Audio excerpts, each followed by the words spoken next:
And we are live. Hey everybody. Let me move this over here and check to make sure everything's a little good. Okay, everything looks fine. Let me pop out my chats.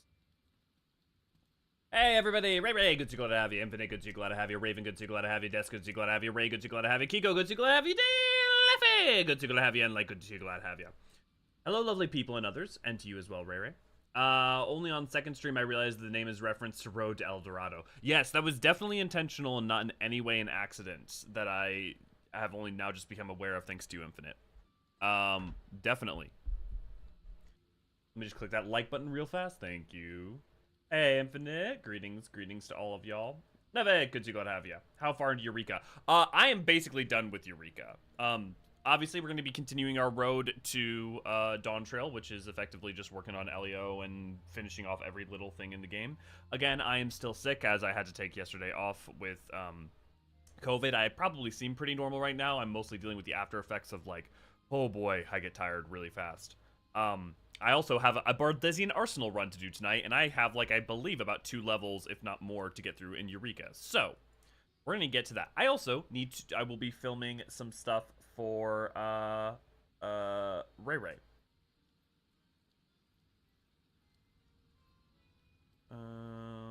I need to go to Hingashi. But after we finish Eureka, I will be happy to either farm some mounts with people if they want to join in, if we have people. But if not, no worries. Or we can also, if we have only a couple people, we can work on dungeons. Because I still have to unlock some dungeons on Elio. Also, it was Tuesday yesterday, which means it was reset, which means I may have a new Mog objective. Hey, we'll have to do a Syracuse run.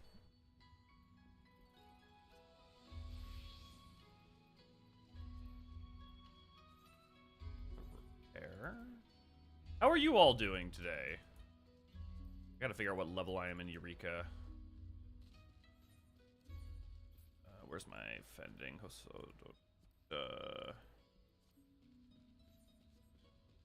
Great, good to glad to have you. My weekly forces me to do PvP. Well, I mean, what is it, Frontlines? Because, like, if so, I mean, if it's Rival Wings, it's not, that's not the worst. Rival Wings is fun. And Frontlines goes fast and gives you good rewards, so. It's crazy to me that they still haven't updated the series.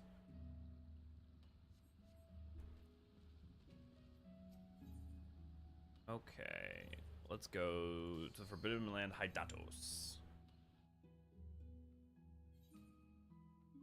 Didn't get much sleep last night. It was all night due to horrible storm. A night of panic and fear wasn't fun. Oh, that sucks, Raven.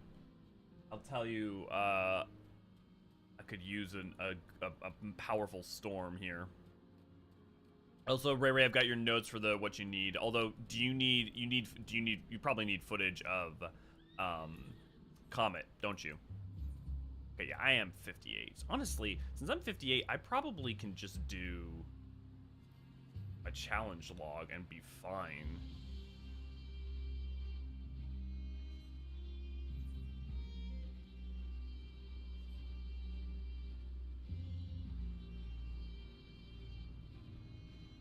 This one's seriously noisy storm. Yeah.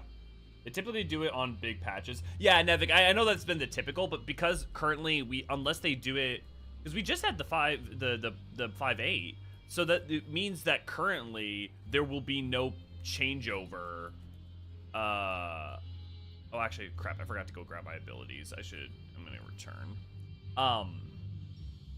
We may not get an update to during the entirety of Dawntrail, which I think is wild. The other thing that I think is crazy is, also, has the 15 event started? Was that the 28th or was it the 29th? I forgot. If it's the 28th, we can do that today as well.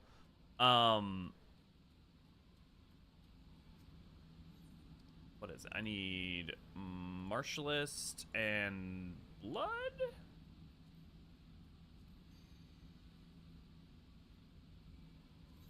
Bloodbath, yeah, okay, cool. That was correct.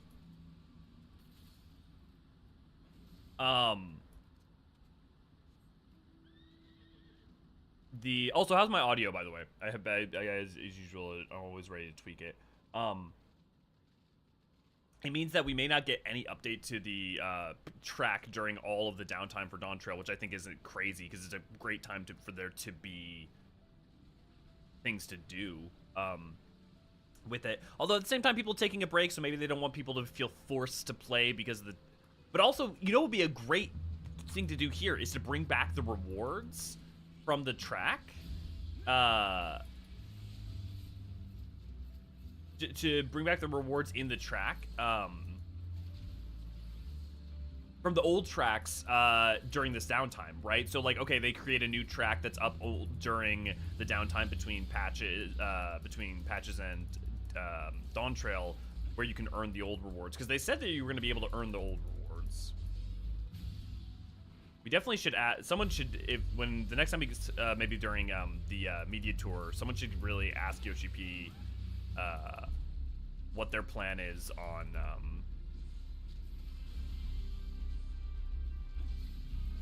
what am I trying to say? Like what their plan is with that, because we haven't had an update for it in a long time.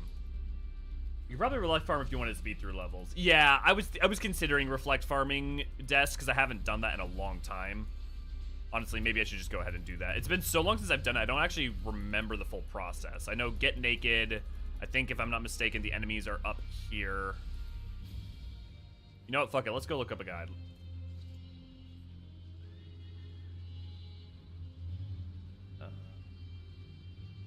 It started today? Awesome. Okay. Who would ever go into Eureka without a challenge log? Yes, it's all in the notes. Just confirming with you, Ray. Just confirming. I have your notes over here on the second monitor. There's an island to the southeast of elementals that's perfect for farming. I sent you the notes. I'm sorry I'm annoying you, Ray, with my slower mental faculties of late. Okay, which island? Are we talking about, is it this island? Tell me if I'm north, south, east, or west. This is how we're going to communicate. I'll read the chat in the meantime. The 15 event is live now. Yes. Okay, hey, speaking of, don't forget to go do the Final Fantasy 15 event. It'll probably be around for at least a month, if not more, but you don't miss out on getting the regalia. You can get the immersion-breaking car now. Is the regalia really that immersion-breaking? Like, circa Stormblood, I would have been more sympathetic with that, and I think I definitely would have been. But these days, with the aesthetic and tech and level of advancement of stuff that exists within the broader parts of Atheris, I don't know that it is necessarily that immersion-breaking for me, at least. Definitely once upon a time it was. And I will say, typically, crossover stuff usually is pretty immersion-breaking for me, but hey. Yeah, most importantly, this makes a wind-up diamond weapon unobtainable. Minion set collectors just can't win with those archfiends. Oh, wait, what was that a continuation of Infinite? Audio seems good on my end. Also having internet, so you should take that with a grain of salt. Okay. Also, I have a lore question. Yes, please. What have we seen... Of what we have seen, have the 12 basically always been non-intervention and never had, like, a person with a special connection, except... From what we know, the 12 have always refrained from intervention as it has been part of their fundamental mandate, though there have been points where they have somewhat accidentally or inadvertently intervened as a byproduct of when calamities took place and the line between the Phantom Realm and our realm blurring. We also know that there has, at least we've been witness to one example event of them calling out to their children. So them having had at any point, maybe perhaps having reached out is possible. And it's also possible that despite the fact that the firmament that they created, the agreement that they created entrenched in stone exists in the Omphalos, that at an earlier point in history, they may have been slightly more interventionary.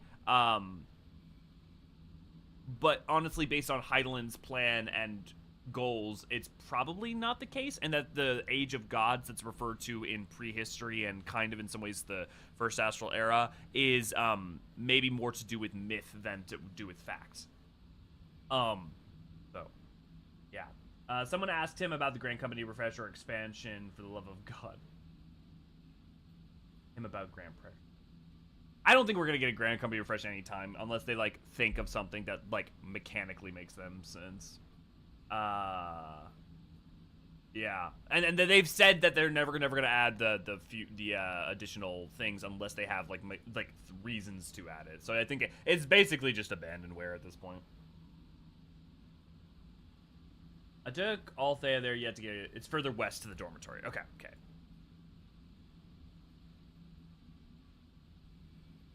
You said further west to the dormitory.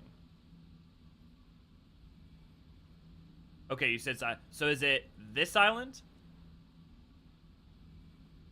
Gone for 3 weeks. Okay, only 3 weeks. Yeah, okay, definitely do not. As someone who missed it the first time it came around on my original main, and had to wait till the second time it came around, do not miss out. Go finish it now. Do it. There are cars in Garlemald just standing there, just saying. Yeah. PvP series currently has wind-up emerald weapon. Previous had wind-up ruby weapon. Diamond should have been next, but it seems we won't get it in the new series. Oh, okay, Infinite. Okay, okay. Or south.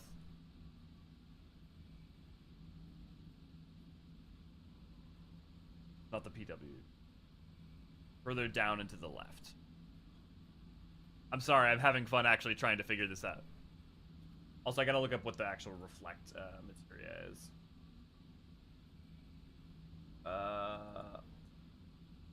Reflect Eureka. Reflect L.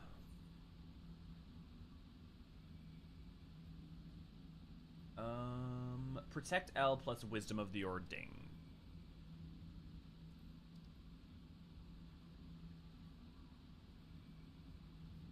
Oh. It looks like I don't have any Wisdom of the Ordained.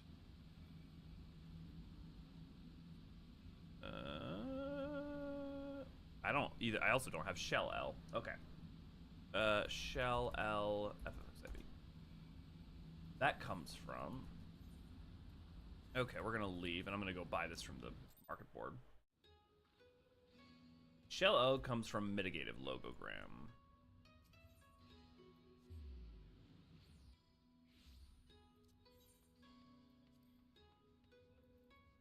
Do I have any logograms in here? I know my stuff's terrible right now.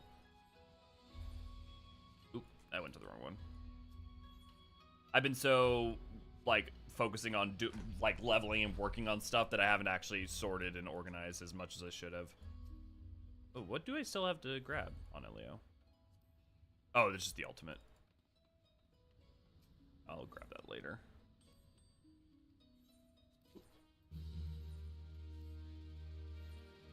Let's set my retainers.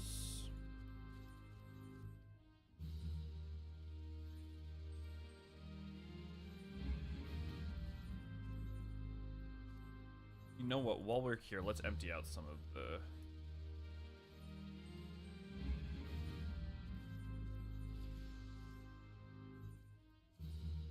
Okay, what items you got? You've got cloth.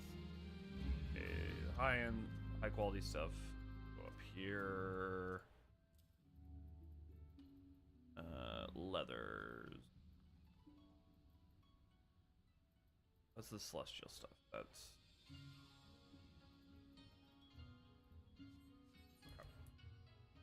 Guess I didn't have that many things on.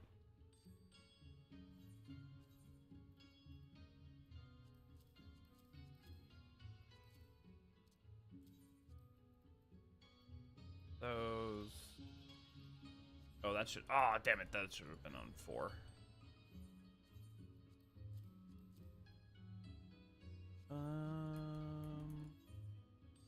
Okay, let's trust you.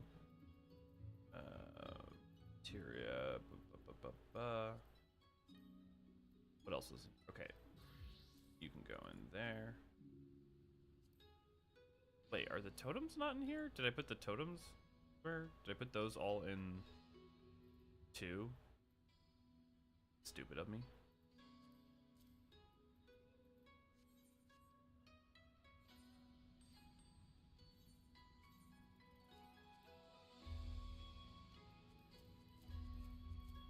I'll have to reorganize that later.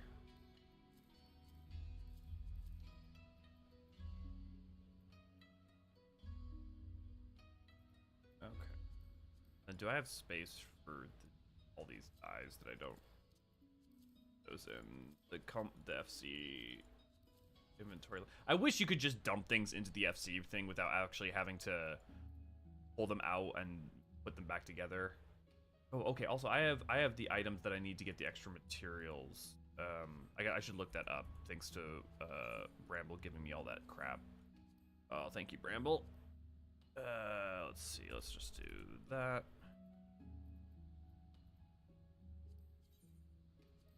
Melodian Crystal Lantern.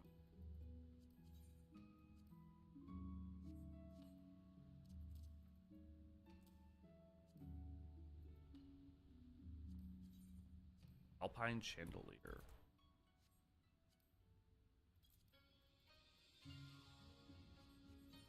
Okay. Let's add that, add that, because that is, those are all Charlie Aether Oil I don't need. Oh, I should go turn in the Heartfelt Guilt gifts real quick. I feel like I'm getting sidetracked by it. I keep getting sidetracked. I'm like sidetracked and then sidetracked and then sidetracked. This is how I play the game. Mitigative logogram. I'm just gonna buy a couple. I only need, that should be good. And then I needed Plate Bearers, if I'm not mistaken. Oh no, Wisdom of the Ordained. Wisdom of the Ordained. And that comes from Curative.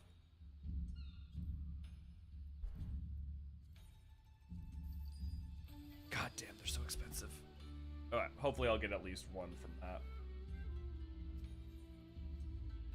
You know what? I'm worried I'm not gonna. If you want to make a bunch of gil, can't go wrong with Eureka. Okay, I'm gonna quick go turn that stuff. I'm gonna go turn that stuff in with to get that items out of my inventory. Okay. Sorry the dumb question, but where do I go to start the 15th event? I'm pretty sure Ul'dah. Yeah, that's Ul'dah. I find it a little funny that all your retainers are Lendriel. Admittedly, one of my retainers is a clone of my Warrior of Light. I didn't know what else to do on Elio, so I just thought it'd be funny if I made it all Lendriel, and so I made it the original version of Lendriel that was going to be a Rogadin. I made it the actual Lendriel that's a Tahir, and then I made a Lalafell Lendriel, and then I made a Mikote Lendriel, and if I get more retainers, I'm just going to make them more and more of the races. Is the 15th event alive? It is! Oblivion, good to go to have you. Wow, Mandevic, you're on it. I think the FC thing is funky because of syncing. I've had instances where I try to move stuff in the chest that had already been moved. Yeah, that is what is making it funky. Maelstrom material. Okay. I don't have those yet. No. Okay, so I need to go have some. I don't think I have the items for that, right?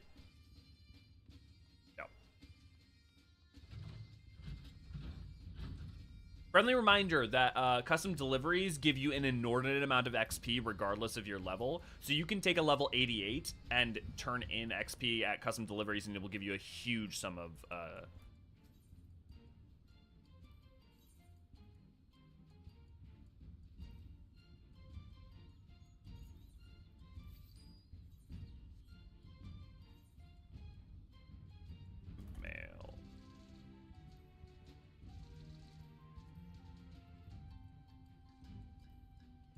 size, and then luckily if you're max level you can just do shit like this.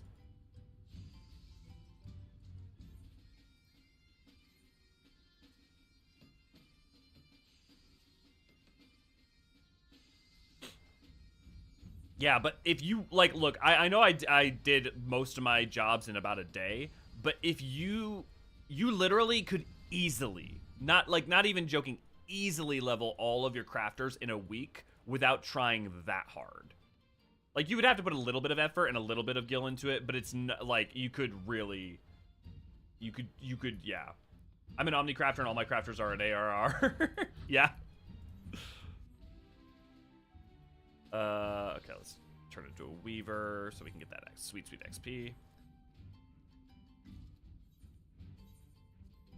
Also, if you want to watch Jlo, if you've forgotten this story, if I'm not mistaken, Ray, you've done a archived on it. Need some more useless crap. My inventory is 3.5 pages of, like, old crafting supplies.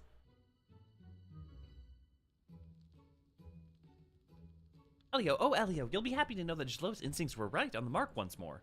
My contact in Limstead tells me the material you collected for the Maelstrom was, and I quote, a bloody godsend. Those were the Admiral's own words. Can you believe it? Jlo still can't believe it. Every piece has been sold off, and at prices that have our coffers overflowing like never before. Now I can finally provide the children with the life they deserve. 1 square meal a day to accompany their usual porridges. Blankets and bedding free of mold and moth holes. Shoes with actual soles! And finally, Jlo can treat herself to a fresh bowl of pineapple pudding every other day. Not every day? Perish the thought, Elio! How could I even think of treating myself to such luxuries when there are children starving in the streets as we speak? Menfina would never forgive me.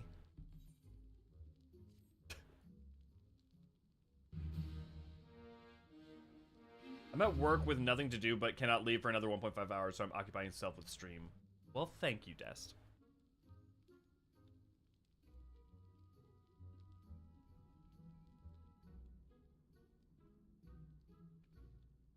I think Jlo would live to see a day when Menfina's arm was finally free of debt. Not that I thought I'd actually die, of course. At least not for a while. I mean, we're all going to die one day, right?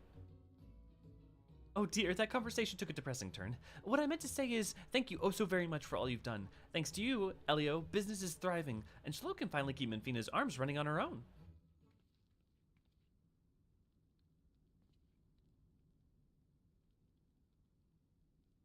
Oh, to get... I've never actually tried to say that out loud. Keb? What brings you out here? Is something the matter? Oh no, did Jlo forget your breakfast again? No, Miss Jlo, it's my friend. I told her my name day was coming and she started crying. She said she doesn't know when her name day is. And I started crying too. When I first came to Menfina's arms, I cried in bed every night. I tried to smile in front of you, Miss Jlo, but deep down I knew that Mommy and Daddy were never coming back. The Miss Jlo was so nice to me, and Chloe would always cheer me up with stories about dragons, and before I knew it, I wasn't crying anymore. And so I want to do for her what Chloe and Miss Jlo did for me. But what can I do, Miss Jlo? If only I could give her my name day. I would, but... Yes, if only... Wait, Skeb, you're a genius. Don't you see? We've just declared your name day the day of all your friends who don't have a name day of their own. We can all celebrate together and none of you will have to feel alone. That's such a great idea. I wish I'd thought of it. Or wait, did I? Man, she really defines airhead. Oh, Miss Jlo, can we really? It would make her so happy. Or at least my understanding of that term. Now that I realize, I don't think I airhead definition. A silly or foolish person. Of course we can, but we're going to need presents. And not just any presents. Presents so delightful that these boys and girls will be able to forget, if only for a day, all the pain and suffering they've endured in their... I'm sorry, I seem to have something in my eye.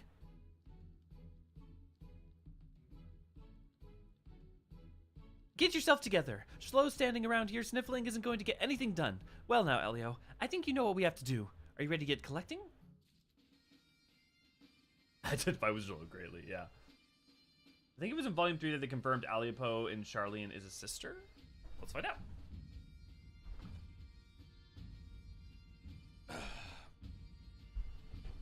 At the very least, relative.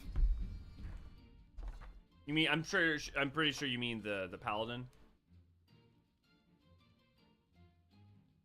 Bum, bum, ba-dum, bum, bum.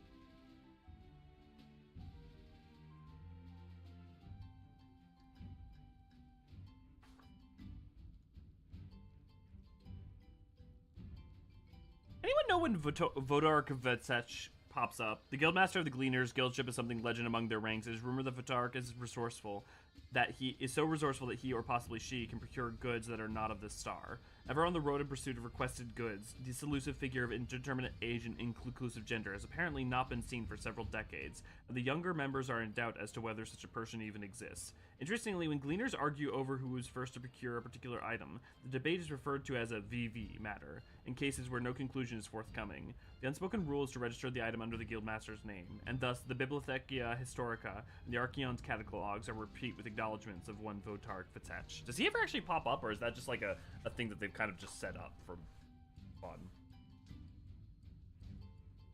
Faces of Charlian, no. Savner, Charlemont. Faces from past. Oh, Gunbreaker.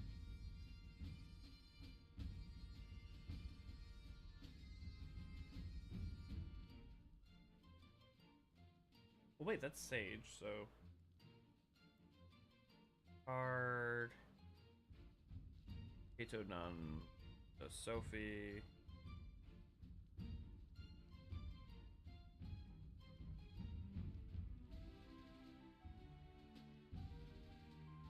He's a setup for Dawntrail. I mean, honestly, Nure, it's possible. I mean, based off of that, especially not even knowing their gender, especially if they end up being female Hroth. Yukote family trees always end up looking more like a family bush. Becon Filebot. Here we go. Opened right to it. No, that's Jinja. Who am I thinking of then? The Charlene. Oh, she's the keeper in that is in the not Numenon. In the Studium. She's in the left area. Yes, I know who we're talking about now. She's a part of the whole like the crafter quests. That's why I couldn't find her.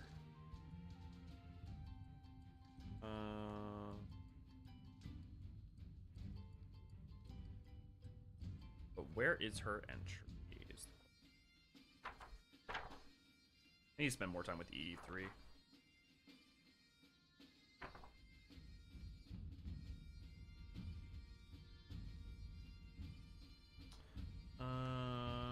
Faces of Charlian. Faces of the Studium. Well, she should probably be in there, shouldn't she?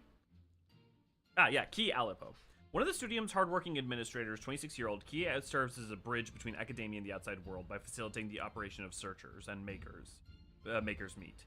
She originally sought work in Charlian to support her sisters after their parents perished in the Seventh Arbor Calamity, and still passes part of her earnings along to the orphanage run by her younger a younger Aleppo today. So yeah, that emphatically says that Key is a direct sibling, not just a general sibling. The thing about keeper names is that they're so old that like it doesn't necessarily indicate that they are immediately siblings unless stated so. Key, yeah, she's the receptionist. Yeah, thank you, Rare. I'm at Ul'dah, just found a player named Drowned Corpse that's just laying in the fountain area near the Hall of Flames. I love this game so much. Ray cast bot be gone.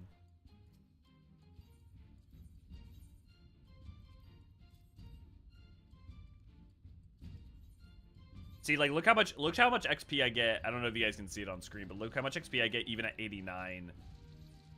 Boom.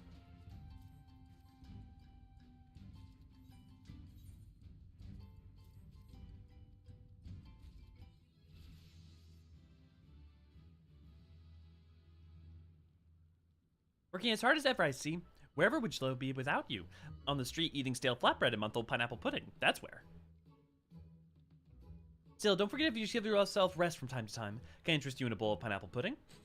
I don't think it's rotten yet. Oh my god.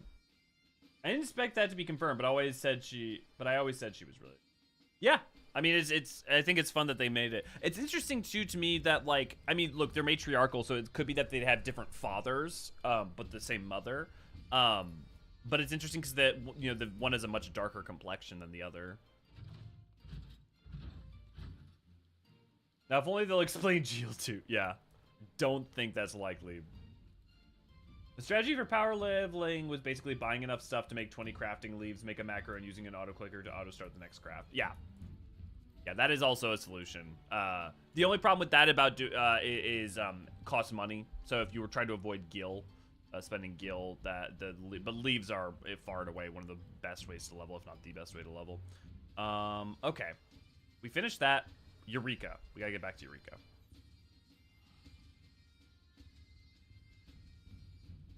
Oh my god, now I want to meet Mama Aleppo. Sadly, they are no longer alive. That is one canon piece of fact that we know. I'll say most of the time I made a net neutral or even a profit on the leaves. Yes. So the thing is, if you're smart and you like with the material goods, you can actually make it. It's not a huge hit to the wallet, and on top of that, you can also end up in a situation where actually, you know what? Okay, so not Pazuzu's feather. I need that. I need that. I need that. Oh, actually, you know what? Let me add these to settle back. Let me work this first. Also, let me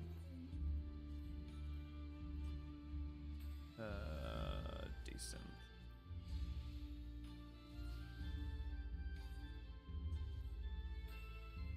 Uh, 57.70.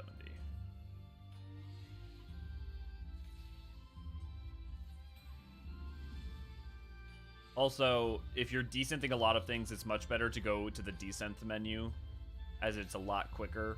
Don't do it like I'm doing it. It's very efficient.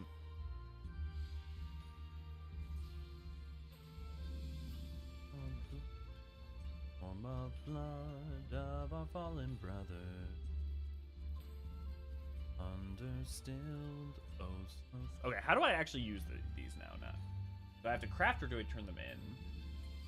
Lambrix dice.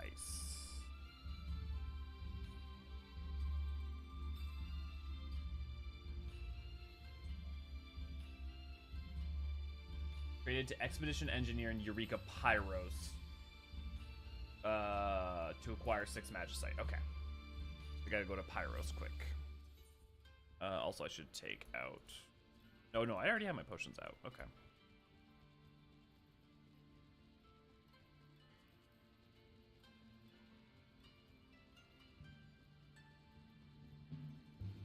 And I gotta clean up my stuff. Okay, Pyros first.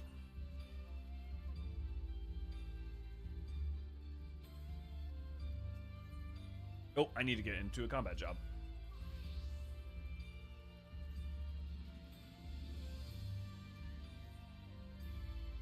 Woo! Internet working at lunchtime so I can watch the stream. Woo! Hey guys, can I ask you a favor? Can y'all tell me about your favorite video games? One, because I just want to hear about other people's, like, stuff that they like. And I want to hear about, like, I just want some good positive energy. And also, I could just use some food for thought, especially for games that either I've played before or games that I haven't.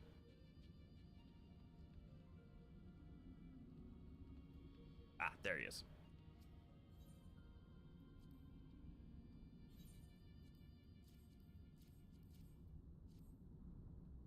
I still can't believe. Thank you so much, Bramble. That was like, what, 6 million worth of items?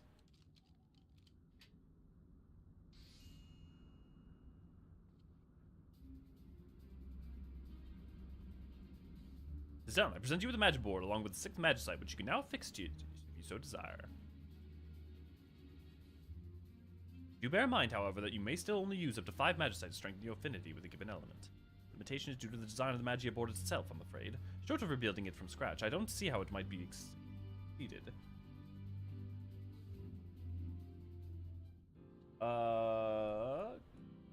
Considering how much Undertale stuff I'm involved with, I suppose I gotta put that one on there. Look, look, anytime I hear Fallen Down Reprise, I get emotional, and anytime I hear Undertale, the main theme, I get very emotional, because the first time I ever played that game, doing that walk where all the monsters tell you the story of Azrael, and the whole tragedy of that while it's playing, just, final walks like that do so much for me. Final Fantasy X kind of does a thing like that. Final Fantasy XIV obviously does a thing like that in Endwalker.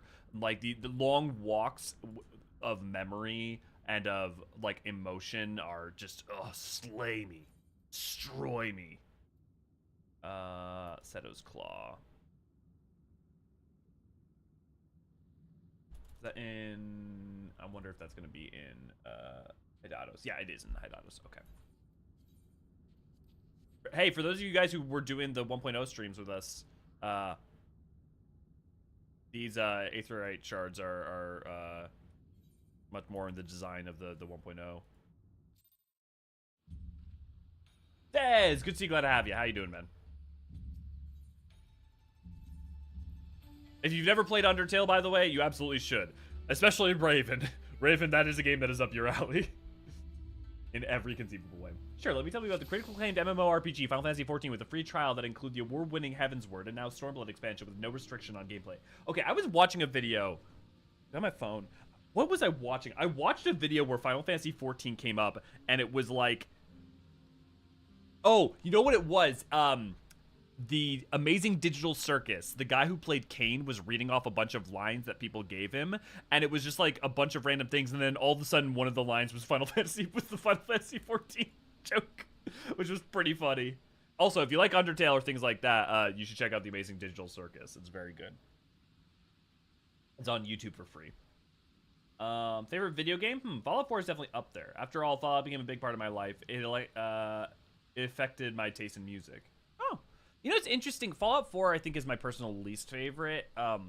Fallout 3, I think, its main story has all sorts of problems in terms of structure and pacing and any number of things, but its exploration and side stories, I think, are wonderful. Fallout 3 is probably my favorite, even though I think Fallout New Vegas is objectively better in most regards. Yeah. It's interesting. I think Fallout's definitely the first one you play has such an impact on you, and then I think playing subsequent ones, I won't say are lesser, but I think that diminishes some of the payoff. But maybe that's just my experience. Just has it, I'm afraid. I would posit that Jill could be a cousin of some sort. Yeah, I mean, it would definitely be possible. You think about how look, the Aliapo name has been around suspected to have been around for the better part of 10,000 years, right? So, oh, I need to turn in. Actually, where do I? Expedition Engineer here. Okay, I just need to find the Expedition Engineer. Mender Engineer. There he is.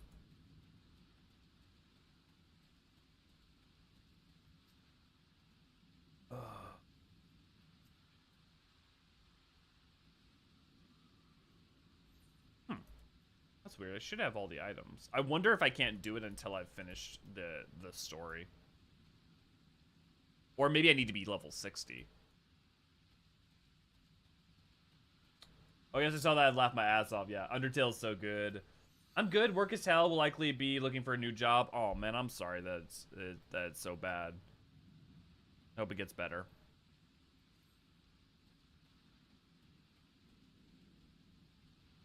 I'm currently obsessed with Vampire the Masquerade. Yeah, Vampire Masquerade is good. I've been watching a lot of videos by... Oh, I am forgetting his name. He was one of the developers on Vampire and on the original Fallout. Oh, Tim Cook? That's not it. Timothy Kane. Timothy Kane. If you have not watched his channel and you are interested in game development, he's worked on the industry for better part of 40 years. Knows a bunch of shit. Definitely worth checking him out. Where do I go to actually... Is it Drake? Who actually opens up the... Or do I do it at the Logos Manipulator? How have I forgotten this already?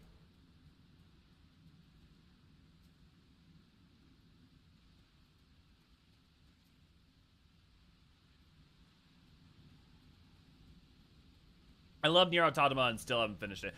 Dude, ending E. I mean, look, we have a recording over on the main channel of me playing it and crying my eyes out when we got to ending E. So, I mean, I feel like my opinions on that are quite known.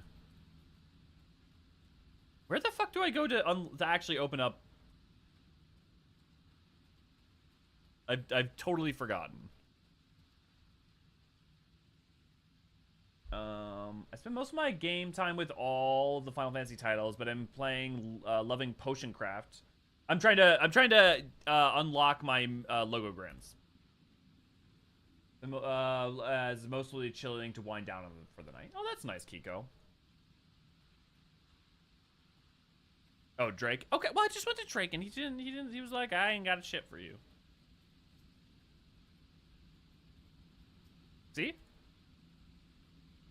Well met, sir. I assume you've come to see some lograms praised, but to find us and process recalculating should be too much. Okay, you know what? It must be because I haven't done the story. Okay, let me check Ray Ray's notes so I'm not missing whatever's needed. Okay.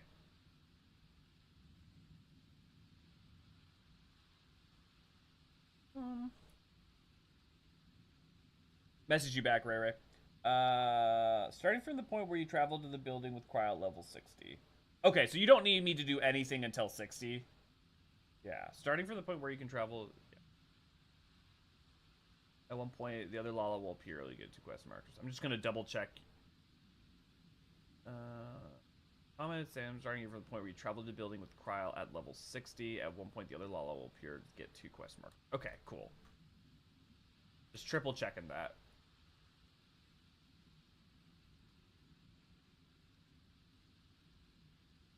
You're fine till his 60. Okay, cool. Triple checked. Okay. Hydatos. Hydatos. West. FXIV. Part of the reason I didn't start doing this until later is because if you lose where the hell you are in Hydatos, it becomes very hard to actually figure out where you're supposed to go. Direction guide. Talk to crowd. Okay, here we go.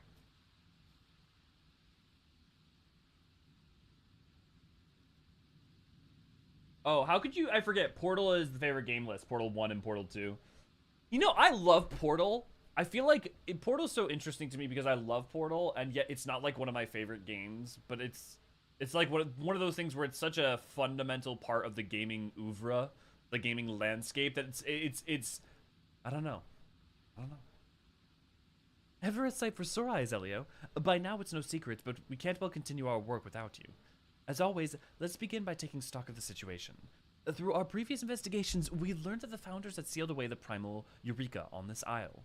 However, Eorzean then came along and, acting as Eureka's behest, sabotaged the proto-aetherite, what may be considered the beating heart of the ward, on account of which the ward has ceased to function. For a blessing, we've discovered a way to restore it by infusing magicite with copious amounts of aether to create a new focal point. I'm doing the thing right now where I'm reading what she's saying, but I'm not processing it, so forgive me. I want to actually, think about this.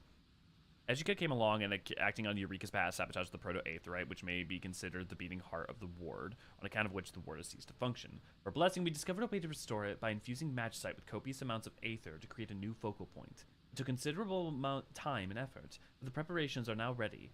All that remains to reach the primal and seal it away once more. In order to do that per our original objective, we must gain entry to the students' headquarters. However, this has been rendered complicated owing to a number of factors. Aside from lying beyond impassable terrain, the structure is protected by a ward of its own. Did you ever doubt it? Ordinarily, members of the students are able to teleport inside, but the high concentration of aether we've measured makes doing so extremely dangerous. We must ascertain the condition first, or we risk not emerging from the life stream. So I have a mind to enter via the back door, as it were. Yet this method of ingress, too, isn't without its problems, but it's better to explain it out in the field. And that's where we stand. Now, before we set out, there's one last matter I'd like to attend to. You see, I had tasked the expedition scholar with researching the legends pertaining to Eureka. Call it a scholar's hunch. But I thought that a hint might be scrounged from amongst the tales. But come, let us see what the good scholar has dug up for us.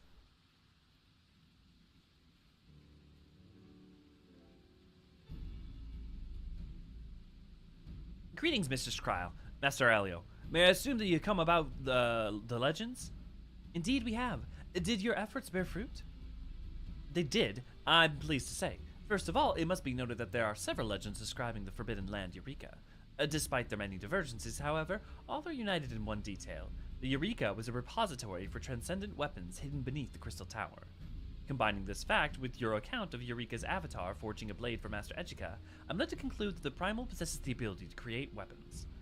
Weapons forged by a Primal put in the hands of mortals. What could possibly go wrong? In his visions, Master Elio heard the words, "Exposure places the bearer's very soul at hazard," did he not? I take that to mean that those who wield such weapons are at risk of becoming the Primal's vessel. This calls to mind Uriange's report of the dark divinity Odin and his sword Zentetskin. The Primal was not the rider, but the weapon. Odin is said to have appeared during the age of the Alien Empire. It may well be that Zentetskin was forged by Eureka. Recognizing the danger, the Allians sealed Eureka's weapons beneath the Crystal Tower, and this gave rise to the myriad legends of a forbidden land. This is also where Eureka Orthos comes from. Curious though, assuming Eureka was born of prayers, one would expect a deity the likes of Byragot to manifest, a brawny smith working the forge. Yet what we have is a primal possessed of an autonomous avatar, which goes around promising power and glory. Not the kind of entity that would arise from homespun legends. No, it feels all too purposeful, calculated. I mean, that seems very elegant. But such musings are for another time. I have some few things to prepare in order to make use of the aforementioned back door.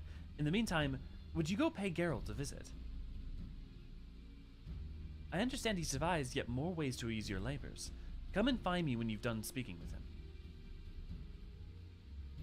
A moment, Master Elio. There is one more matter I wish to speak with you about. It pertains to the members of the students believed trapped inside the headquarters. We've been speaking of rescue, but based on what we know, they may be an overly optimistic view. The concentration of aether we've measured inside the tower is, to be blunt, not conducive to life. Certainly not over long periods. And all this time, there's been no observable movement from within. Of course, the students are knowledgeable and skilled folk that may have found some way to survive, but even as we cling to this hope, we should prepare ourselves for the worst. Forgive me for bothering you with gloomy talk. I won't keep you any longer. Pray, go seek out Master Geralt.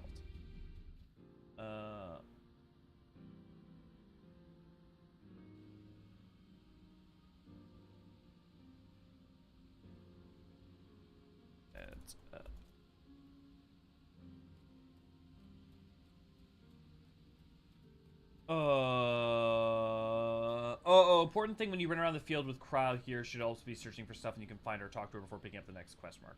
Okay. I think the thing with Portal is that putting it in the best game list often feels redundant because, well, literally everybody has played Portal. Or at the very least, that everybody regards Portal of quality, right? Aye, everything's sorting with Krile. Good, good. As before, I got a bunch of things to catch you up on. Prick up your ears and listen. Okay, here we go.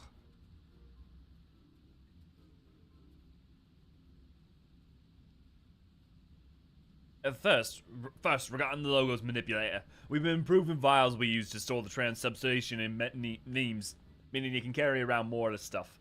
Expedition Alchemist can tell you all about it.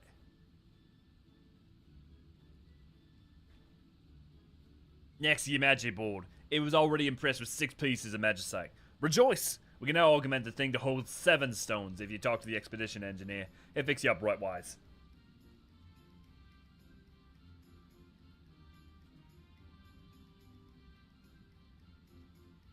And last but not least, my favorite topic. No, me goddamn debts, you cheeky bloody sod.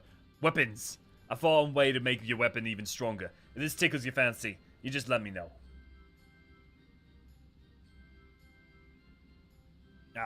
And while you're at it, and while you're here, Drake, get your ass over here and tell the man about the logograms. Ah, it's fake here, Elio. Sir, I am pleased to inform you that you have discovered new varieties of logograms here in Hydaelyn. Or at the very least, he stole my clothing. Certain combinations of these may yield hitherto unseen means, and I encourage you to experiment with the logograms you come upon. To be fair, this is actually this armor you couldn't get until Shadowbringer, so he had it before me.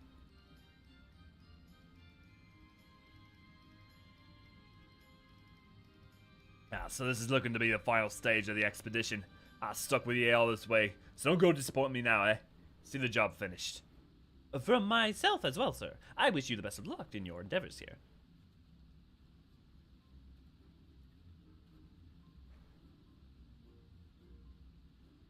Right, everything what needs saying been said. If you want to know about weapon enhancement, we can talk now. Otherwise, you can piss off back to Krile.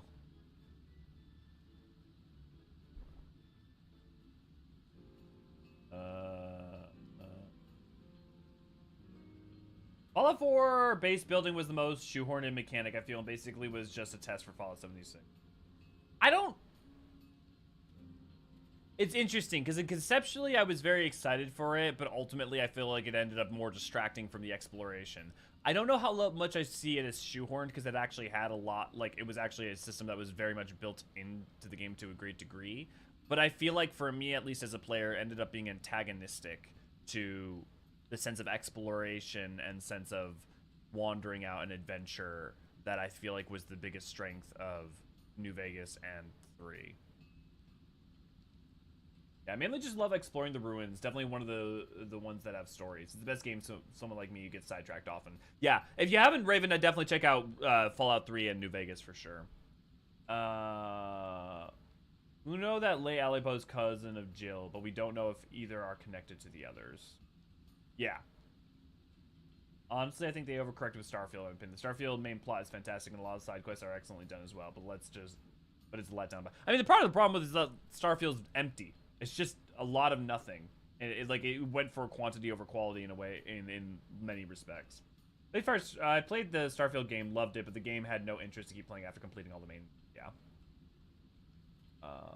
There's some Eureka stuff in the works, so you'll be able to rewatch the story in Final Fantasy 14 in the F14 archived. Yes.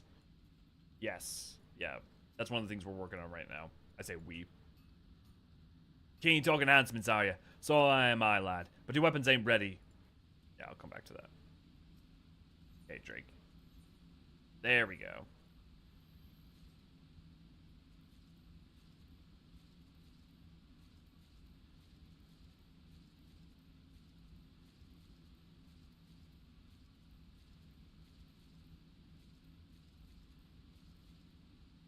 Why is there not a break all?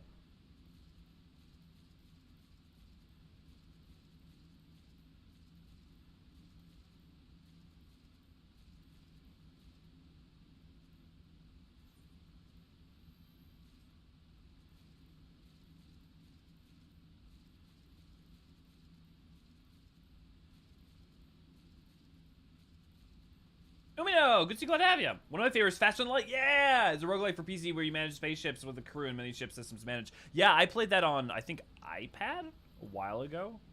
FTL's great. I'm not a huge roguelike guy in general, but that's like one where I feel like that was actually a fun use of it. Faster Than Light's awesome. Okay, let's see. Reflect.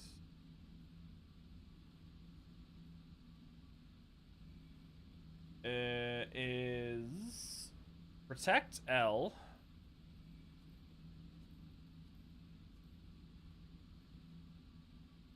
plus wisdom of the ordained. Oh no,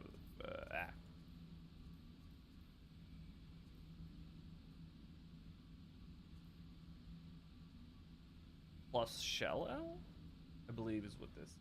I want to make sure that that's correct though.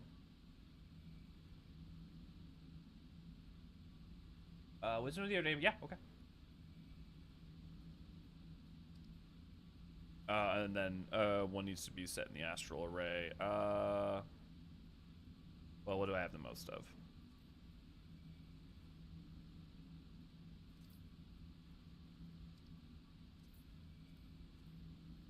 Here, why don't I just do double.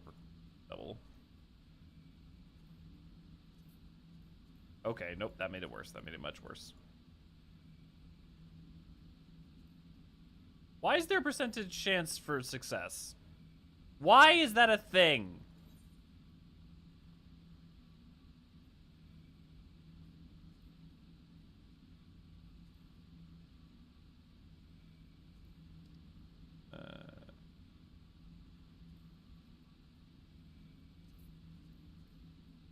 Oh, it's because something had to be an astral, but nothing has to be an umbral. Okay, that's why I'm asking. Okay, there we go.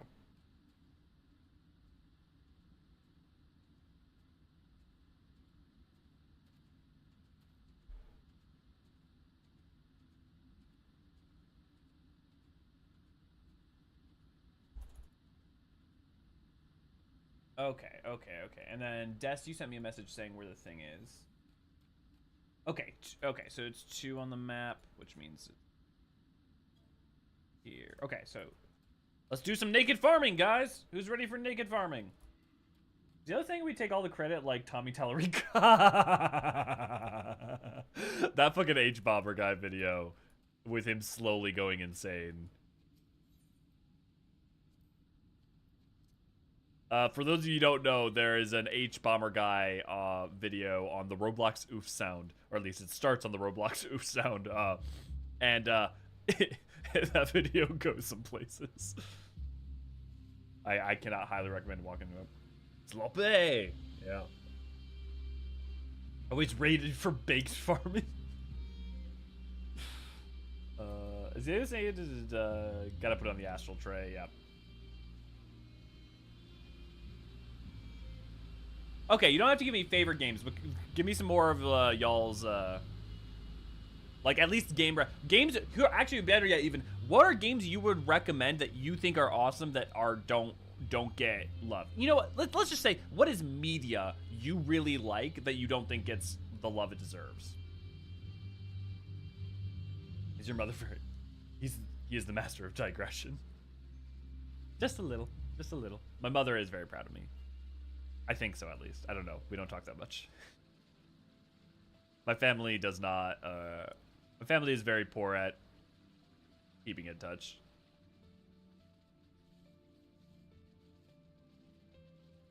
I think my parents are proud of me. I don't really know. I'm not really sure I know what the opinion of my parents are about me. I think they're just happy I'm okay. I think it's kind of like it was very much more of a, as long as you're happy, you know, good. That probably sounds more depressing than I meant it to. Link's Awakening OG. I have to say, Link's Awakening, the remake of Link's Awakening, is an adorable style, and I thought was brilliant. Okay, let's get naked.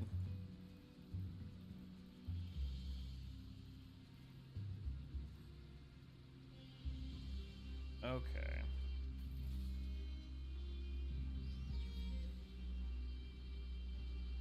Okay, it lasts for 10 seconds. Okay.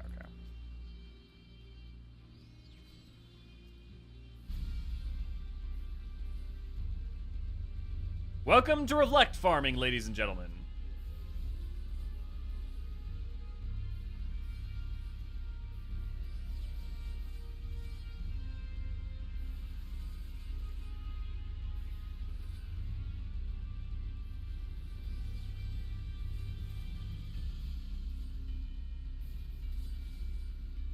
Should probably change off of a tank, shouldn't I? I probably have like natural defenses.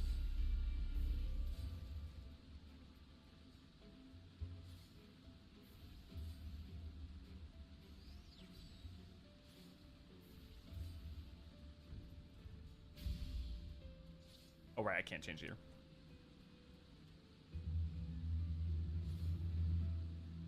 Why did Elio decide to go nude? Because reflect farming. By decreasing my defenses, I'm increasing the amount of damage that the elementals are dealt.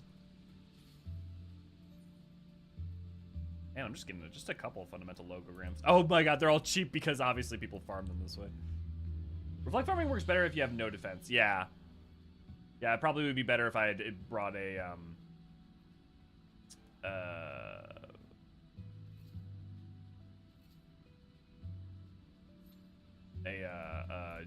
job that had no natural defenses. Put some clothes on. You giraffe. No, this is I must not. Play this game called Sunhaven. Take Stardew and make it fantasy. I lost hours in the game just farming and fishing. Oh, that sounds cute. I never played Guilty Gear, but I fell in love with its lore and the music. I'm like you, Laffy. I appreciate Guilty Gear from afar. I mean, honestly, fighting games in general, I feel like that's me. Like, for whatever reason, I really appreciate fighting games, and I even, like, sometimes enjoy watching them, like Evo and stuff, but for whatever reason, it's never a genre I got into, and maybe that's because in order to, like, get appreciably skilled, you really have to put in the time, in a way that you just don't have to with a lot of other genres, or at least that I already kind of have naturally in other genres. Like, the level of technicality in fighting games is just so high to be of appreciable skill.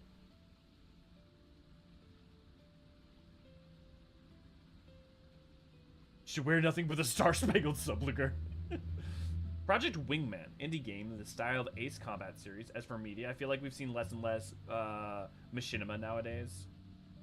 Yeah, I think part of the problem is that a lot of people who would have done machinima at this point are just like creating their, like, with tools like Blender and what have you. People are just making things full tilt. I mean, 14 still has a space that has plenty of There's plenty of machinima still going on. I mean, to an extent, what I do on our channel is kind of machinima, right?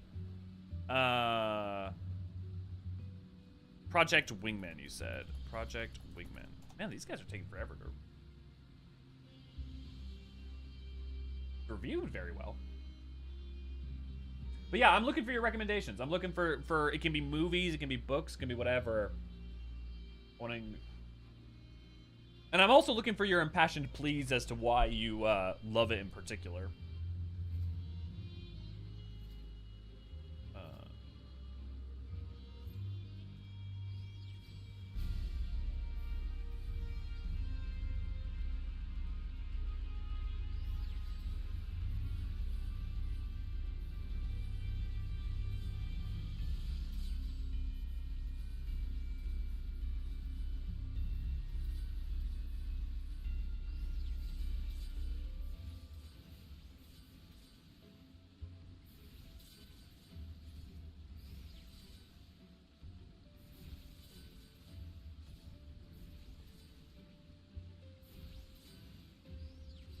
The fact that this island has these spirits here, I feel like they had to know reflect farming was going to be a thing. Like that was not, this was not accidental development.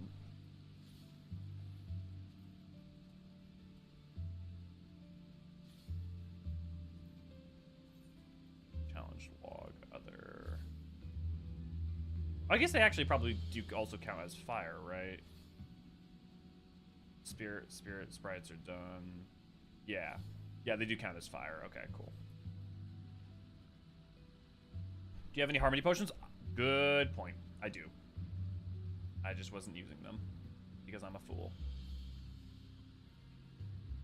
An absolute loon.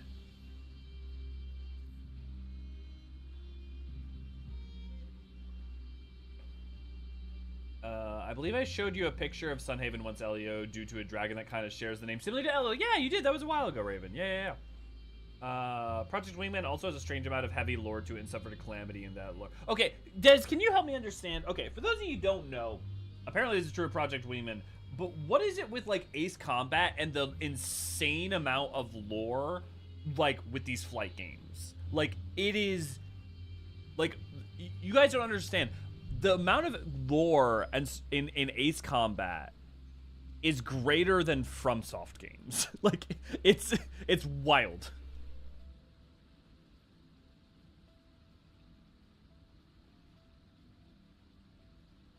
So where did FromSoft's name come from?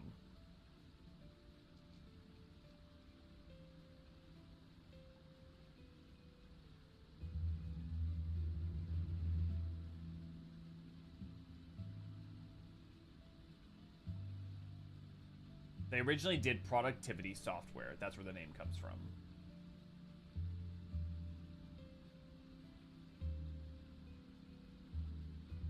From Software was founded in Tokyo by Natoshi Zin in 1986 as the developer of the business applications. The company released its first game, King's Field, on PlayStation 1994. It's so funny how many places in Japan, like, they got into the gaming industry, got into it from pivoting. Like, even Nintendo started out as a playing card company, and then it became a toy company from that, and then from that, because, like, the NES was, like, seen as a kid's toy.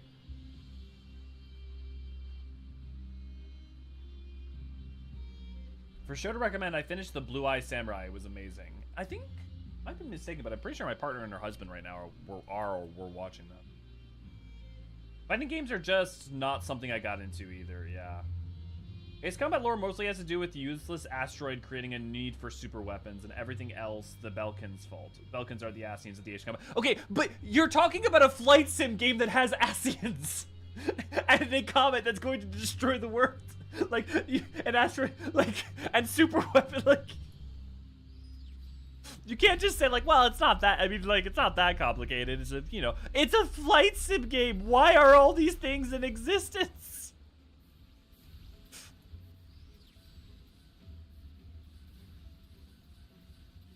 Like, if it was a mecha game, I'd get it.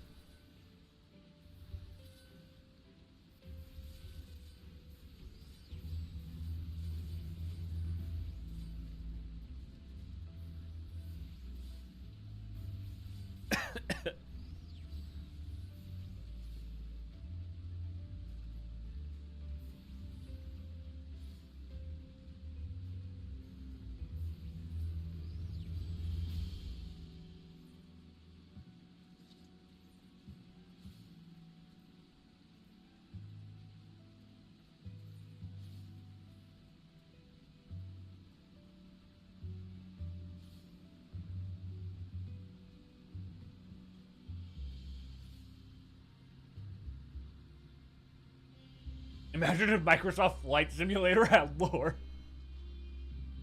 That would be amazing. For book series Ranger's Apprentice. Why am I not surprised you're into Ranger's Apprentice, Raven? I guess the thing to note is the existing companies are also the ones that had the most capital to be able to pivot to brand new technology. That's an interesting point. That makes sense, Oblivion. Yeah. I feel the Escape series is pretty underrated. I mean, yes. And for those of you who don't know, let me see. I do have display capture up so I can show you guys. For those of you who don't know what Ape Escape is,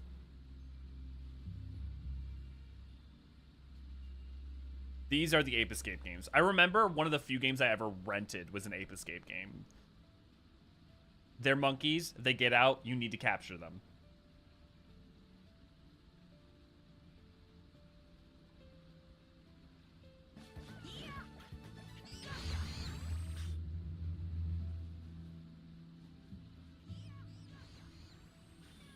It is what it says.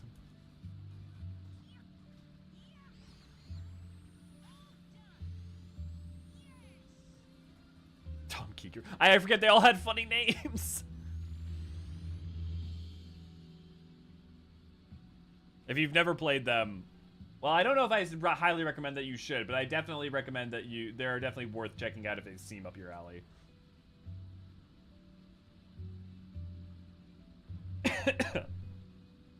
Imagine people started reflect farming and pyros, then anticipated the demand for that when developing Hydaelyn. Then the devs anticipated. Yeah, that's possible, Laughing. That makes sense.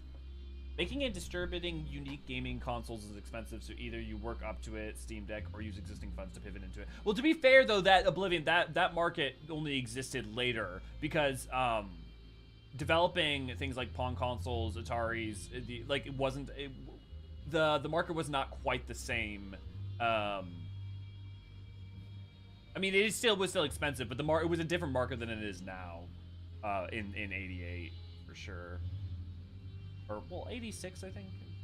But I mean, especially post like Atari crash.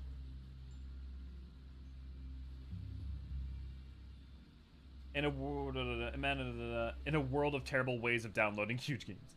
Light action controls are realistic enough for flight sims, but yeah, they do go hard with the lore and even harder with the music for a silly game about fighter jets. I mean, like, look. Having a flight sim with great music, to me, I make sense.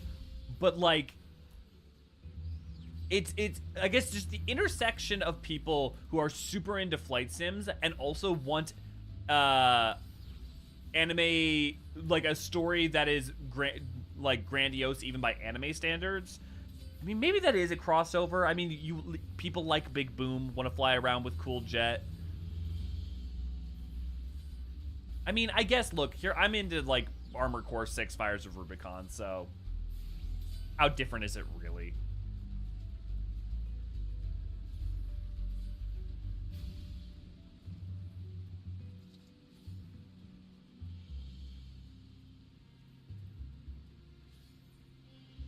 Challenge. You know, it's funny, because I feel like the last time I did Reflect Farming was when I was on Lendriel doing solo, but I don't remember it taking, like, the respawn's taking this long. Okay, once these guys are down... Hey, Dest, if you're around, is the other pool of enemies a different element? Like, are they water or ice up here? Microsoft Flight Sim lore is called history. Yeah. If I recall, Sega outsold Nintendo for a good while over here as well. In Europe. Yeah, with what it wasn't called the Genesis there, it was called the Master System? Is that what you guys had it was called? Also, for those of you who don't know, the fucking Super Nintendo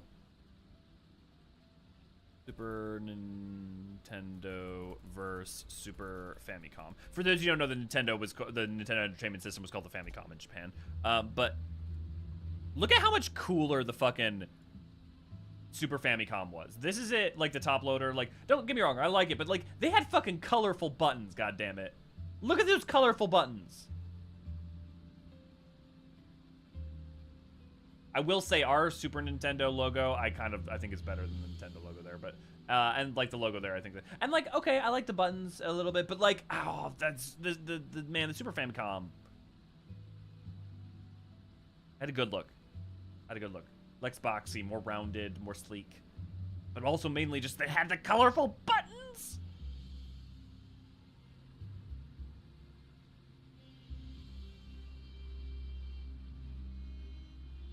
Oh, the Europeans had the Super Famicom too? God damn it. Why was the US one different?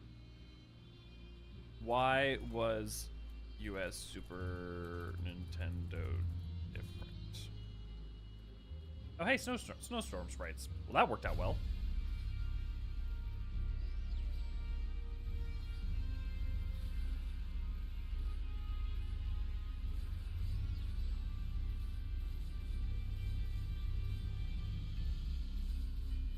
Just in time to get me a different element. Yeehaw.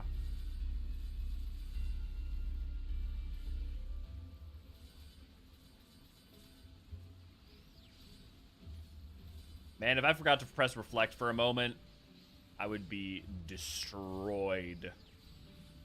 My nude Eorzean ass blasted to the nth degree.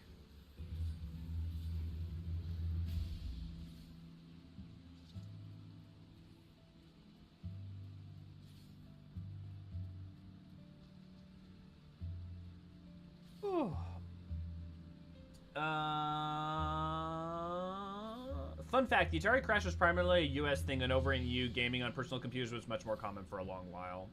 I mean, to be fair, Oblivion, like the Atari, or not Atari, the, like, Commodore, and like, there was a thriving, computer market here, but yeah, the Crash itself definitely was very US-centric.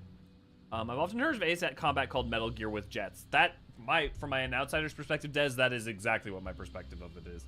Ape Escape in 2019 sounded like they were going to announce something for the 20th anniversary. Maybe they'll announce something for this year's 25th anniversary. Keep the copium alive, Nevik. Keep the copium alive. I also love the show Has Been Hotel, even if I've been teased and made fun of for liking it by a friend, so I guiltily enjoy it. You shouldn't be teased for it. I really loved the pilot of Has Been Hotel. I really, really, really loved the pilot. I've been enjoying the official series a little less. I feel like the official series is a little bit too streamlined. I feel like a lot of the characters have been flanderized a bit. Like, I feel, I'm forgetting her name. Main character, Princess of Hell, has been, like, kind of, like, infantilized a little bit to a point of, like, instead of just being eager and optimistic, but with, like, really, like, strong sense of direction and purpose, is now just kind of, like, almost dumb. And, like, I don't know, the characters all feel a little more one note. In the official version, it feels like the, like, kind of, yeah, I don't know.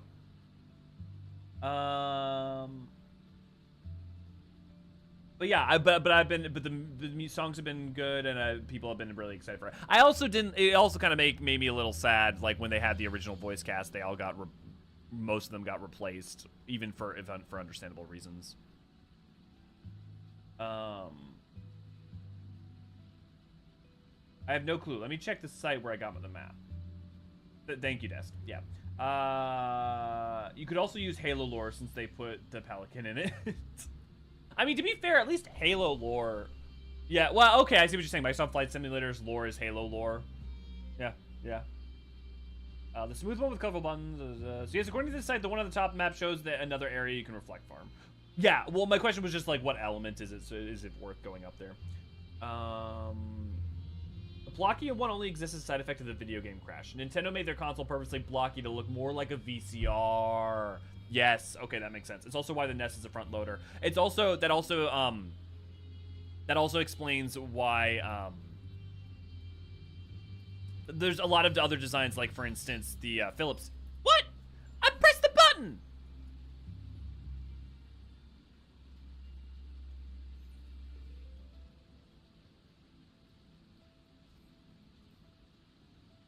I guess it just didn't take. Well, that's okay. I get to talk to you guys now. Important note, only go to the north during the day because at night the mobs mutate and deal physical damage. Thank you, Des. New content for only archons. My nude Elizan's ass blasted to the ethereal sea. The official season definitely felt rushed because it was, but most of the songs are still a bop. Yeah. I love it, especially the music. It was just hard to have a friend sending me almost daily reasons why I shouldn't watch it and making me almost ashamed for it. There's no reason for do that. That's incredibly rude of them and mean. Like, look, if their reason is because they don't like it, they can still fuck off. If their reason is because I have no idea what their reasoning is. But I'm getting real tired too of, and this is kind of a separate rant, but like, for instance, people upset that the voice cast was replaced, then boycotting it and getting angry at other people for liking it. It's just, that's not helpful, it's not useful, and it's misaligned frustration that then is this aimed outward at other people for enjoying something they like. Yeah, there are people in the instance. Yeah, there's people on the way. Love what you love, Raven. I don't know why they were shaming you for it, but... And of course, Halo lore is just blame everything on the Alligans. I mean, the Forerunners. Yeah. Can someone in chat go rescue Elio? Yeah.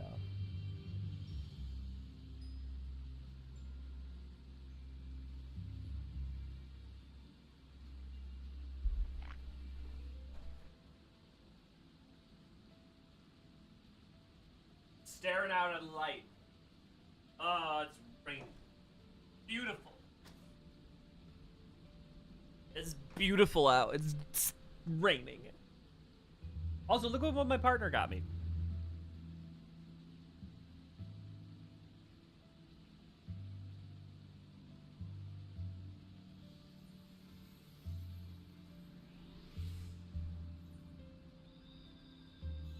Halo canonically takes place in the 12th shard.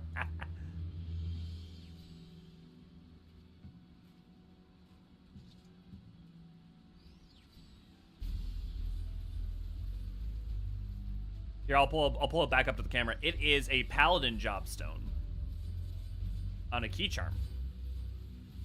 Just to make sure not to die again.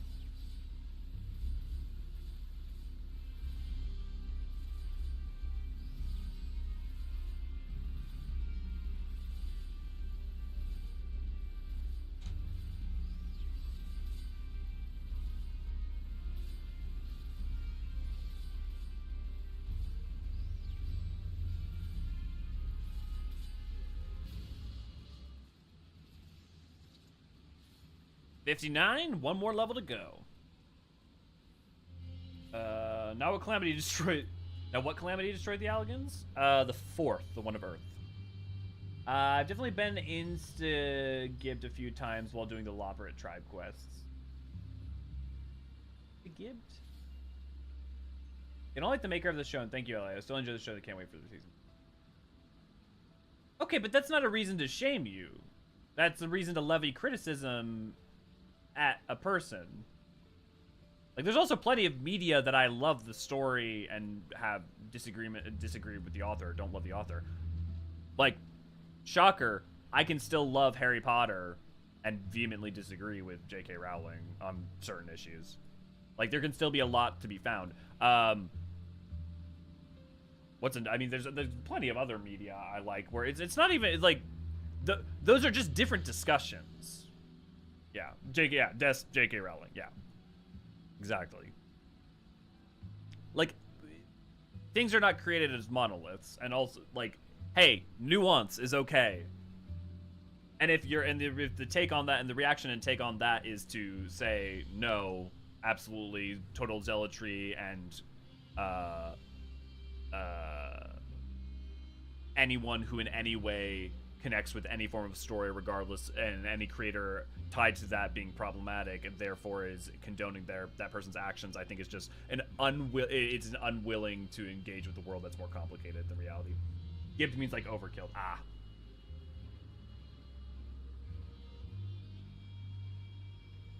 Has been Hotel. Nevik. Basically, the princes of hell trying to reform souls in hell, and it's a musical. And I think the songs are great. I think the songs, I will say, here's the thing. I liked the pilot songs a little bit more because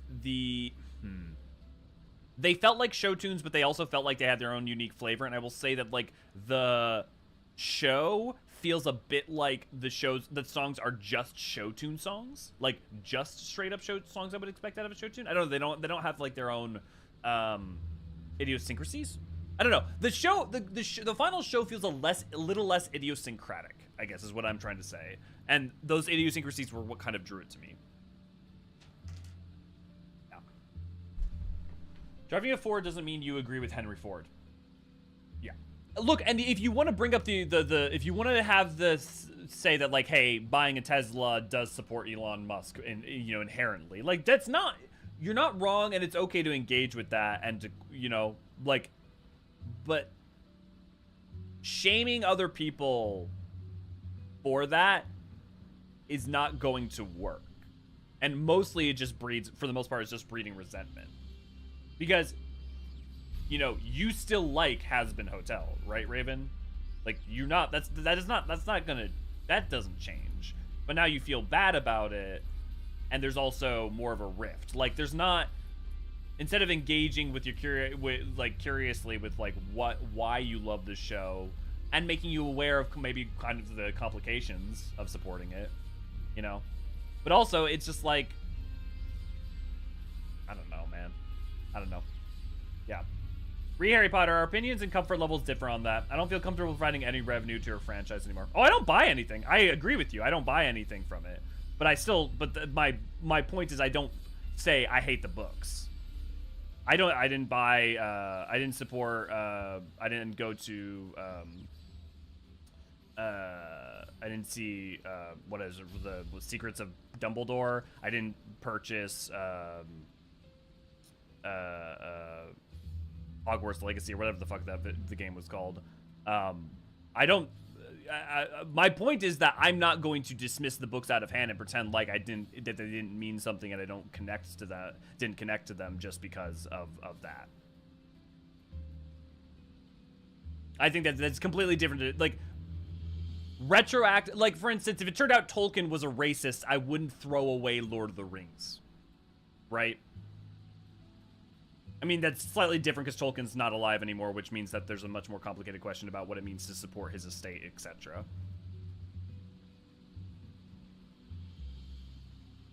I know more about the guy losing $50,000 on making animation with a character of the show than that show. Yeah. Okay, to be fair, okay, God, that story was really funny. God, that story was funny as shit. Oh, man. For those of you who don't know, there's a guy who paid a large sum of money who create a fan animation that is effectively him being chased by the main character of that game lustfully, or that show lustfully. I'm forever thankful I never got into Harry Potter as a kid because I know many people who are actively harmed by the rhetoric the creator puts out. Yeah, same.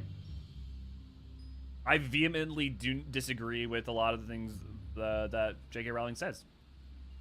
My point is not to argue people should support Harry Potter, or that my point is just to say that treating people cruelly for saying that there was a narrative and a story that they connected to, I do not think is behooving anyone.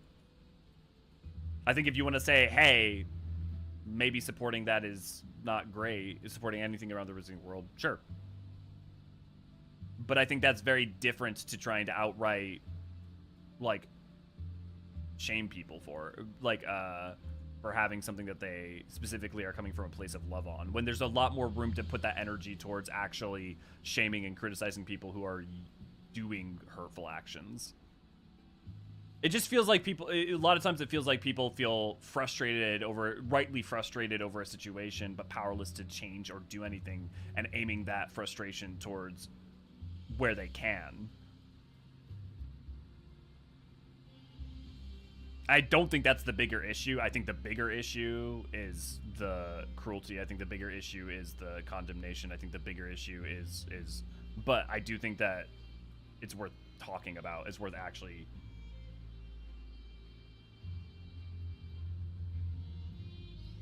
I don't know. Look, I'm a straight white male who arguably the biggest things that make me an outlier are being polyamorous and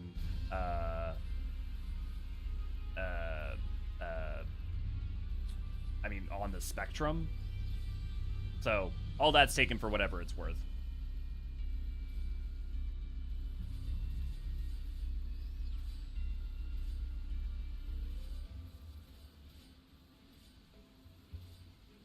It'd be nice if I could just say, look, man, all we gotta do is just try to love each other and be curious, but like the reality is the world's not that simple. I wish I could just say that. I wish it, because that's what I want to just say, but honestly, just pretending like there isn't a problem doesn't actually solve the problem. It just lets it fester.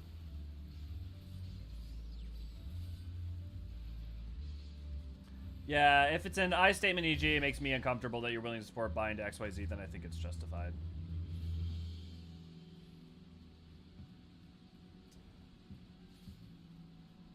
Sure. By the same token, though, so I agree, but I'd also point out that, like, for instance, if someone finds a lot of comfort, if someone's, for instance, people who were outlier kids find a lot of comfort in the story of a novel, right? Like, let's say Harry Potter. Let's just, I mean, I know it's fraught, but let's use it as an example. And that story means a lot to them, and we're going to say that, and we're going to actively shame someone for finding comfort in that novel because of its creator and purchasing that. I just don't think that that's constructive. I mean, I may be wrong. I just think that, like, shaming people for something they're finding solace or comfort or meaning in is like, look, it doesn't mean you don't get to feel uncomfortable, right? It doesn't mean that someone doesn't absolutely get to feel comfortable. It doesn't mean that they can't say it, right? I just don't know that how constructive it ends up being, but yeah. We're talking about different levels of engaging, Elio. Yeah, okay. I mean, look, it's hard to have a conversation that, like, that nuanced over text and with a delay, right? And I'm not trying to be an apologist for any of this. I'm really not. Again, I don't support anything. I don't buy the Wizarding World. I don't, I wanted to go to Orlando and go to Harry Potter World, and now I very much am on the, like, very much, so, like, this is, like, I have my own lines.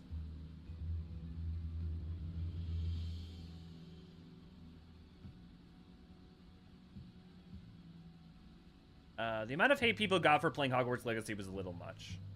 I just think it was directed in the wrong place, right? Like, directing that hatred towards people playing Hogwarts Legacy just wasn't, like, what... If you're talking about someone in your life, talking about your discomfort with it, right? And wanting to have a conversation with them about it, that's all well and good, right? But if you're going and, like, literally just into chats and just throwing, like, hatred out there, it's kind of ironic, to me, to an extent.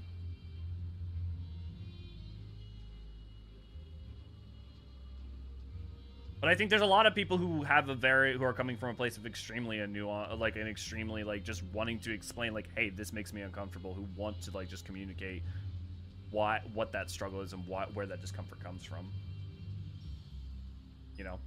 I think the problem is that, like, regardless of when it becomes vitriol, it's hard. And then the other problem is that when reasonable expectations of discomfort or reasonable amounts of explanation of discomfort are treated as vitriol, then it becomes impossible to have a conversation, right?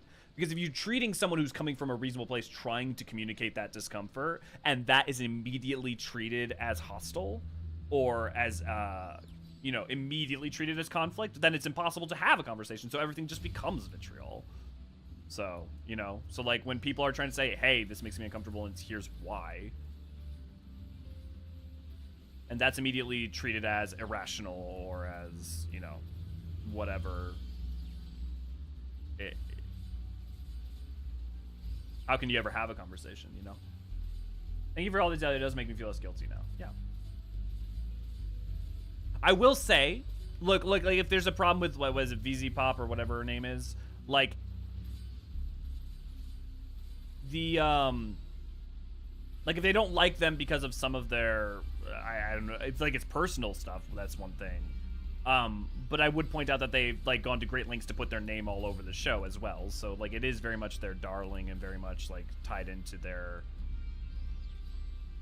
I will say, my impression is the person who made Hell of a Boss and Has-Been Hotel, I think, actually understands the industry and how it works and how much, like, your name matters and how much, like, creative control is lost and how much you will be run over. I think the thing is that she's also it seems, my impression, the level to which she's willing to, like, kind of has tossed some of the other voice actors aside and stuff, makes me kind of have the impression that she is also buying into very much the industry standards of behavior. But I don't know. That's only a very outsider perspective, right? It's impossible to say without a much more insider perspective. If they think that this, like, isn't harming someone, you don't need to make someone cry for liking it. Well, I just like more than that, it's like, I don't know. Do you want to be right or do you want to be effective? Right? Because, like, you can be, your moral outrage can come from a place of being correct. It can come from a place of you're not in the wrong necessarily. But it may not be effective at actually getting people to side with you if communicated improperly. And that perilously tilts on the edge of, oh, it's fine to be upset as long as it's the correct way of being upset, right? But that's, so, like, it's hard to balance out where that line. You don't want to take a chance of controversial people making art simple. Support AI arts. Well, then it's just a mishmash of all the controversial people, right? We take a little bit of every artist who's controversial and make the ultimate controversy, AI controversy. Look, I'm not the person who should be talking about this for what it's worth, but I do think that there's a benefit to at least kind of talking about it. And I'm also talking about this in a space where I can shout all of my thoughts ad nauseum while a lot of you guys are limited in the way you can respond. But my hope is that what's actually taken away here for the most part is, what I'm trying to say is, nuance matters. That does not mean nuance matters, so hand wave, don't worry about it. It just means that we'd be better off if we can actually have conversations. And also fuck just asking questions. Doesn't mean you have to have a take, but don't just ask questions. Come from a place of intended curiosity and uncertainty, but don't just ask questions, because that's... You can do nothing but ask questions, but just by, like, embracing, okay, oh, for fuck me.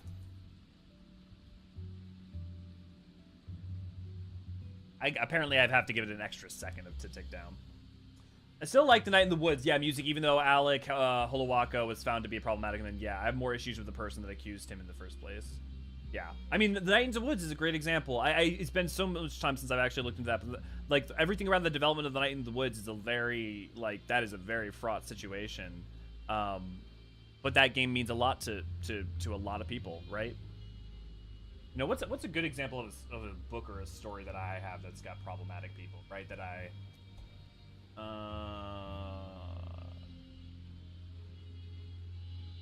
Oh, you know, I love Lovecraftian works, right? I love Lovecraft. Motherfucker was so fucking racist. And look, not even just was he racist in his own life, in his works. In his works, he took the fear of the other, that same embodiment of the fear of the other in the idea of like outer gods and took that and applied it to the other also being black people, you know?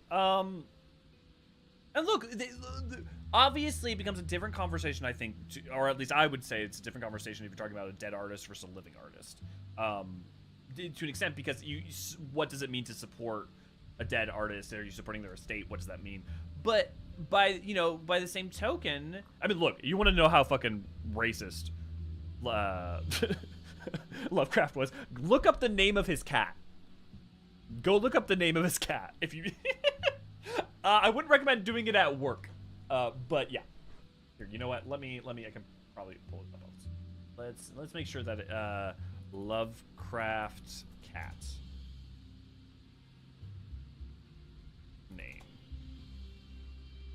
let's hope this doesn't get demonetized for that or anything, but yeah. So yeah.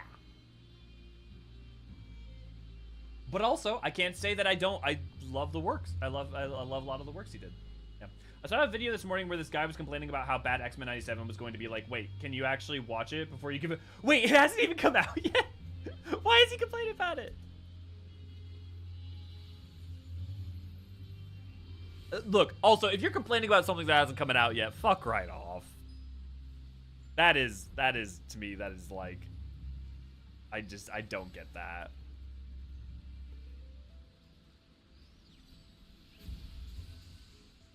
Like, if you're doing it because you're complaining about something specific in a trailer, right?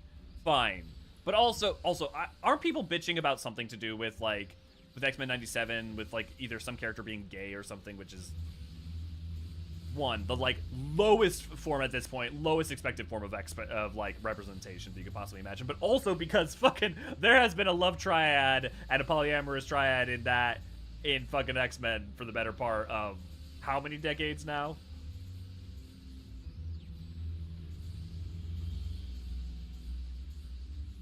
Because they changed Rogue and made Rogue non-binary. That makes so much sense, though. Dude, look, X-Men is not my biggest, like, but why are they mad that they made Rogue non-binary? I feel like of all the characters, that makes so much sense for their character and characterization. Yeah. There's some problematic with the Warrior Cats, yet I still read the series. Yeah. I once saw the Mikote named Lovecraftian Cat. Oh no. Yeah, if you didn't know. Yeah. I just turned back in and my god, Lovecraft was afraid of damn near everything that he did not grow up with. Yeah, I will say, there is pity in my heart for Lovecraft. I think the guy was kind of an asshole, kind of a know-it-all, kind of, like, I've read a lot of his letters. I think the guy was raised in an environment where I'm not surprised he turned out the way he did.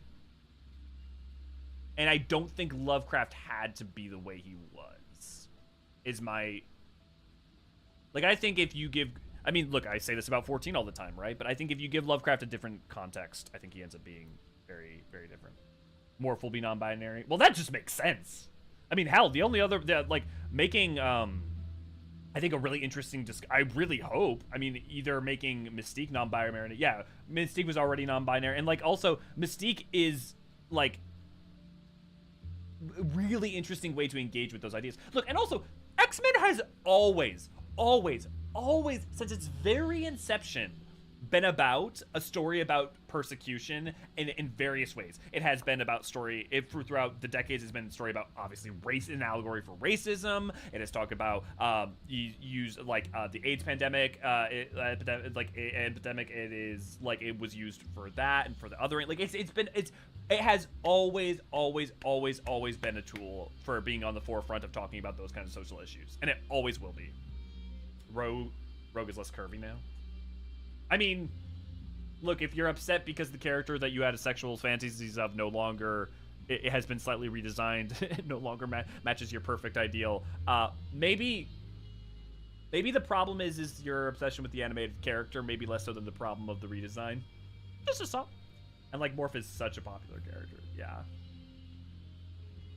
Here, let's, new Rogue design. X-Men.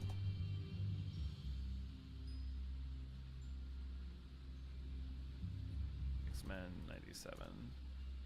And that inability to touch and that disconnection from other people. Rogue.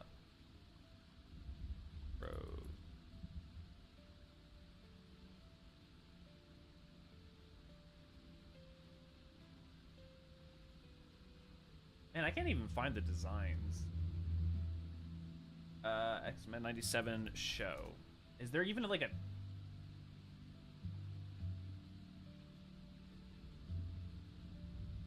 Thank you. Oh, yeah, awesome. Thank you.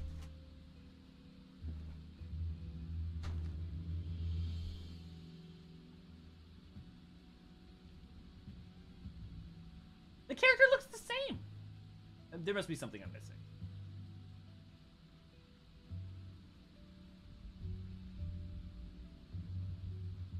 Okay, there's an official trailer.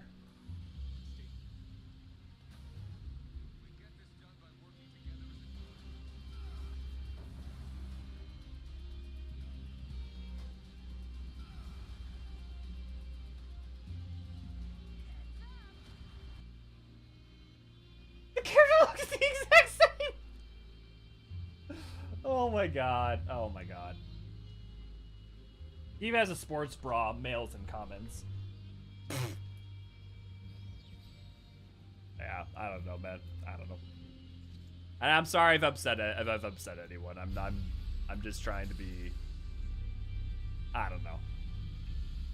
I don't know. I'm just thinking out loud. I feel like we don't get to talk about a lot of stuff these days. Not because like, oh, we don't get to talk about, people don't get to say what they want and be like rude or mean or cruel or crass. I just think, look, we're all on the defense on the internet, right? We're so used to being like dealing with either prejudice or hostility, it becomes very hard to like be wrong. I mean, look, I could be wrong about everything I'm saying. Like and it's not that it's okay, I can just throw out whatever, but like being able to talk about it so you can learn, you know? Part of that's also motherfucking listening and not treating people like, you know. You know, there's an X-Men 97 comic. It's a comedy. I return from doing an event quest, and first thing I see is naked Alio under the rain. Now that's content. Oh, yeah. Shit. We got 5, guys.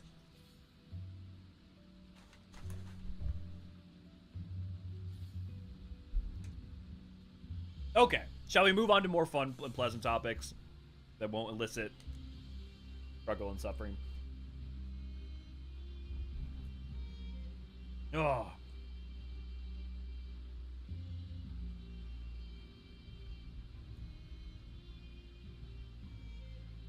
What's y'all's dream job? If you have any job.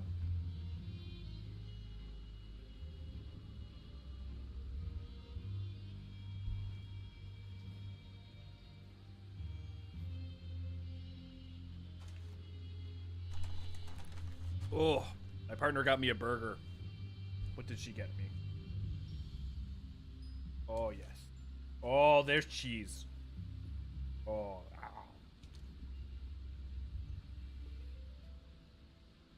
I'm gonna be right back.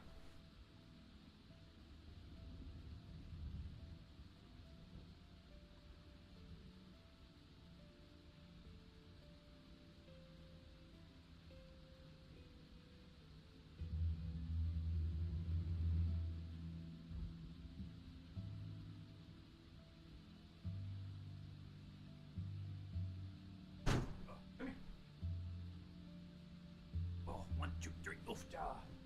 I got a boy.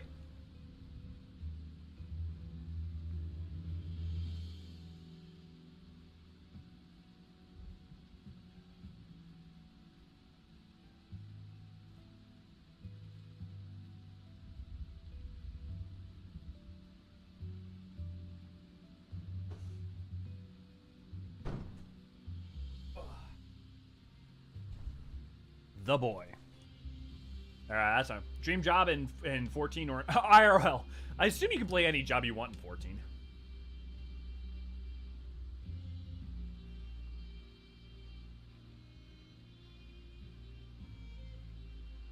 Pillow tester? That sounds suggestive, Ray Ray. Yep, cause no. Look, we're here to hang out. We're here to talk. Again, I apologize if anything I've said has sincerely. Look, I'm in a position of privilege, right? On a number of levels. Air Museum, decent, but those are mostly volunteer. Docent? Is that a typo, or is docent an actual thing?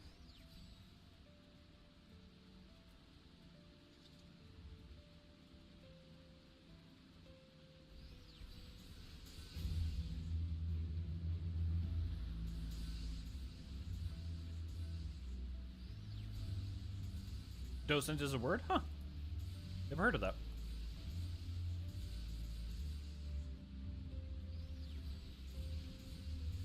Dream job, not to have work, but to still get paid. Well, okay, then, but what is your hobby then, right? Like, my point is more like, what would you, if you had to be doing something, what would you be doing? I mean, unless I guess you just don't want to do anything and you would just rather laze about.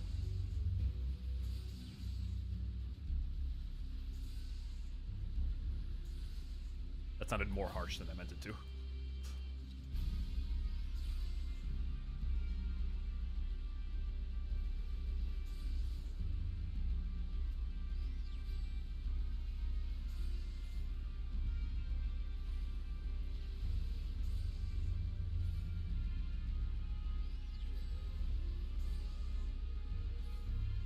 Oh, am I gonna make it?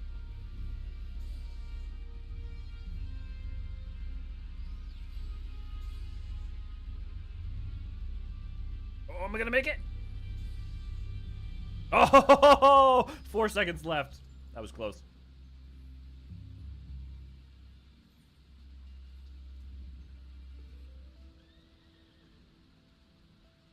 Dream job, get paid to play games I like.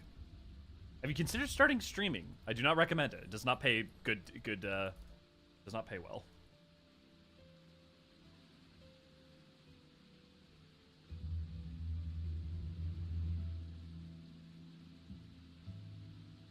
Okay, but if you had to stream, what sort of games would you play? I suppose you don't have to stream. You could play games. You could work QA. I don't recommend it. I mean, well, okay, QA super depends, right? Depends on like what company you're working for. Super don't recommend doing QA for Activision.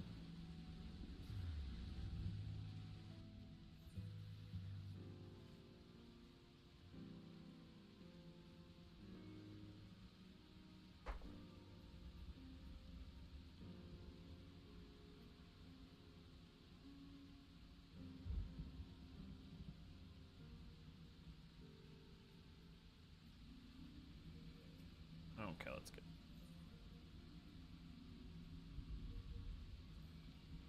What was it? Protect. Gel. Jordan. Okay. Closer for the whack. I don't need no clothes. He says as he puts on clothes. Real world job. Still, I stand by my previous statement. Red Mage. Mage drop. Artist and writer. My mom was a writer. Her book's still being sold online. I want to pick up a torch and give it a try. Oh, that'd be cool, Raven. And Ray, you also would. What would you guys write? Also, an event quest provides inconclusive evidence of Warrior of Light not being alien to the concept of photography. Yeah, I was really shocked by how much photography wasn't a thing when we actually looked into it. Yeah, Ported at 14, I would learn to be a machinist, because there's no way in hell I'm walking around without self-defense. Well, I mean, if you have access to magics. I feel like that would, like, grossly... I guess what job would I... I mean, if I have access to magics, I'm almost certainly going to learn a magic discipline, because I would love to have access to magic.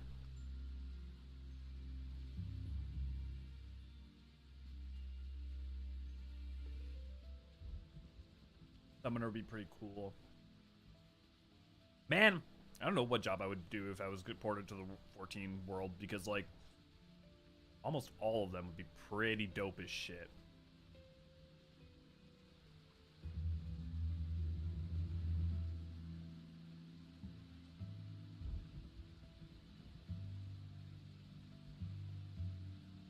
Either history or fantasy. Why not historical fantasy? QA is great, but I wouldn't do it for most gaming companies. Yeah, the problem is, like, if you were working on a small team, QA, I'm sure QA can be, like, a ton of fun. But QA in a large company is, or at least large gaming company, I'll speak to that, is not a good time.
Okay, how close are we to finally...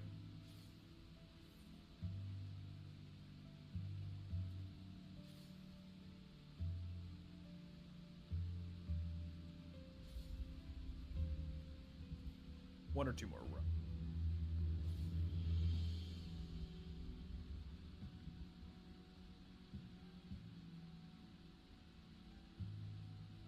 That's cool, Raven. If I ever go back to writing, I do fantasy, mysteries, or both. I do love the amount of people in our community who seem to be interested in writing. It's quite high, and I wonder if that says more about this community, about Final Fantasy XIV, or just the general fact that people like to want to write. Blue Mage, shorter catch times, also unlimited fish. Wait, that is a good question. Where the fuck does the fish come from that you spit it? Is that spontaneous generation, or are we teleporting fish? It's a great question. Let's look at sardine. Oh. Okay, flying sardine. The apical in the wild violently regurgitates the latest pescatarian mealet predator as a defense mechanism. In Blue Mage trials, a flying sardine has proven to be an equally effective deterrent even when the sardine in question is not entirely physical, reliably shocking adversities into silence. So it is an ethereal sardine. You're effectively creating an ethereal, like, aether sardine that probably dissipates upon hitting the enemy. Ethereal magic looks like a fish as we toss it. Yeah, so it's a fake fish. Yep, fake fish. We're summoning fish familiars and then launching them. We're basically launching fish-shaped carbuncles. I mean, carbuncles would require a crystal around which to summon it, though. So, like, it's not even quite carbuncles. It's more like, I mean, it's more in common with some of the black mage spells, really. You're effectively creating an ethereally dense pocket of energy that then can be thrown. It's like tossing a stone at someone. It's like a... Yeah. It would make the most sense. Like, imagine if you will a fish randomly teleporting from the ocean to your hand. Decimate the ecosystem one blue mage at a time. New term of the day, fish-shaped carbuncles.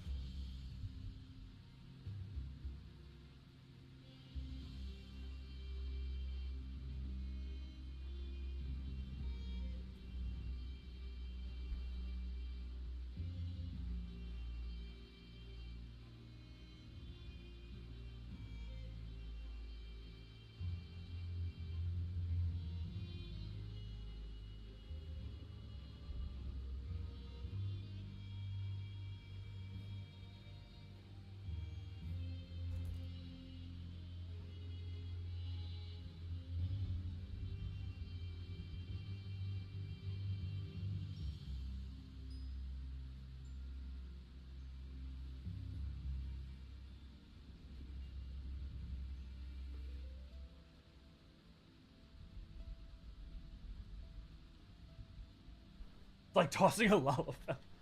Lalafells aren't real, Des. They can't hurt you. As we all know, Infinite is just a Lalafell-shaped carbuncle. Raven. Issue is I keep redoing the flipping first chapter due to my worries of it not being good enough, but I'm the only one reading it, so my mind being too mean to itself. Raven, I will say this, and I will say this to everyone, and I will say I'm absolutely guilty of this myself, but just make it, finish it. Sorry.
This Lalafell just joined in and is...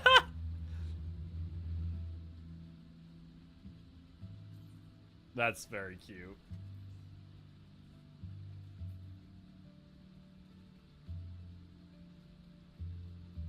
I only wanted to write history until I started playing 14. Then I found there were aspects of the story that my reaction that I wanted to explore, but no one else was going to go there. I mean, to be fair, Ray, like, look, that's one of the things about Tolkien is he loved history, he loved fairy as well, but so, like, I mean, like, look, the line between genres blurs.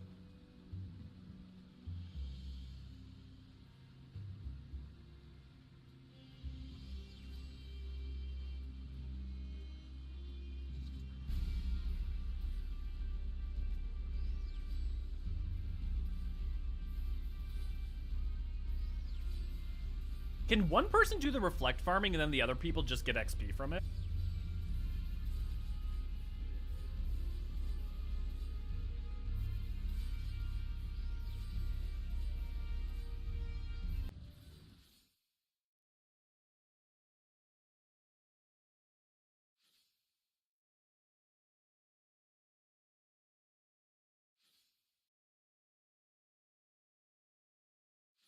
Everybody okay? Because I have no idea what just happened. My internet dropped out for like 1 second, and then...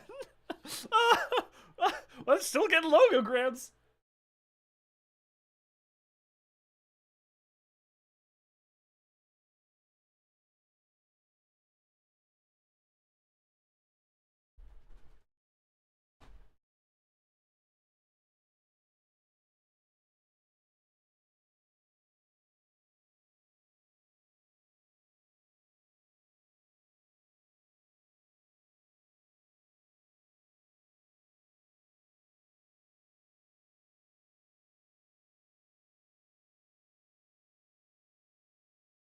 Yeah. Not really sure what happened there.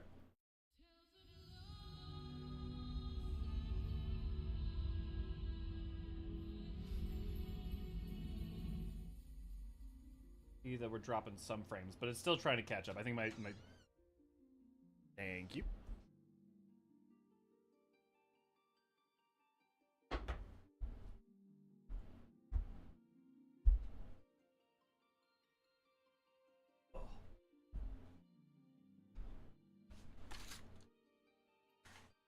Looks like the stream's fine. That was very strange. Getting logograms and just connecting is such a powerful image, right? That's a new one. That's definitely a new one.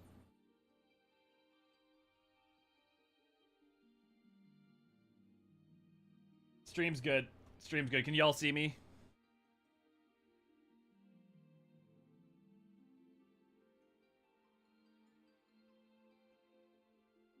Yeah, you can totally just not use your last name. The story I made for my character doesn't use her last name. It's just kind of a generic fancy last name placeholder. Yeah. What was that?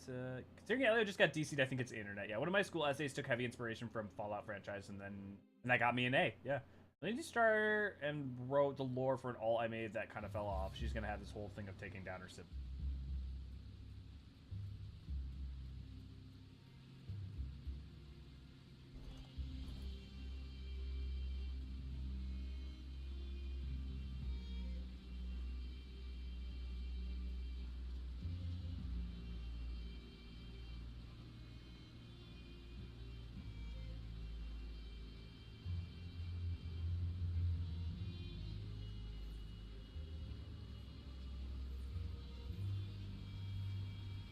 Just talking to my ally.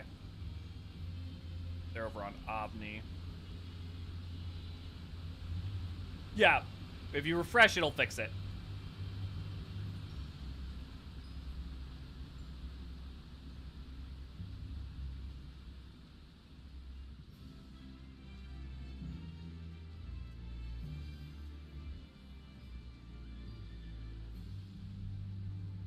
One of my favorites book main character is called Hero Protagonist. Wait, that's Gibson? Or is no, that's Snow Crash by Neil Stevenson. Yeah, Snow Crash. It is Snow Crash. Neil Stevenson. You know, my favorite Stevenson book by far is I love Seven Eves. Yeah, Ray, if you haven't read Seven Eves, you absolutely have to. It's so good. By the way, due to you getting me into Paladin, my main character in the fanfic is not Paladin. Nice. Oh, I never said my thing, by the way. Don't worry about doing it well. Just do it. Just like get it written and then edit it after the fact, rather than writing the first chapter and then editing and re-editing. Don't worry about making the perfect thing. Don't worry about making the perfect thing. Make something. Make something. What's your last name, sir? Last name. Yes, your last name. Last name. Ooh, shit.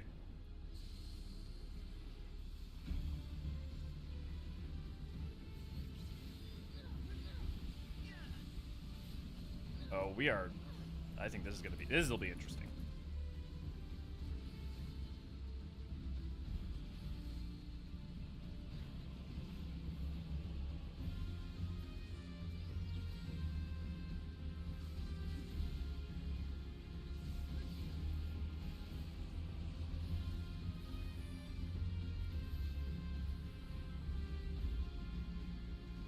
Because of oscillation is out.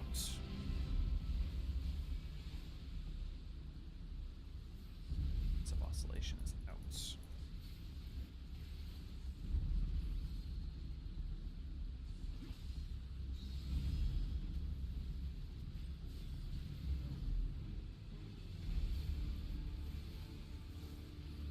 Sorry, I have to focus a little bit on this because we don't have a ton of people.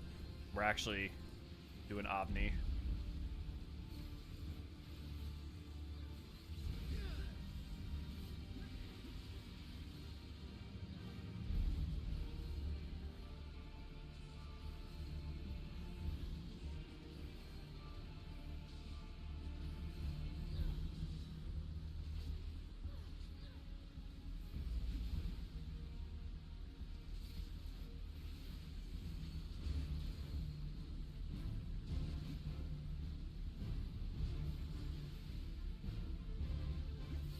Oscillations out. Oscillations out. Out.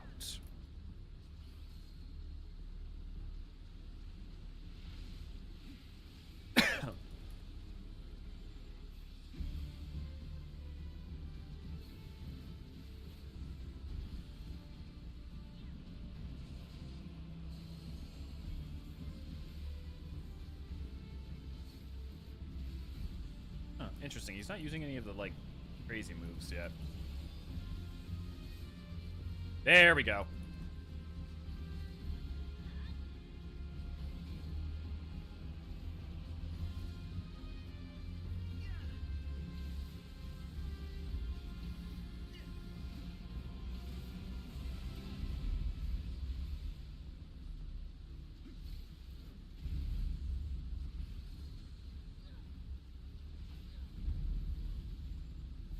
This is actually going really, really nice.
Oh, okay.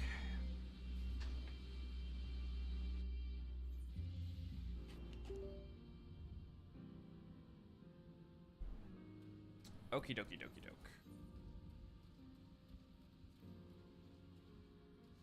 Oh, I also need to engineer. There we go.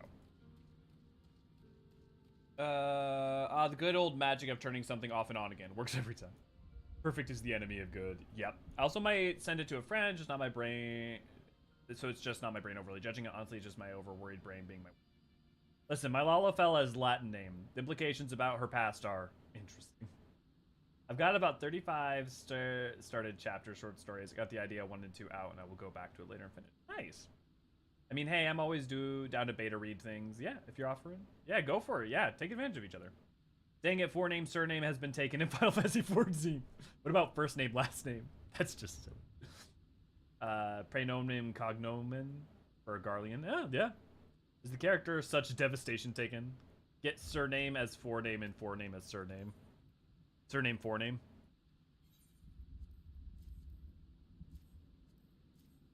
Holy shit. Almost approaching 10 million gills worth of items. Very good, very good. Magia board, level 7 unlocked.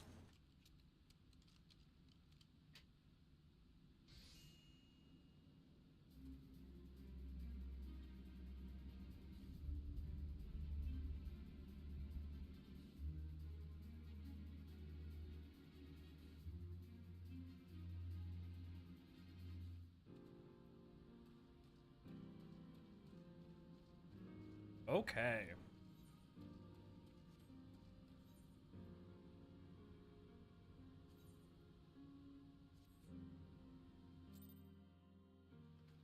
I will do the rest of the lead up later, and I will make sure to get Ray's footage then, for a couple of reasons. Okay. So, here's a question. Who would like to join in for something if we did dungeons? We could do dungeons, we could do trials. I have to do a Circus Tower run today for the weekly. In the meantime, though, we need to do Final Fantasy 15. Go do that, but first, let us go do the, I'm gonna make sure to be doing some, gates. Because I need the Gil and I need the, Tomestones. Which, well, sorry, not Gil. I need the MGP and I need the Tomestones, which I'm gonna be using on MGP. You give me 20? Yeah, I mean, we're gonna be around for a while. I'm going to be going till at least probably 7 EST. I might stop then so I can do my wrap-up stuff in Eureka and catch up on the story stuff and get Ray's shots. The shots while I'm doing that. But then I'm doing Baldezzian Arsenal at 9 p.m. EST tonight.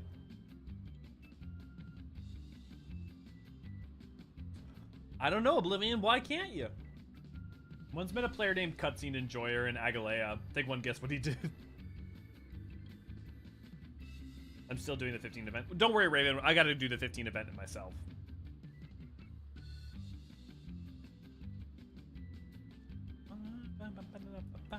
Okay, guys, where should we stand? Should we stand with the rest of the group? I say we stand with the rest of the group.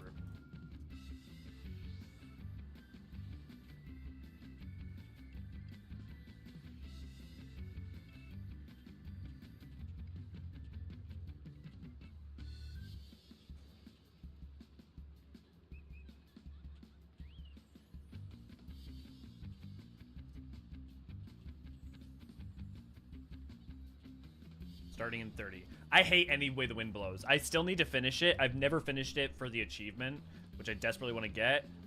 But I hate it because it's all luck. There's literally nothing, like, there's no skill, no... I wanted to have some luck, goddammit.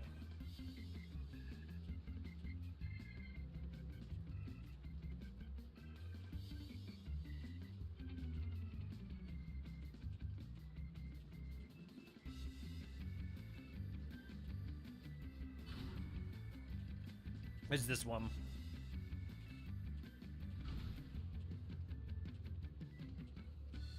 Oh, god damn it. God fucking damn it. One day.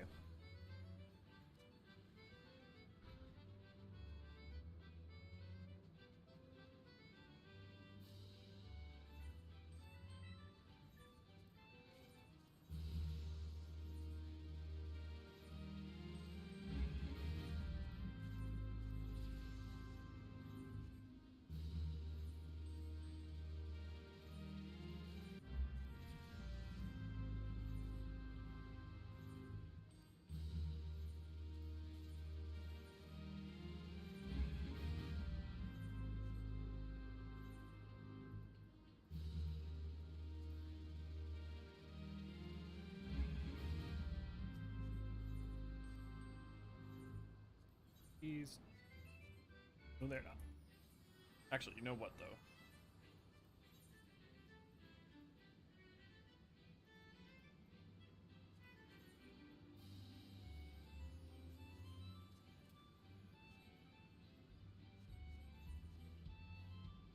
Oh, you know, actually, I keep...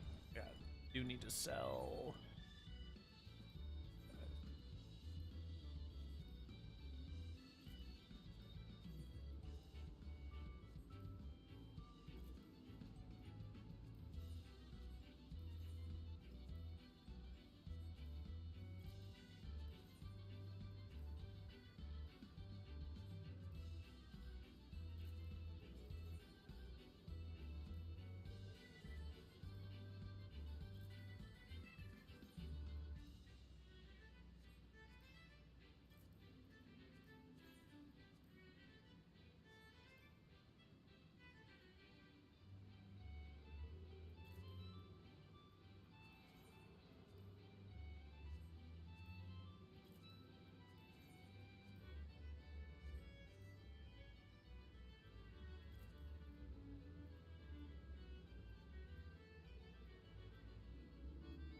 God, I got so many conceptual and fundamental logograms from that farming. Okay. Let's go do 15.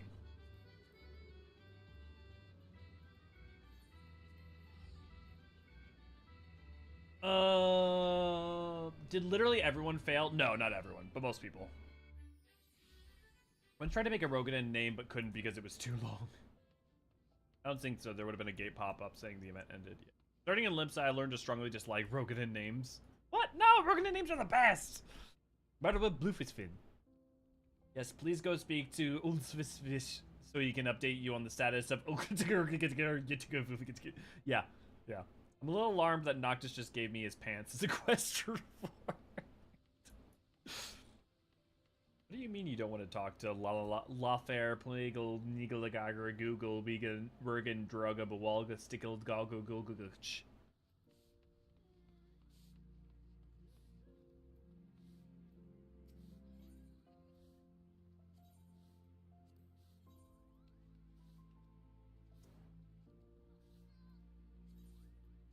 MGP card for ye, give me all that golden sweet. Delicious. Okay. Move it. Oh right, I'm on the. I need to be. Man in Black. There we go.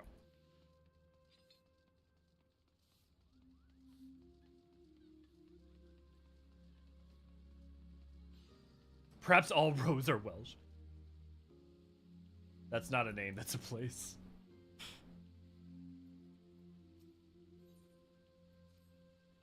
Hey! Speaking of Keep, me and Rara were just talking about them. Greetings, adventure. I'm Keith Jakya, reporter of The Raven, Gridania's leading tabloid. I'm hoping that I can rely on your kindness. She is part of The Raven. Okay. Wait.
Keith is mentioned in EE1. I saw Ollivander Goodfellow, and the problem, and then I looked, but she's mentioned at the very bottom of the entry in EE1. She is mentioned in EE1 for sure.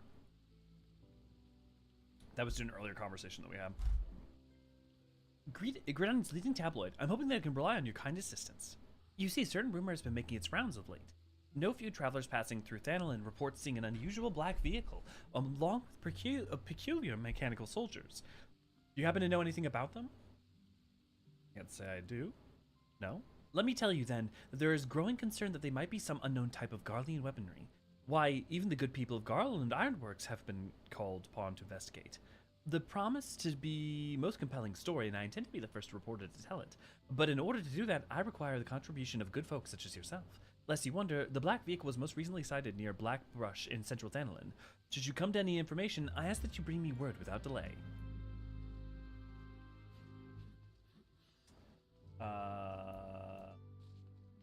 It's a well shitty that you did butcher. I can't say it though, but the voice actress of Wuklamat can say it. Well, if I knew it was an actual name and not someone, well here, okay, well now I'm curious. Let's see how do you actually say it?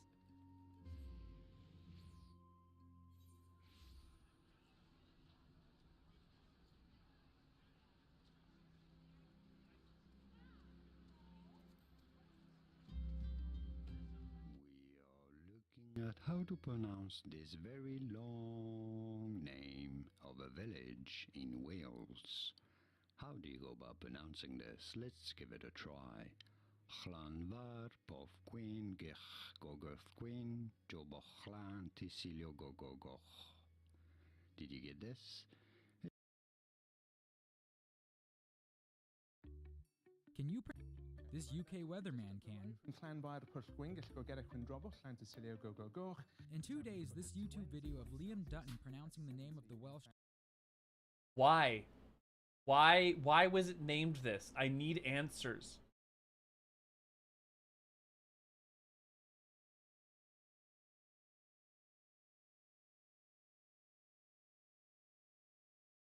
Why was it named this way?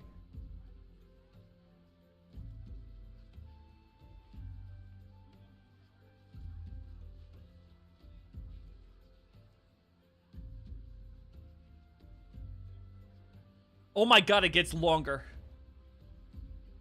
Okay.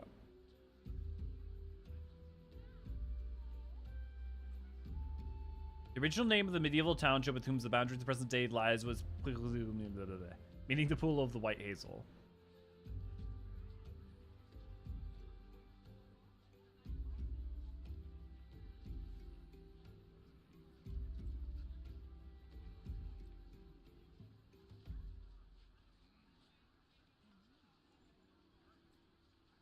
Oh, well, longer versions of the names are thought to have first been used in the 19th century in an attempt to develop the village as a commercial and tourist center. The long form of the name is the longest place name in the United Kingdom and one of the longest in the world at 58 characters. So this is intentional. The long name was supposedly contrived in 1869 as an early publicity stunt to give the station the longest name of any railway station in Britain. Oh, come on! Sarah, good to see you. Glad to have you.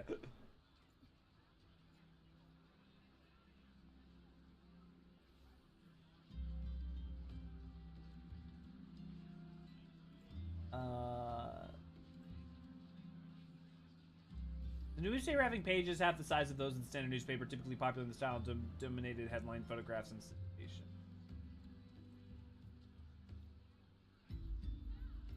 Not to stop giving me your clothes. This is getting weird, dude.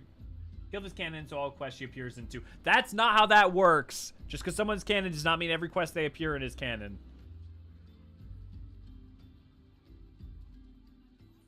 Until such time as any of the side content is mentioned in the EE, I still argue they are subject to ambiguous canonicity.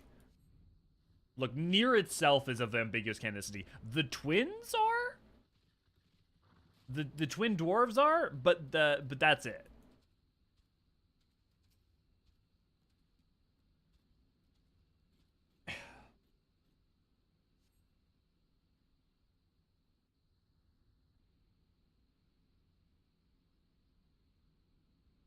God damn it.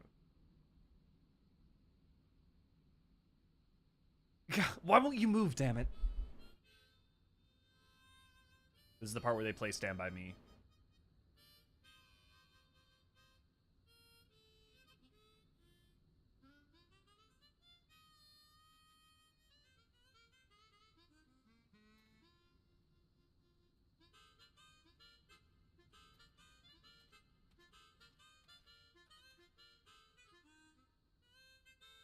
Hey, do you know if there's a garage nearby?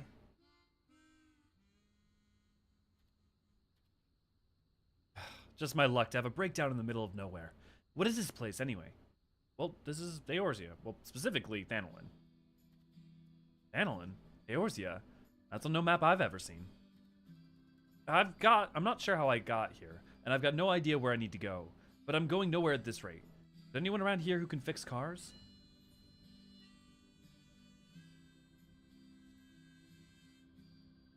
Well, Garland Ironworks might be able to handle it. Seriously? Man, what a relief. Anyways, might as well keep pushing her along.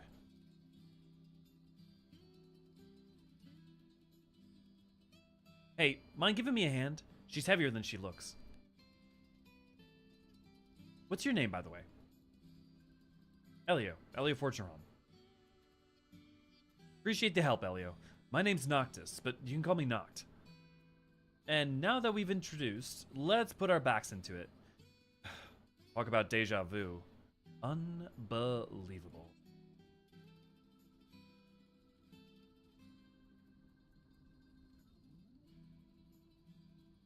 Well, seasonal events are, but the spin-off, like, crossovers aren't, Ray.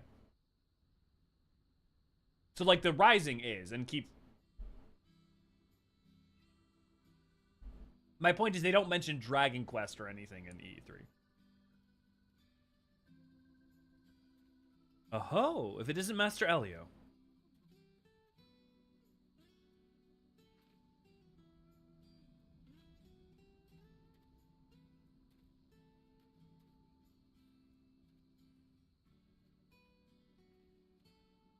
But by the gods, she's magnificent. Such elegance, such refinement.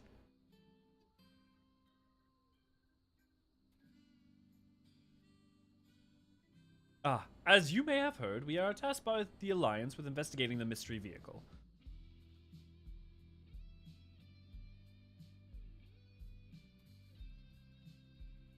Master Sid himself should be close. If you'll excuse me a moment, I'll direct him hither. By the way, for those who don't know, there was a Final Fantasy XIV crossover with 15.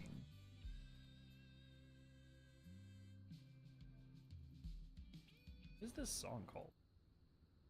Hammerhead. Oh, it's the Hammerhead theme from 15. Okay.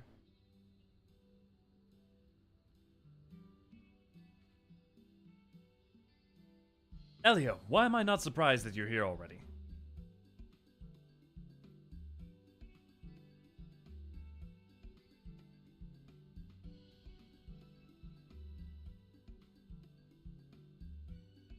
So this is the machine. At a glance, it doesn't appear to be of Garlean make. The young fellow there. I take it he's the owner? Also, in case you have never seen what high-quality Mikote looks like, here is the crossover event in 15.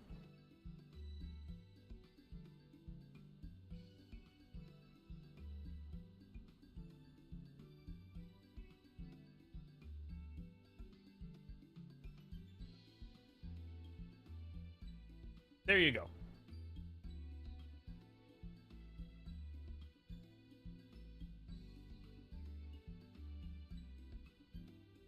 This point where Noctis mentions the Mikote he meets in 15. Oh, yeah.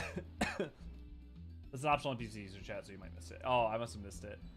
At least the first time I did. Rico, I mean Euzora, I mean Leslie, I mean Noctis. Elio once again flexing his psychic abilities to guess what his character says to an NPC.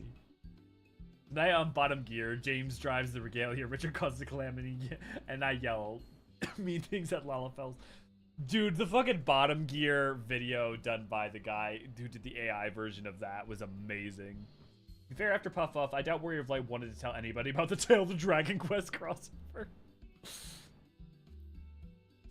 The young fellow there. I take it he's the owner? Well, yeah, more or less, but he doesn't exactly know where he's is, or where he's from. Oh, or at least I don't know where he's from. And Noctis doesn't seem to know anything about Eorzea, you say. Peculiar. Might he have lost his memories like I did? Hey, I'm right here, you know. Now, if you're done talking about me, you're Sid, right? Not quite the Sid I was expecting, but if you can fix the regalia, then it's all good. I'll be honest with you. This is technology I'm unfamiliar with. I can't make any promises, but I will try my best. Appreciate it. That's just one little problem. I don't have any money. Never you mind that. To be able to work on a unique machine such as this is its own reward. Seriously? You're a lifesaver. Oh, and Elio, I trust you heard about the mechanical soldiers? We're tasked with investigating them as well. By all accounts, they appear to be simply men, albeit armored head to toe and bearing advanced firearms, what betrays them as an unnatural efficiency with which they move. Sounds like MTs to me. MTs? Matchtech troops, robotic soldiers created by the Niflheim Empire. Come to think of it, the last thing I remember is being at Nif base. It's kind of hazy, but there was a strange machine, and before I knew it, I was here in this place you call Eorzea. That's quite an unusual tale, but then again, I'm in the presence of an unusual technology. No reason to doubt your words. You may have an inadvertently activated teleportation device that have been sent to our world. At any rate, you seem to have been acquainted with these mechanical soldiers. Perhaps you can investigate in our stead? They were most recently sighted near the unholy air, not far east of here. If they're really MTs, they might hold some clue on how to return home. Alright, leave them to me. Wait!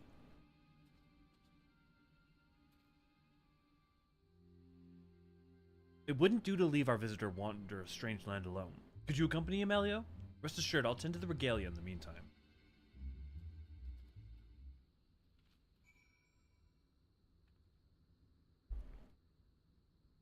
I don't know, man. I feel like I've been on the bandwagon forever if I don't want all the universes to be crossed over to and to make that like a huge thing. Because I just think that unlocks creates so many headaches. But and especially from a lore standpoint, it creates so many headaches. But you know what? Maybe they'll do it.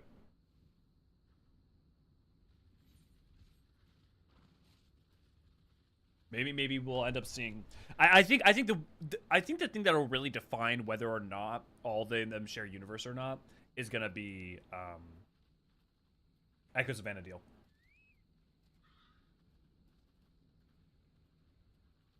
One thing I found funny was the automaton queen is created with the tech from the Holy Sea's automated knights.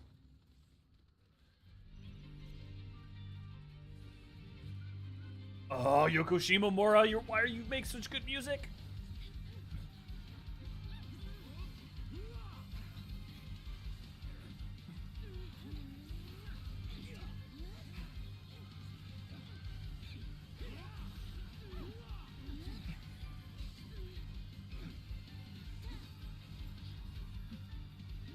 Whoa! They brought the big guns too. Give me a break.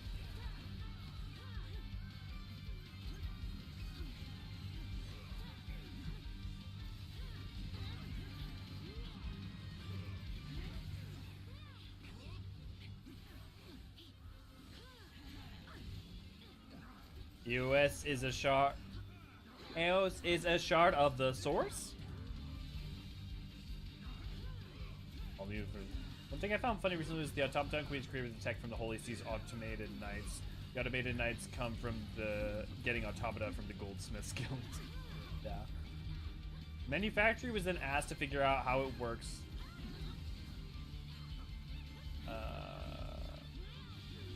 They had some success in copying the frame and insides, but couldn't power it, so the Theomancers brought them to life. The automaton queen uses holy knight.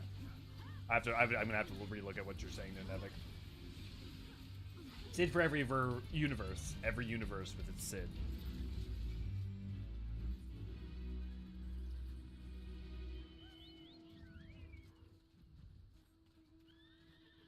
And that's all she wrote. Echoes of Vana'diel. What about Echoes of Vana'diel? Oblivion? I'm actually waiting by the fate to see. Yeah, holy, look at all those Reaper dots. Like that 15 becoming a musical is I'd have an idea. Well, I mean, Yoko Shimomura, look, Yoko Shimomura, who did the music for 15, is she's as good as Soken. She's amazing.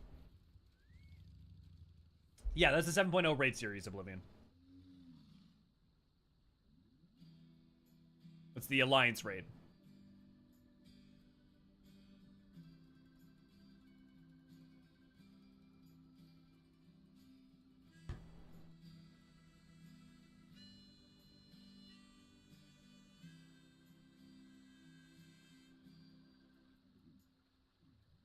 It's a Final Fantasy 11. Vana'diel is the 11 world. MT's just as I thought. Magic armor to boot. They must have crossed over when I did. But I couldn't find any clues on how I might cross back. Ugh, what am I supposed to do now?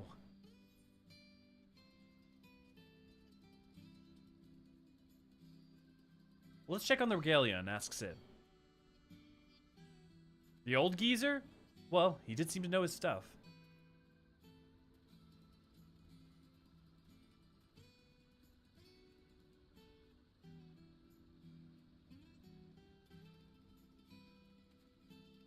You're coming along, right? Let's go check on the regalia.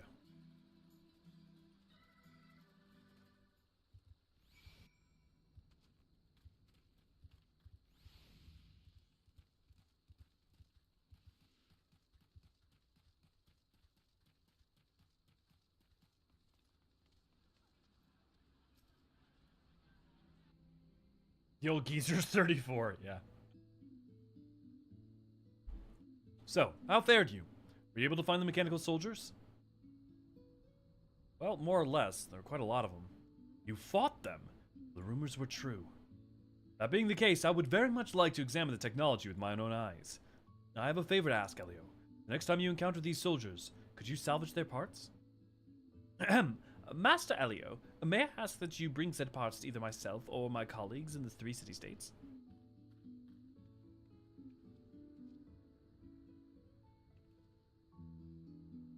We will pass them along to the chief after he has completed his long list of outstanding tasks.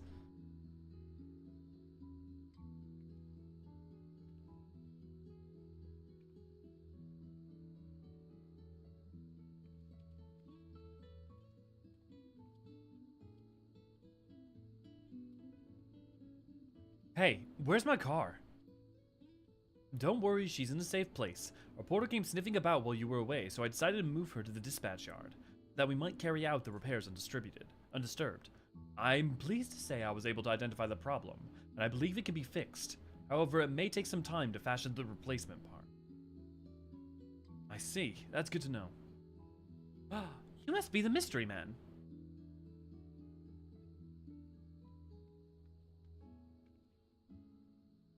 Oh, I'm no fashion correspondent, but I like your look. A simple silhouette with an emphasis on the details. I always found the skull motifs all over Noctis' stuff weird. What's the deal with you? Ah, where are my manners? Keep Jakya, reporter for the Raven, at your service. You are the owner of the mysterious black vehicle, yes?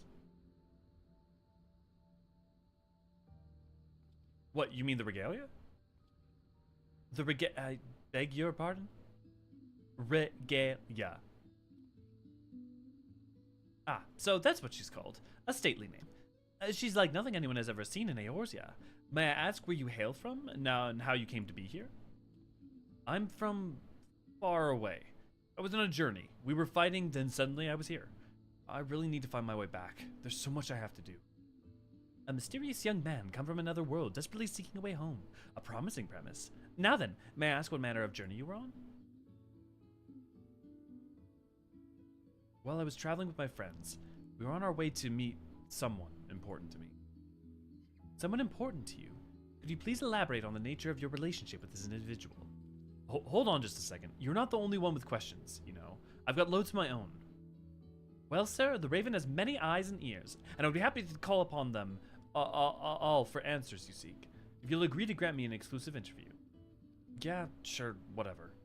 Then it's settled. If you would accompany me to Ul'dah, we may continue our conversation while I put my connections to work.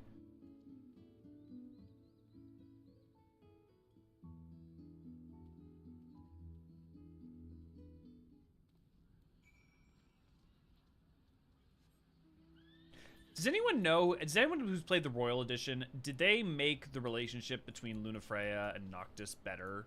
Because in the vanilla version, it was effectively damn near non-existent, and then she... Well, if you've played, you know.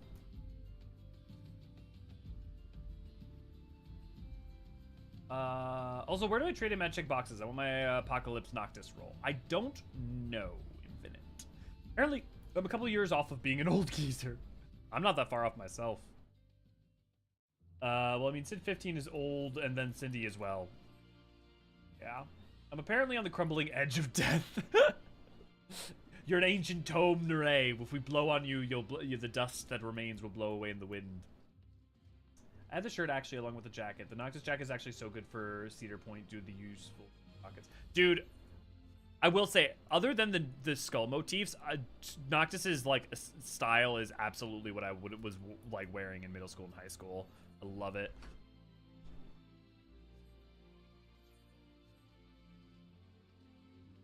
I'm an elegant tome.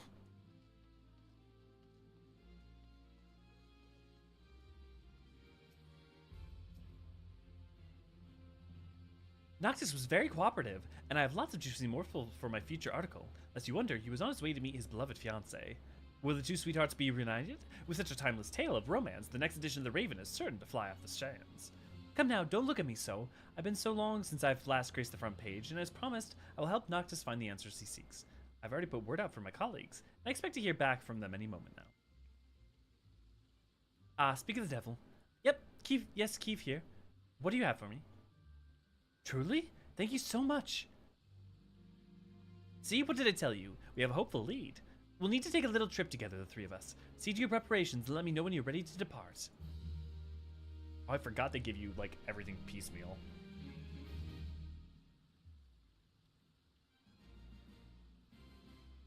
Various goods by speaking with an ironworks hand.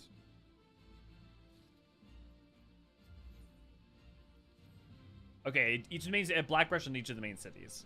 Ready to depart? Excellent. Our destination is the 12 Woods. More of those mechanical soldiers have been sighted there. And to be sure my colleague only heard the rumors, I suggest first heading to the Gridania and seeking out the witness. Sounds good. Let's get going.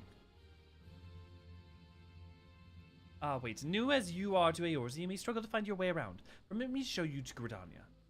Alright, lead the way. There's an NPC in the gold saucer as well for the boxes. Okay.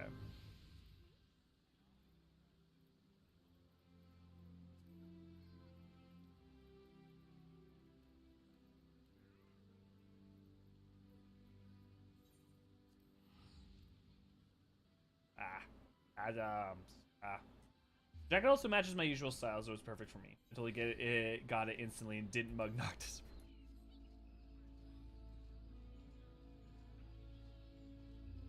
The Noctis tied up in the corner, jacketless disagrees.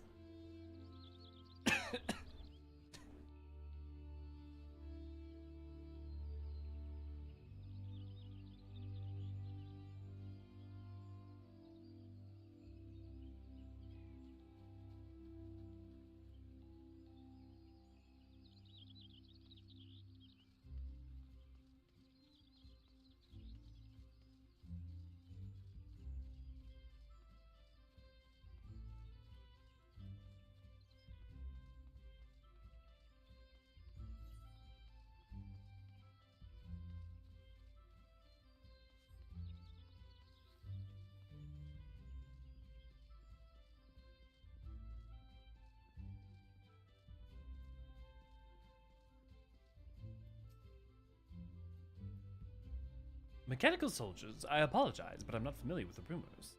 Well, I am. Fellow I know claims he came upon them near the Hawthorne hut in the East Shroud. At first he thought they were men, but on closer inspection he says they were more like dolls. You didn't think to share this little tidbit with me, brother? If I were to fall victim to these abominations, I shall consider my death on your head.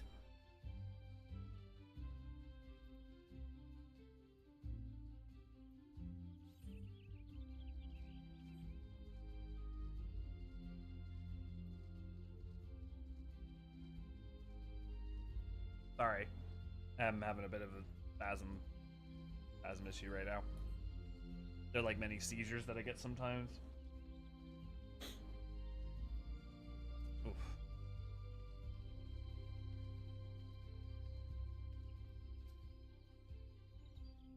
Mechanical soldiers. As a matter of fact, one of our sentries at Marasiak's Spire reported encountering them while patrolling the Bramble Patch. At first, he took them to be scarecrows, but as he approached, they suddenly sprang to life and set upon him. We suspect they are some hitherto unknown Imperial weapon. We're deliberating a response even as we speak. If your path takes you near the area, you would do well to exercise all caution.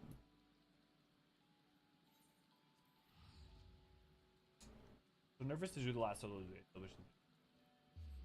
It's so awful at it. I hope they learned and improved and fell 100 times.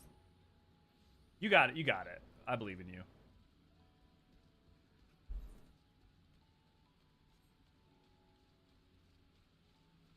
Oh.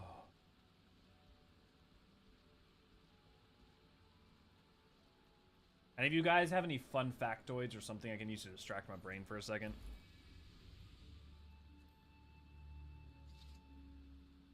Gotta like reset my head.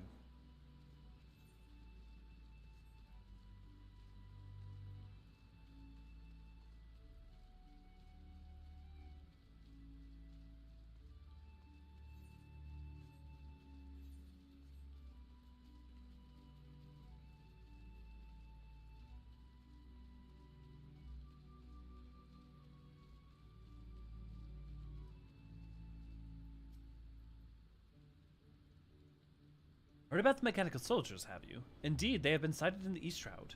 While I do not personally know the details, the Wood Whalers are in a state of heightened vigilance through the Twelveswood.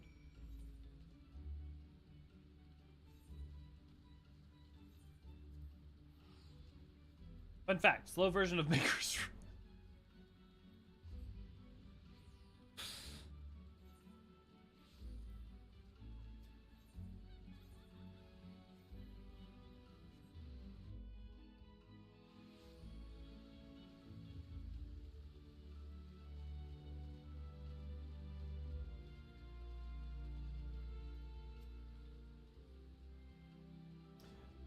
So, were you able to learn anything about the mechanical soldiers?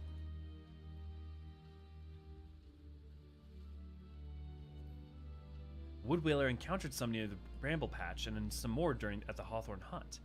I see. In that case, we were able to keep watch at Bramble Patch. We should be able to find them eventually. Well then, what are we waiting for? Wait, Please hurry after Noctis. Joseph can be a veritable maze even for the locals. It wouldn't do if he was to lose his way. Also, you know, it's funny hearing that it being a maze now, like, in 2.0 onwards, like, it's not that much of a maze. I mean, like, oh, maybe the Sylphland's a little bit, but, like, compared to, like original 1.0 Twelveswood, yeah, definitely maze is not wrong.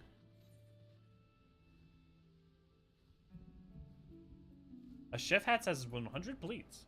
The real name for a hashtag is an octothorpe. Wait, who decided that?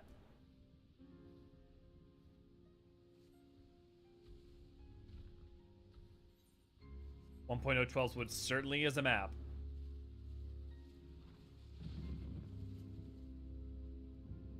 All these left turns make a circle.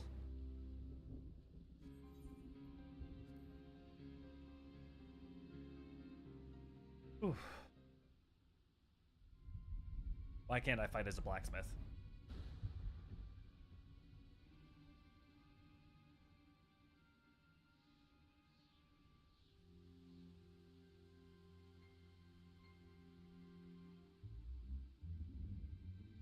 This the area, is it?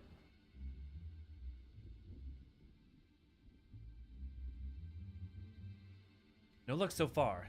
Guess we play the waiting game. Ketchup was once sold as medicine? Wait, in America or like in Europe or where? When was this?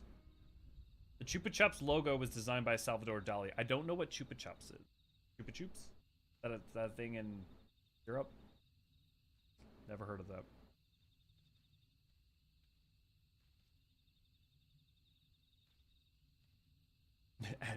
And those maps were discarded.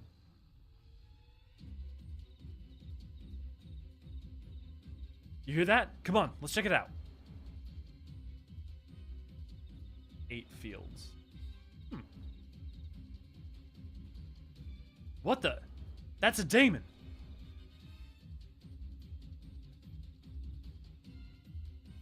Did they say daemon or demon in like in 15 when it's voiced. I think it's 5th demon. That thing's dangerous. We can't leave it running around.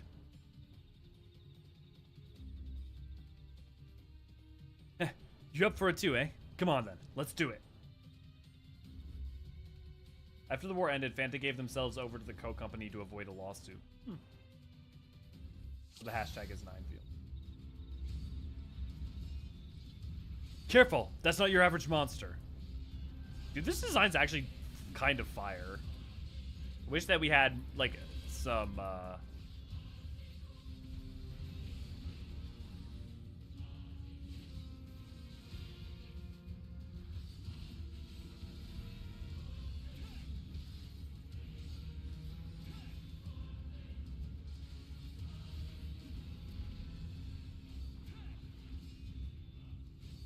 Damn, I forgot that the fucking duties in this actually were really good. Like, I remember the Garuda one being really good.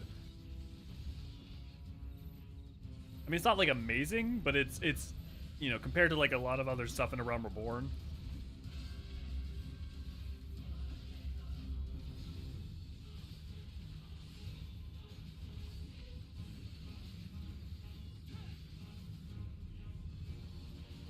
The cat has 32 muscles in each ear.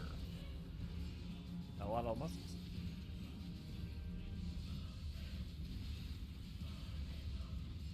Is that just to be able to fold them down?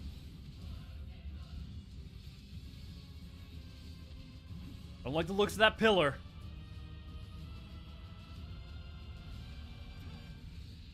Whoa, so that's how it works. I owe you one.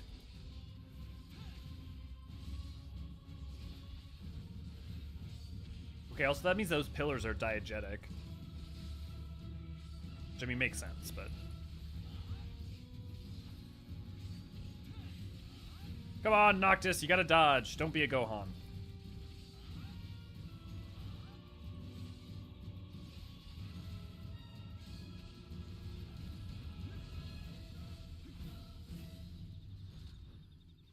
Two pillars this time. I'll take one, you take the other. Did you have to take mine, Noctis?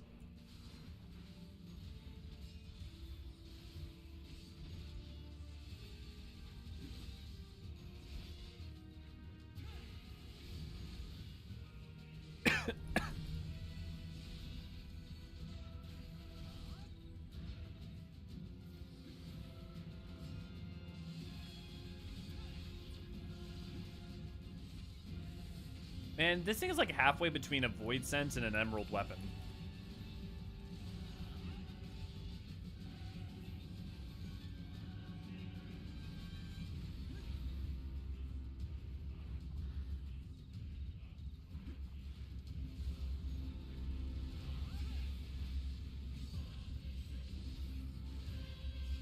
Their 2 muscles are to hold it down. If they had any less muscles, the ear would float away from the cat. Huh? You can see mechanics, apparently. If you eat raw mussels, oysters, or clams, if you press the meat to the top of your mouth with the tongue, you can feel its heartbeat, provided it's just freshly shucked by the meat from the shell. That's disturbing. I'm gonna make a note to never try that.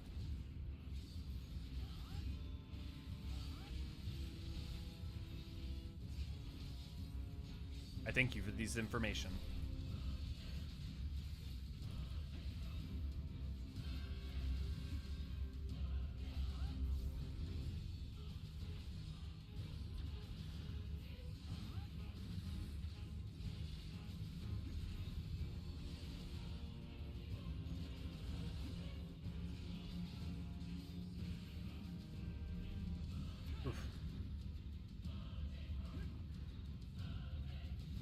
Hey, congrats, Raven.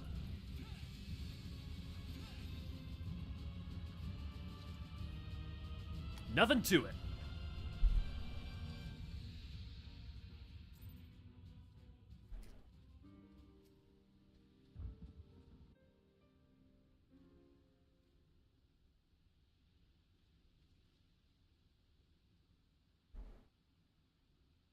First Magitech troops, now a demon. What the hell's going on?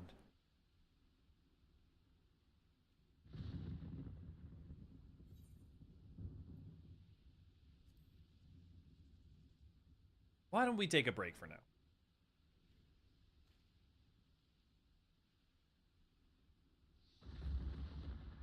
Yeah, after a fight like that, I can certainly use a break. Right, let's set up camp.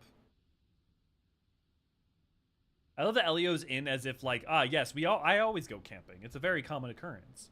I mean, to be fair, when was the last time we technically for sure went camping would have been Heaven's Word in the Churning Mists for sure.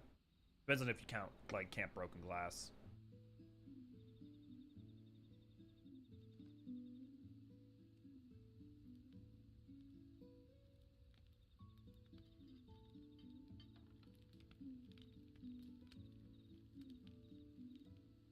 I've come up with a new recipe. Ah, the food porn begins.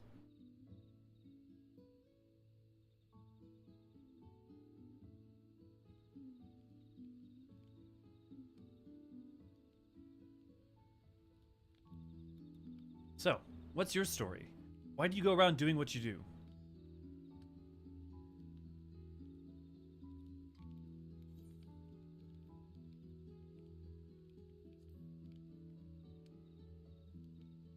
Protecting all those I care about.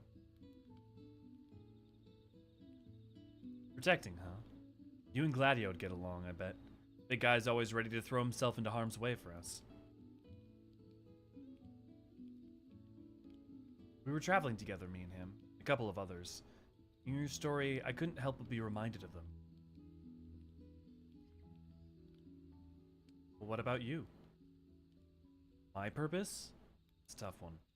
Guess you could say it's keeping a promise.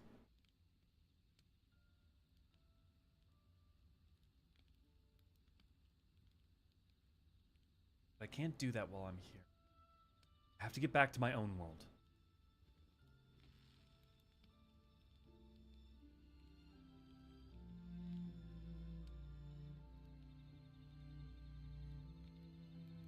Somehow.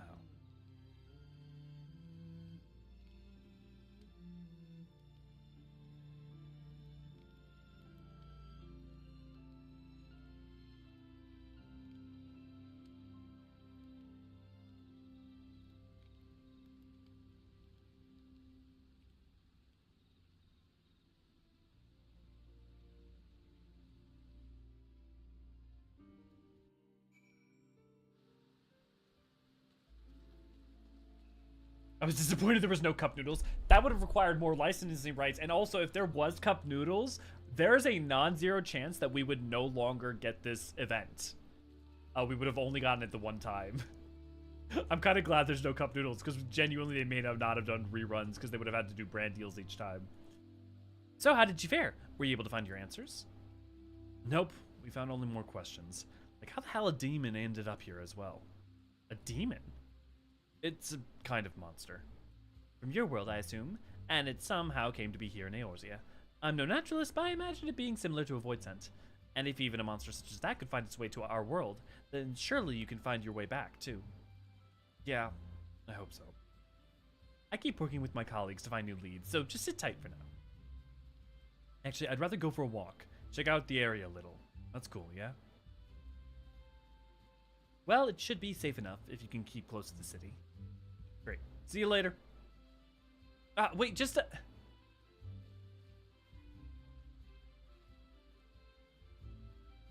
there he goes again.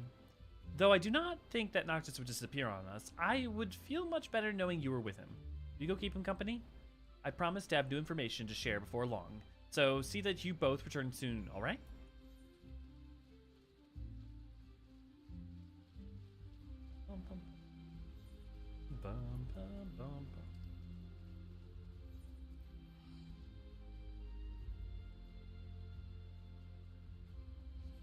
I'd come up with a new recipe.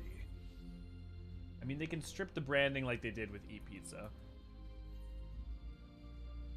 Right, but that's my point about why we don't have cup noodle, right? Is that because they stripped the branding. Why this isn't a cup noodle? Why this isn't a cup noodle? This is a cup of noodles. I love the Gunbreaker Glams. Yeah, Gunbreaker Glams are pretty good. Oh, hey, what's up? Just checking in on you, making sure everything's okay. Well, you can tell Kif she doesn't need to worry. I can take care of myself and I'm not about to run off somewhere. I'm just checking out the clothing at the stall here. And I was browsing the shopkeeper. As I was browsing, the shopkeeper offered me stuff for free. Your friend has a fine physique and exceptional fashion sense. Having an attractive young man such as him as a model to model our garments is the best form of advertisement. Thanks, lady. Anyway, I want to explore some more. You cool to hang out for a bit? Yeah? After all that, I still don't have any idea how I'm supposed to get home. For now, it looks like there's nothing I can do except wait for Keith to dig up clues. So I was thinking, I've come all this way to this beautiful place. Might as well try to see what I can of it. So I've got something to tell my friends. It may not look like it, but I'm kind of crazy about fishing. I go whenever I have time, and I've got time now. I'm gonna hit up a place nearby. You should come too.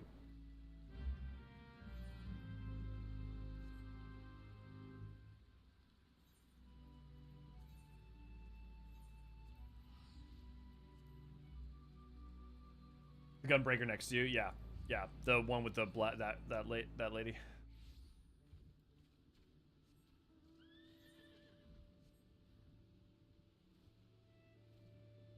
Vroom vroom.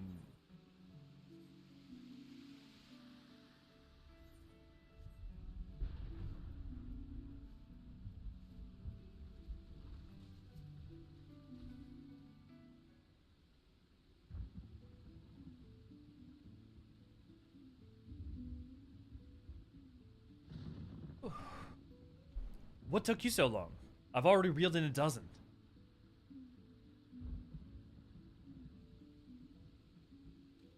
To be honest with you, I'm worried. I keep thinking, what if I never found my way back? It gets me down.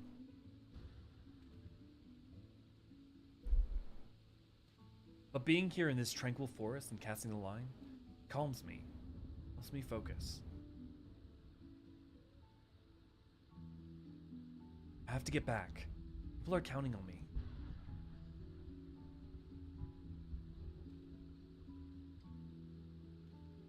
And I'm counting on you.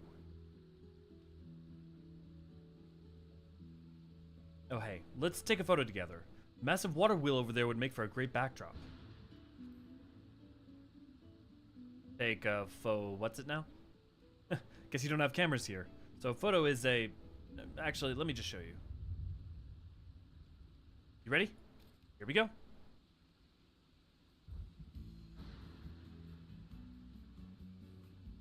Nice. I can practically hear Prompto saying, "Love the lighting. Can't wait to show this to the fellas when I get back." What exactly did we just do? Anyways, it's probably time we get back. You're right. We should be getting back ourselves. Come on. Let's go. Oh, you can't use it. Well, maybe yet. Maybe they'll fix it. Maybe copium, but maybe they'll fix the hair for Dawntrail.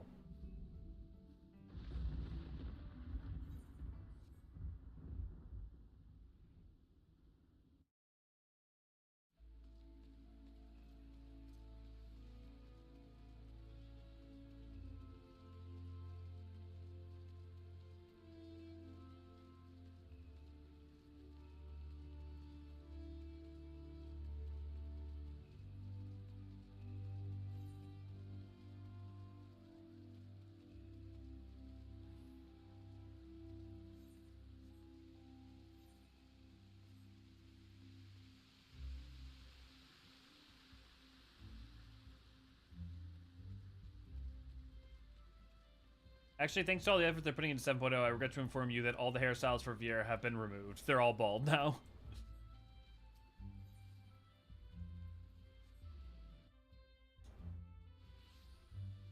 The fucking monkey's paw. Okay, all Vieira and Hrothgars can wear hats now, but they no longer have hairstyles.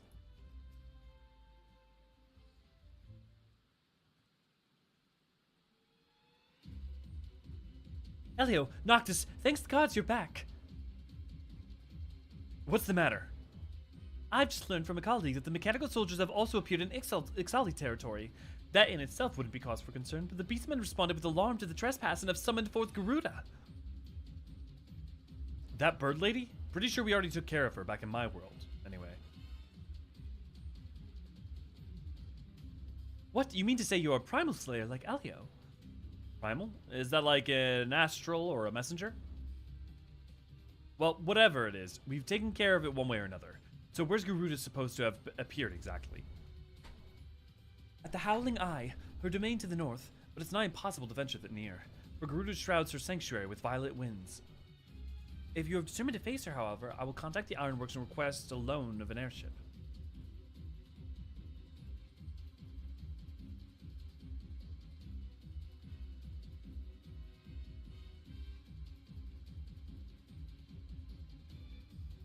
Very well then. While you see to preparations, I'll secure your transportation. When you're ready, come and meet me in front of Carleen Canopy. You've proven yourself a friend, and if we're gonna face Garuda together, I'll lend you the power of kings.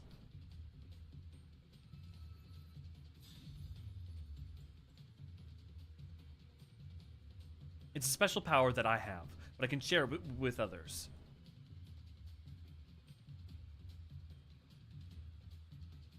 With it, you can quickly warp around like you've seen me do.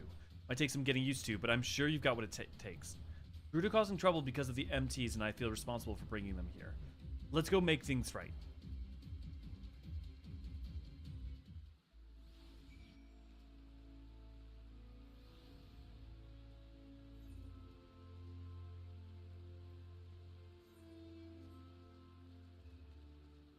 Enjoy how Noctis is dressed as if you were out for a weekend night of partying while you're dressed in full plate armor. I mean, is that really out of sorts for like 14? I mean, compared to like a lot of the player base.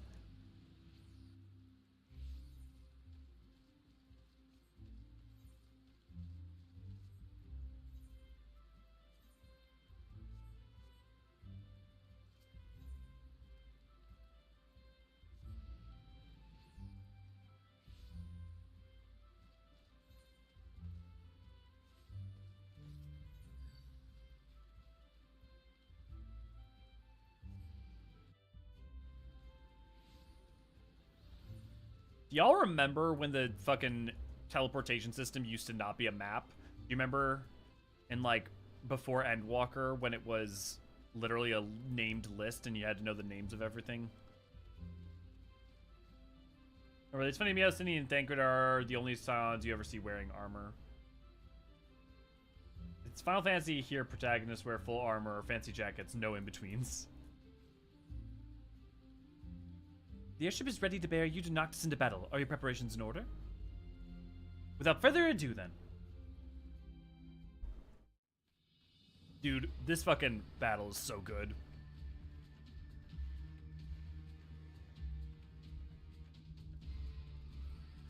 Run! Run for your lives!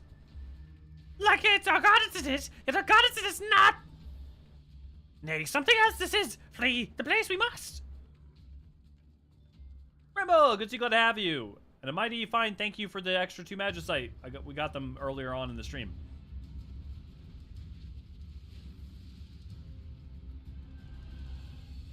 It's a good design.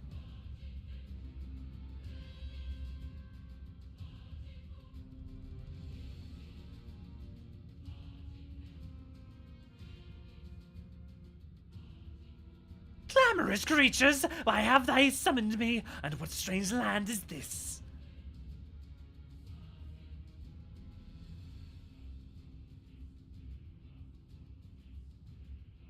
Ah, the chosen king, Noctis. So that is the way of it. Yours was the presence that drew me hither. Very well, take your weapon, chosen king, and face me. We shall see if you are worthy of my power.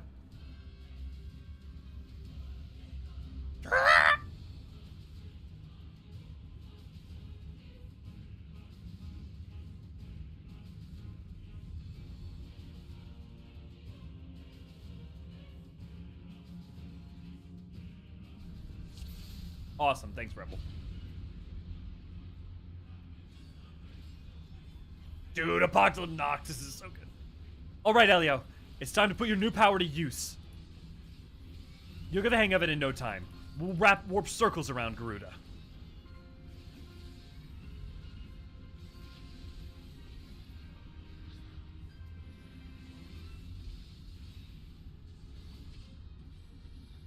Get ready, Elio. We'll warp strike together. Oh, I wish there was a fucking class that had this ability.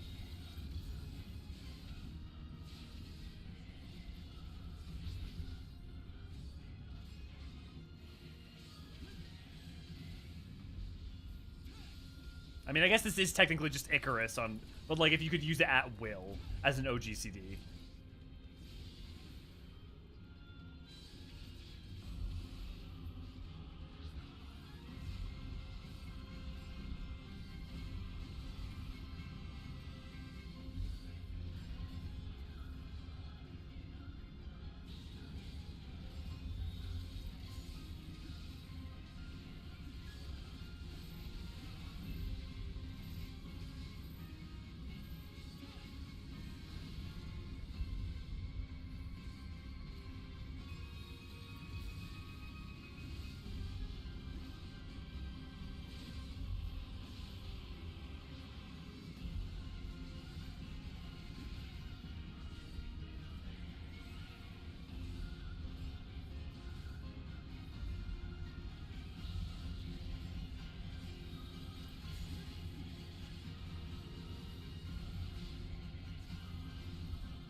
Something big's coming. Quick, get clear.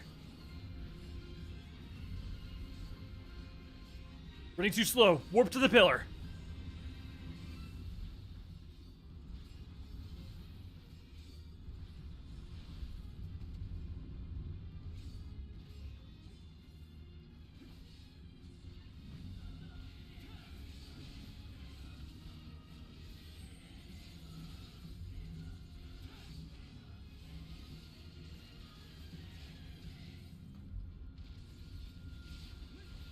That was supposed to be a stack.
Son of a... Hang on, Elio.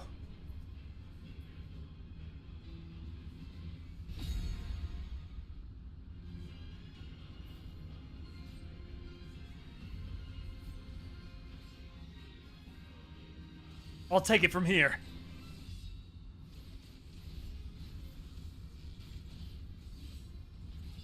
Cool.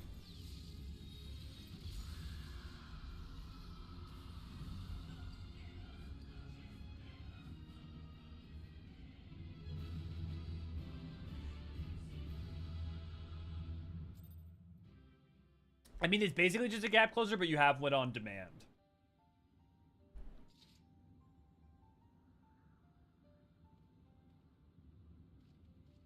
You pack a serious punch, Elio. I'm impressed. The crystal has chosen well indeed. I acknowledge your strength, Noctis. Yours and your companion both. Man, what is it with the gods and trials? Do you always have to be so skeptical? So it is decreed. As the world perils, do we grant our power unto the untested.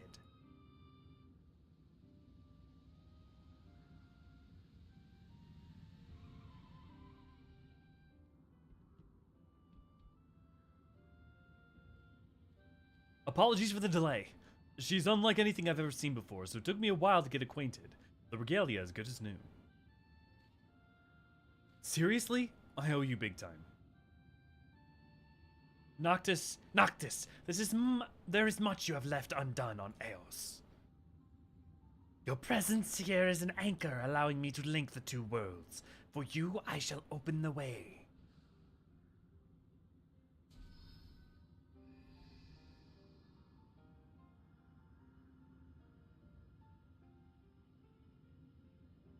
Tarry not, for the gate cannot remain for long. Got it. Thanks.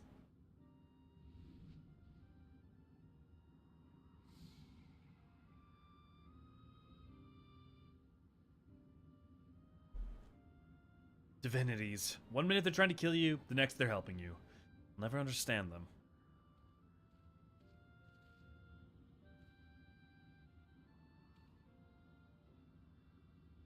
Thanks for the company, Elio. It's nice going around with you.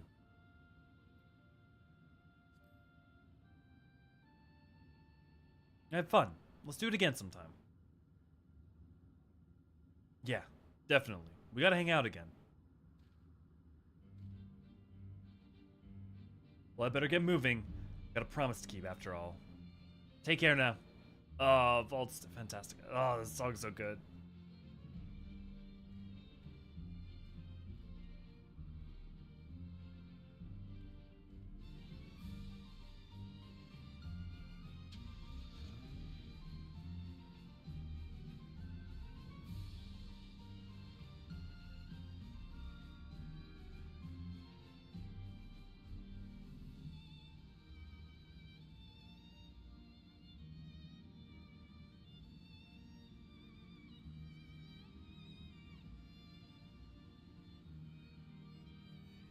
And he was never heard from again.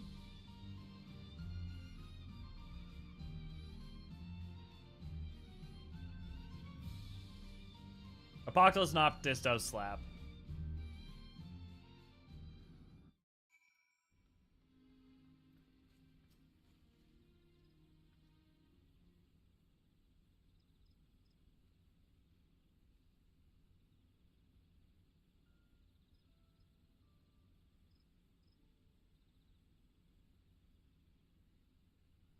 Before Noctis went into the portal, I could have sworn I saw a woman amidst the light, an ethereal beauty dressed in all in white.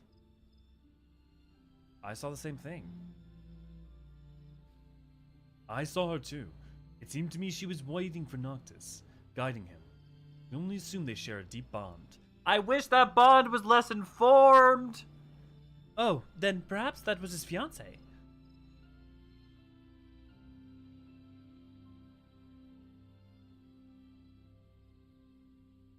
Perhaps so, and perhaps not. The sole person who could have enlightened us has vanished into the light.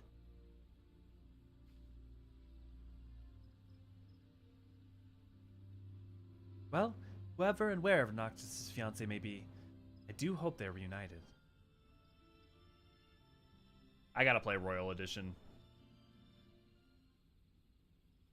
Right. While events are still fresh in my mind, I shall return to my office and put pen to parchment. Master Sid, many thanks for your cooperation.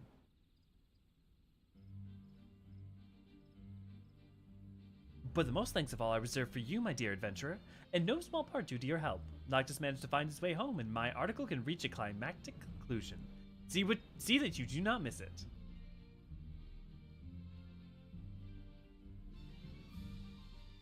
Noctis has more chemistry with Warrior of Light than with Lunafreya in base game. I mean, honestly, yes. Well, because you only get, effectively, you almost only get flashbacks and then she dies. A strangely charismatic young man was Noctis. In the end, he never learned the circumstances of his coming here. But if he has things he must do back home, as that Garuda like being said, perhaps this was his trial that he had to overcome along his journey. At any rate, old friend, I believe our work here is done. Wherever the long road may lead, may Noctis ever ride in the light of the crystal. Yeah, more believable romance with his car and cup noodles.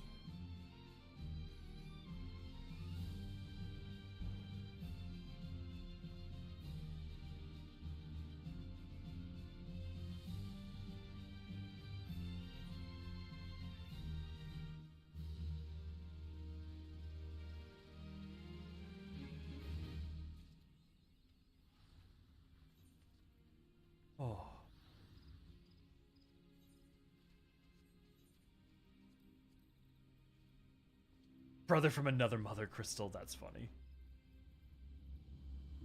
Okay, let's get that car.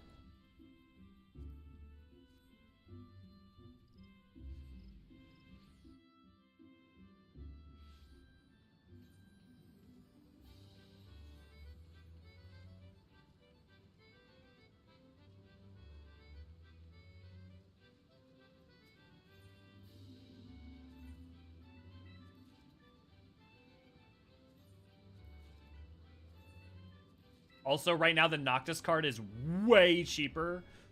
I think it's like 200,000 MGP or something crazy when the event's not on, so if you're going to get the card...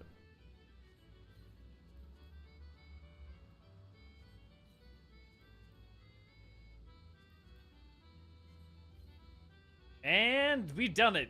We done diddly do it.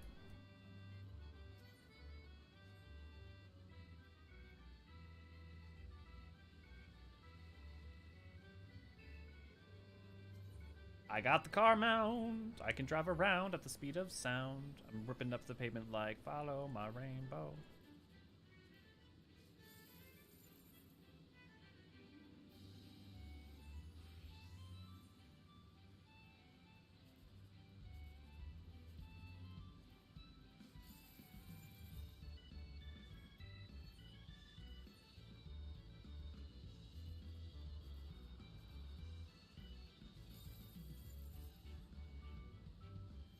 Okay.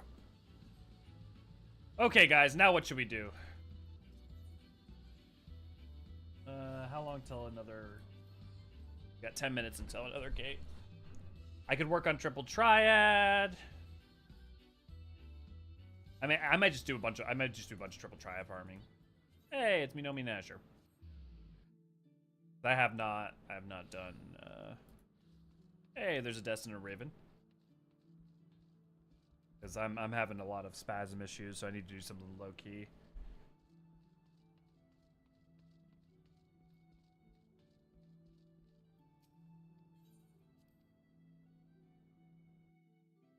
Now for mandatory photo and car.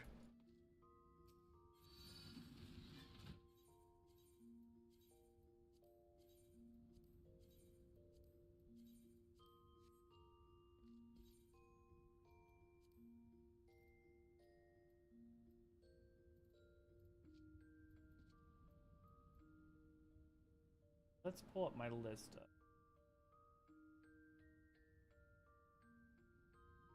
Pull my list.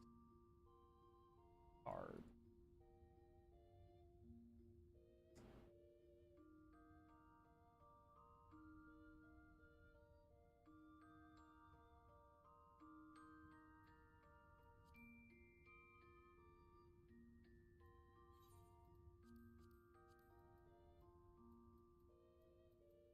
Go do climate.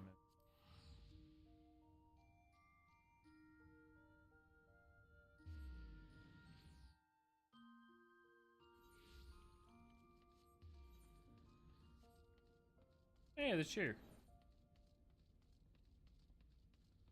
Love seeing all you guys all around. Wait. It says Wyman doesn't have any car. Okay, this says I'm missing the Koblin card. Nope, I got it. Okay, I need to update my...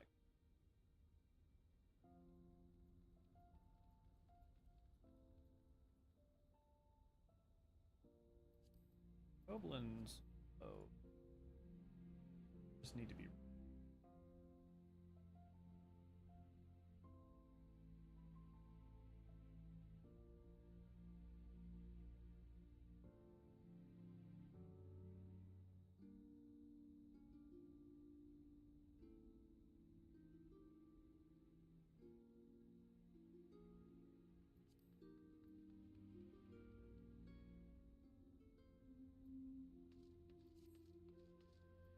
I don't know why. I'll challenge him.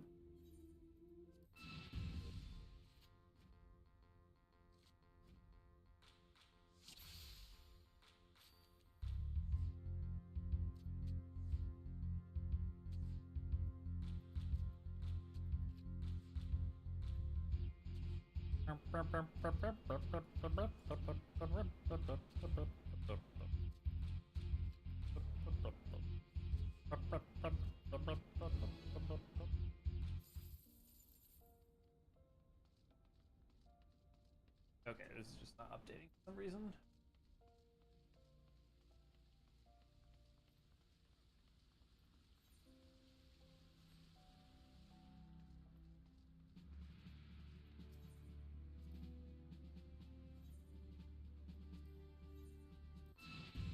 Oh, why do you have to have so many cards to win?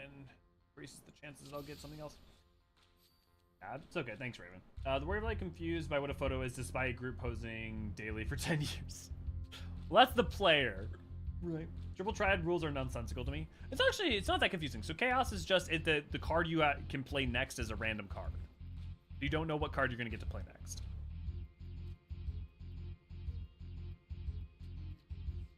Let's do that. Yeah, that's what I was worried about.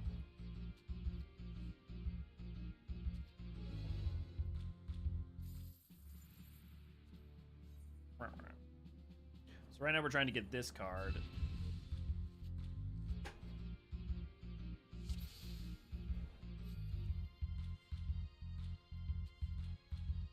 And right now we're trying to get every card so that I can unlock the Triple Triad mount. It's one of the things I want to do before. I want to get every Triple Triad card in the game before Dawntrail comes out.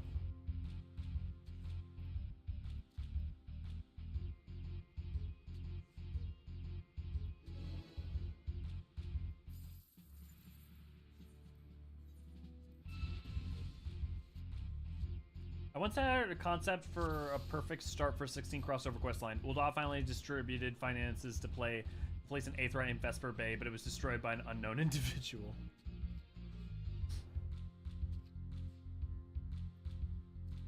Are you saying the Vesper Bay Aetheryte would be destroyed by Clive?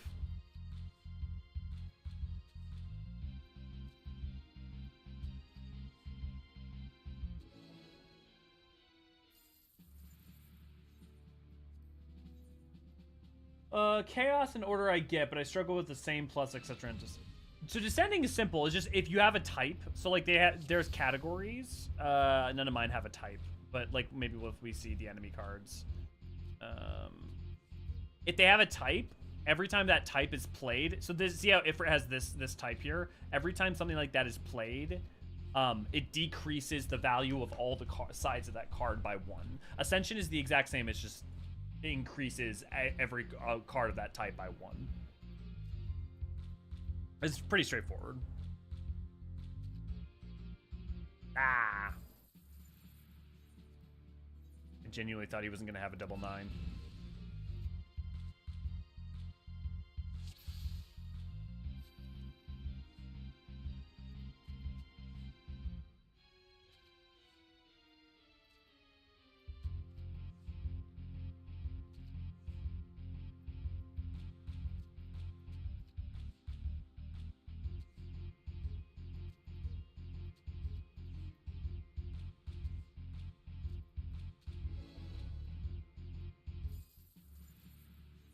Oh my god, okay. I'm gonna give it one more chance and then I'm gonna move on to a different one. Damn, good to glad to have you. Yeah, the moment he hears that those are Aether crystals. Oh, because he destroys the crystals. Yes, okay. Yep, I love it. I love it now. Now I get it. I've never played TT and it looks like you're playing Connect 4, but occasionally the color switches to me. So if you look at the numbers, just look at the numbers on them, right? The higher number captures the other card. It's like checkers. Well, I guess checkers doesn't have numbers, but you get what I'm saying. If an A trumps anything. Okay, let's see. Let's look at what cards I'm missing. I'm missing 22, but I need the Dragon's Neck to get that, and I can't. I don't think I have the Dragon's Neck currently. If I'm mistaken.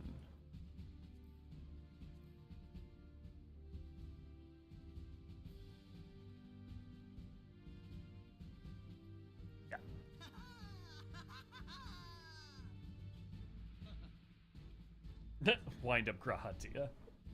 But I do have Helmheart. Where do they come in? Eastern Thanalin.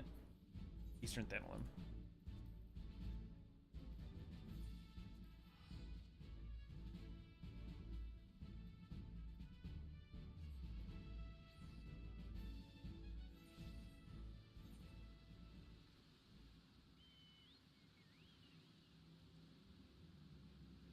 '21.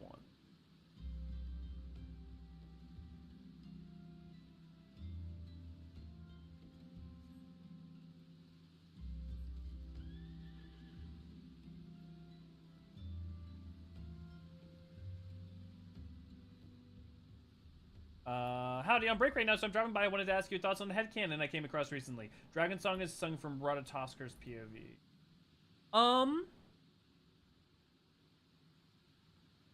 Another land to you.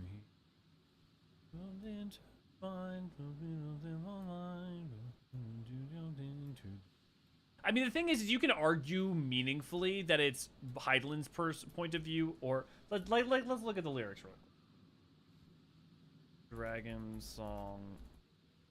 Let's see if there's anything. Children of the land, do you hear? Echoes of the truth that once rang clear. Two souls intertwined when true love they did find, bringing land and heavens near.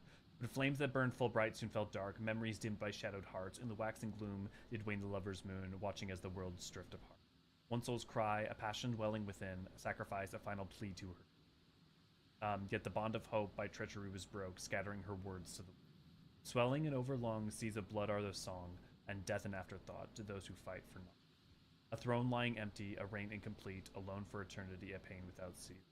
I would argue Children of the Land answer this. Why must you turn to empty bliss? Tell me why break trust, why turn the past to dust, seeking solace in the abyss? Tell me why create a circle none can break? Why must you let go the life you were bestowed? This I fear I'll never know. Never know. I think that you can meaningfully interpret it that way. I think the thing that's interesting is that if it is from her standpoint, the treachery isn't completely depersonalized, and the emphasis is on. I think you could just as meaningfully argue that this is Ysael's singing it as Ratatosker. I personally would interpret it more as Hydaelyn. Although the children of the land answered this, why must you turn to empty bliss? Tell me why break trust, why turn the past to dust, seeking solace in the abyss? Tell me why create a circle none can break? Why must you let go the life you were bestowed? This I fear I'll never know. Never know. That doesn't actually sound very Hydaelyn.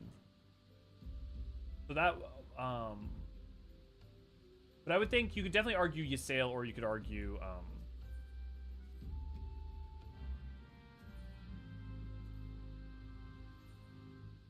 I think you could pretty easily argue Ysael or Ratatosker. So order is simple. Cards must be played in the order they appear. 3 open. I can see 3 of their cards. They can see 3 of my cards.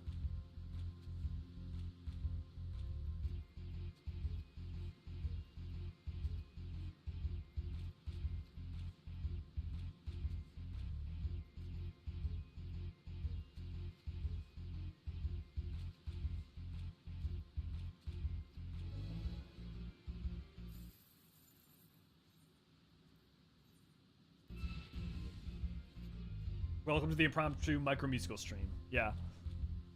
Children of the land, do you hear? Man, at this point, let's go full hymn of the faith, baby. Lie yuri nobo meno ren miri yoji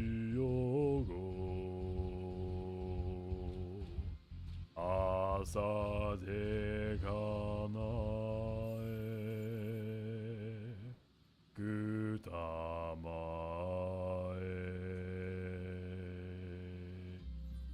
Karaoke stream? Hell yeah. Party time. Sweet. That's Ultros down.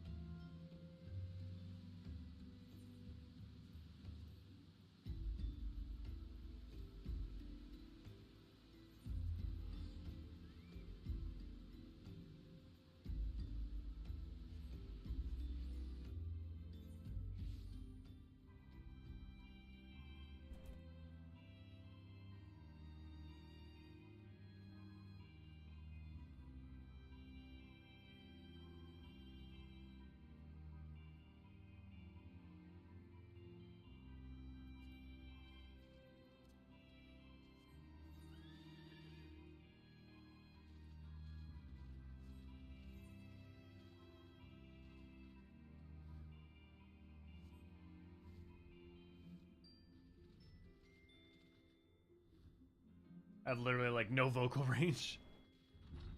Honestly, if you want to test like your vocal range, the Hymn of the Faith is a great way to do it because you can like there's literally every form of singing possible version of it. Yeah, okay.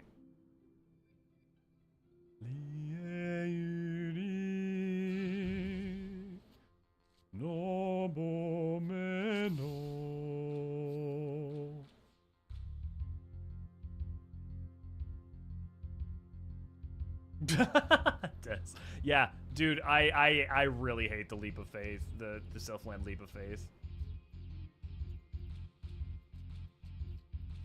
But yeah, so this is Ascension swap. So we swapped one, and also any of a kind will increase by 1.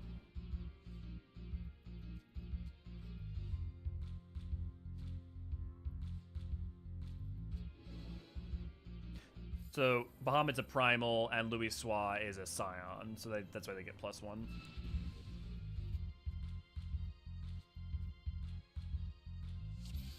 Actually, I know what we need. A musical motif stream addendum, where we elaborate on those that we missed, and also a bonus Fine 14 motif in 16 soundtrack. I know at least one. Yeah, the like main like primal battle theme between Phoenix and Ifrit definitely has at least got the energy.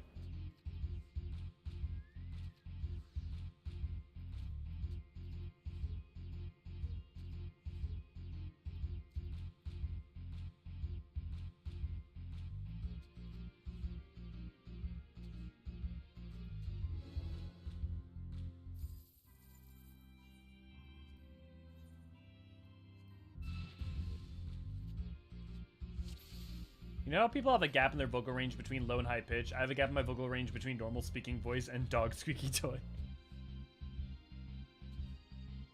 We all have our struggles.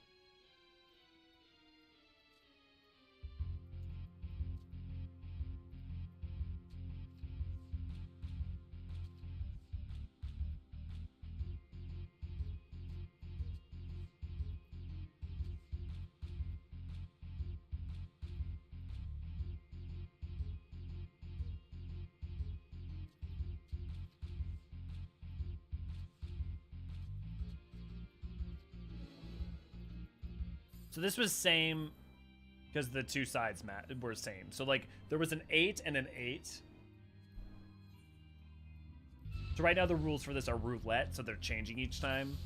But same. So when a card is played, if 2 or more of the sides are touching are the same as 2 of the other sides. So if this right now is a +1, so this is an 8. If this was an 8 and then I played an 8 that was touching this was 8 and this was 8, then this would flip those 2.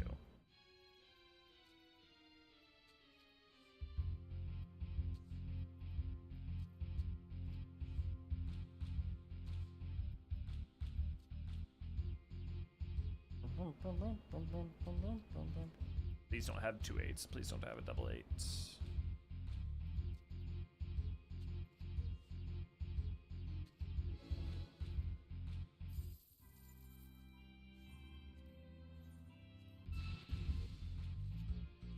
Also, Hugo Kupka's theme is literally a guitar solo from Under the Weight.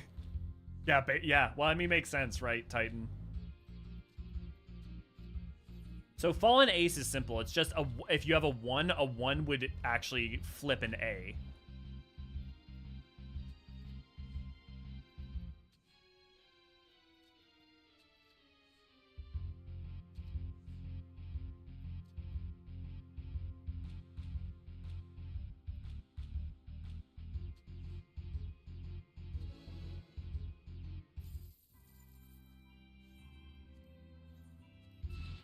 Come on, Rowena, give me a card. So this is simple. So reverse is low is high and high is low. Plus, when a card is played, if 2 or more of the sides are touching other cards and the sum of the ranks of the touching sides are identical to the sums of the other touching sides, the other cards are flipped. So that's basic. It's the same as 8, except for it's also anything that mathematically would calculate out to the same. It also counts.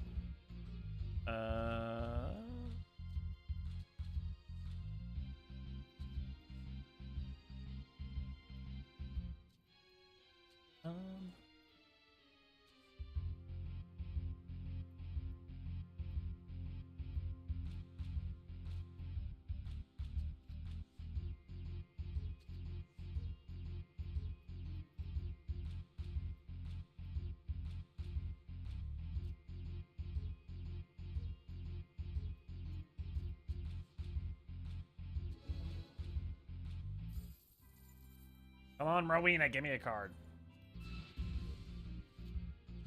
I'm also reminded of that choir thing that plays in the Automata when shit gets real. You know the one.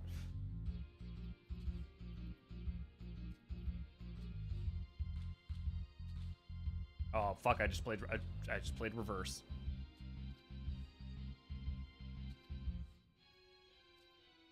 Ooh, am I gonna be able to actually cop a win here? That was lucky. Hey, got the Louis SWAT card. There we go.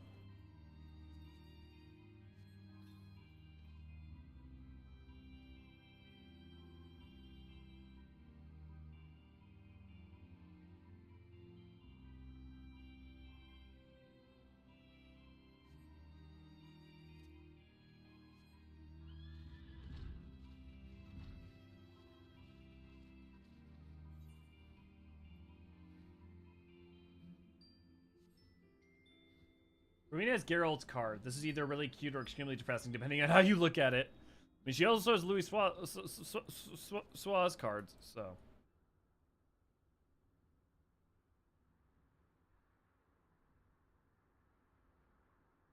This Rowena thing. I expect Rowena to play by the rules of the game.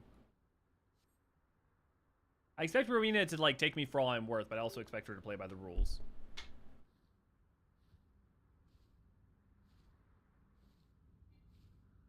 So funny how much more of like an actual Castrum Sentry. Like I now also understand why Castrum Sentry got renamed, or like because like, or at least because it's like not actually a Castrum really in any meaningful way. At least wasn't on the map in 1.0. It was a collection of boxes with kind of an outcropping.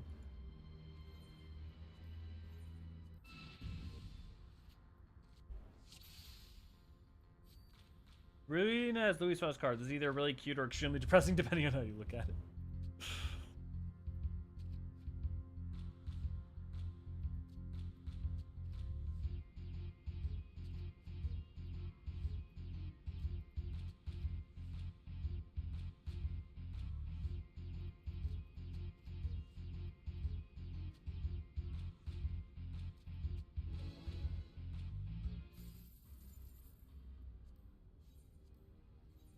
Come on, I gotta get at least one new card before I can move on.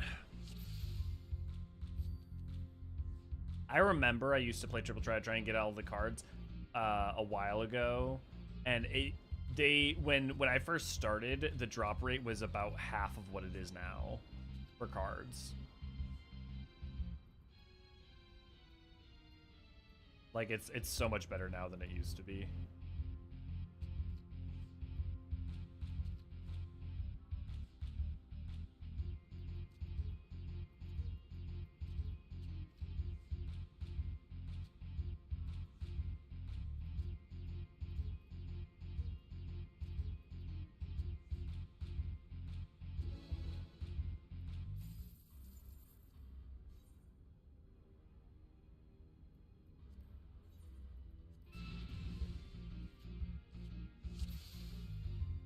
Wait, I already have the Livia card.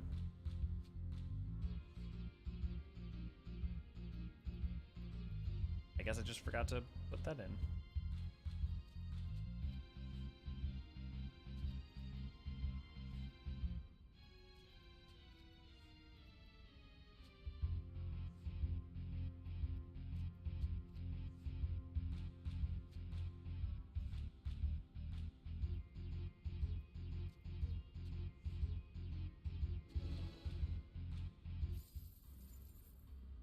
Hey, got the guy's Van Bilstar card.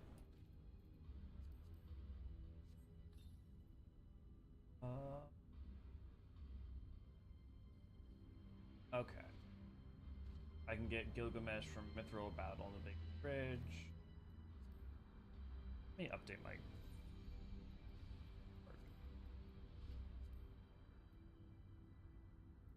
Thancred is free. I don't have... Don't have Nero Tolstavia. Oh, I get Nero also from the Indolent Imperial. Well, let's try fighting him at least once more, see if we can get it. This is also the only way to get the Nero card.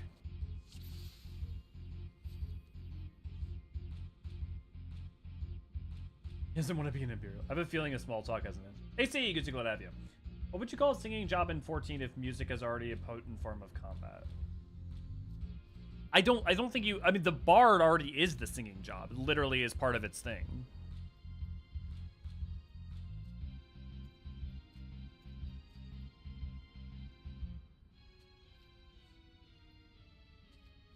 Here's a fun trap I like doing.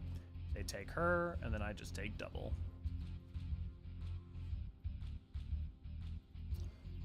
Bum, bum, bum, bum, bum, bum, bum, bum.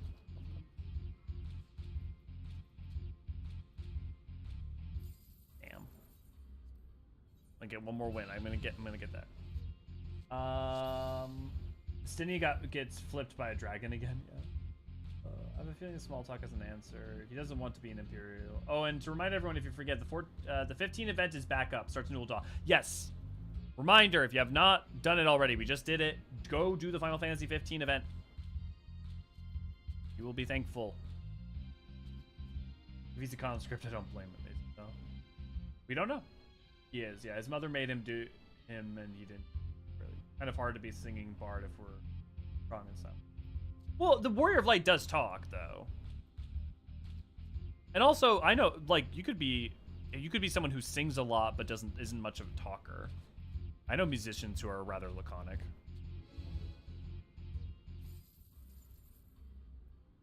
Oh, they got a double Gaius. Oh, come on. I just need the Nero.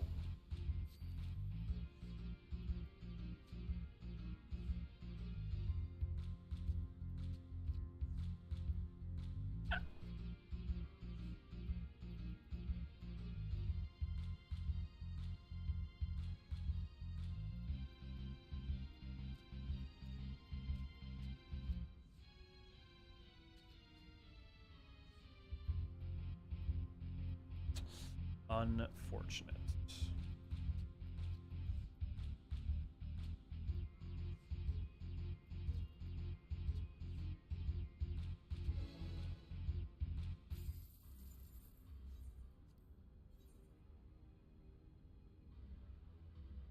I'm a trail driver. I tried to land the regalia so many times in 15 on a narrow strip of dirt and ended up crashing it so many times.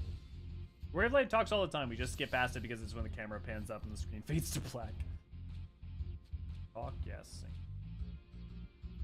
I mean, if you play a bard, then unquestionably, the Warrior of Light does a lot of singing.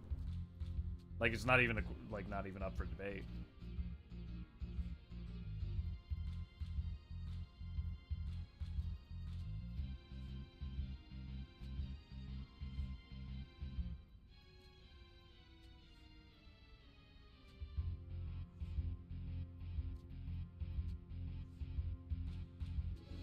For clinching my victory. Ah! Give me the lover of Sid.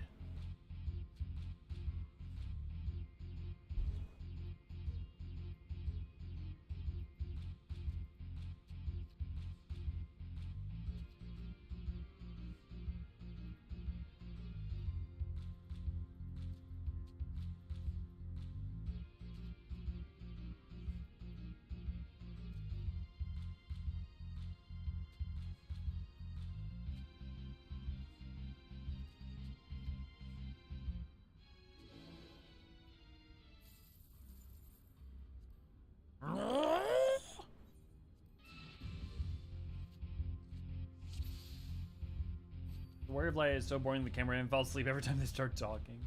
Singing job, but all skills have sound effects instead of vocalizations. Kupo? Have a good one, Tam.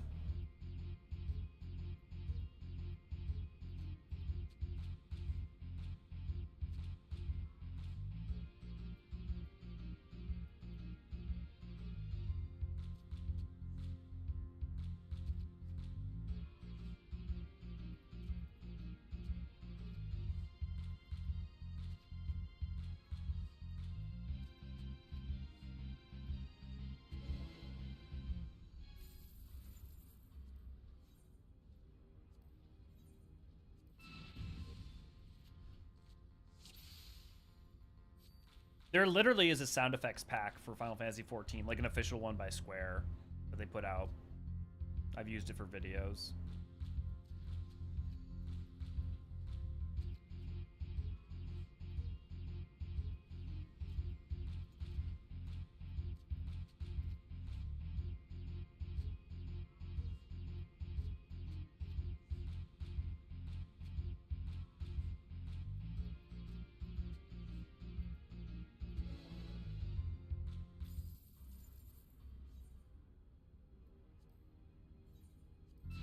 Why is the music driving you mad, Oblivion? But also, welcome. Welcome to the hell that is Triple Triad.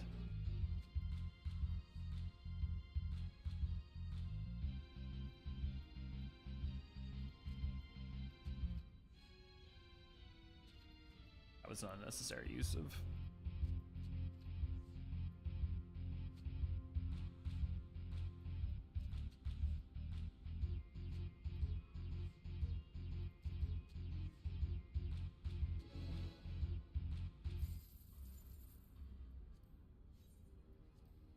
Oh, for the love of all that is holy. Yep, welcome to Shuffle or Boogie.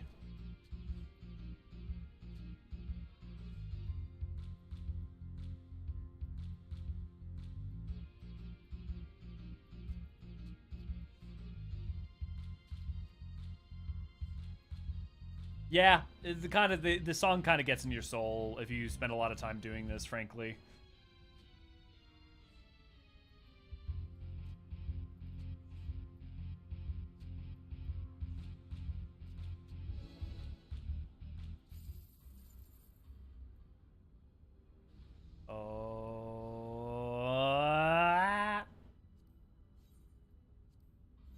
Okay, one more time. One more time.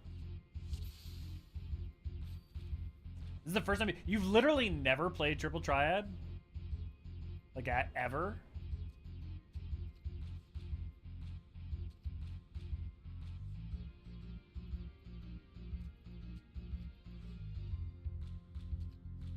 That's impressive.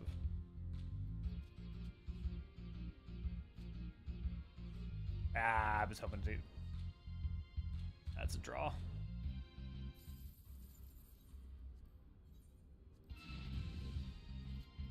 One more time where I win.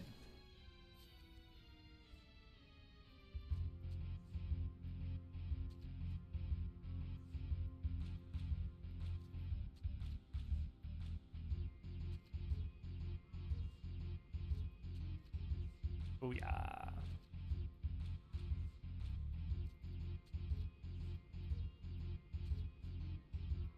Oh, fuck you.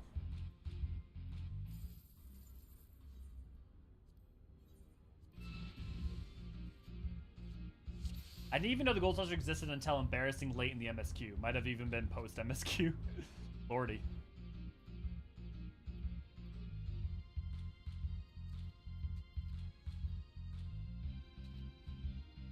Whenever I'm grinding in any game, I make sure to have a true crime or show in the background to keep me sane, so I don't go crazy through repeating music.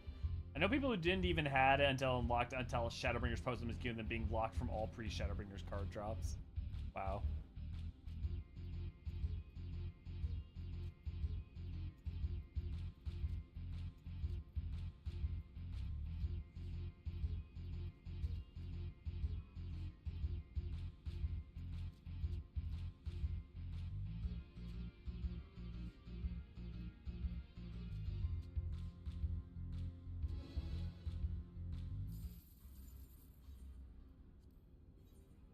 Okay, one more. Next card that's dropped is when we'll quit. I didn't unlock Triple Triad until a few weeks ago. Jeez. One person's endgame.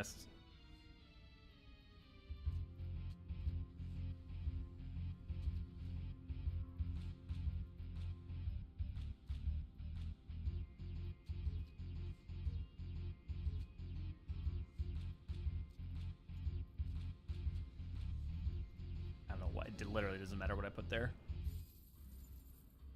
Ah, okay, I give up. Okay, let's go fight Fufu Lupa.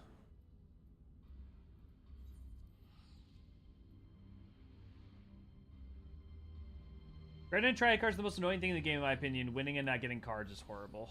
Definitely not the most annoying thing in game. There are a lot of other annoying things in game.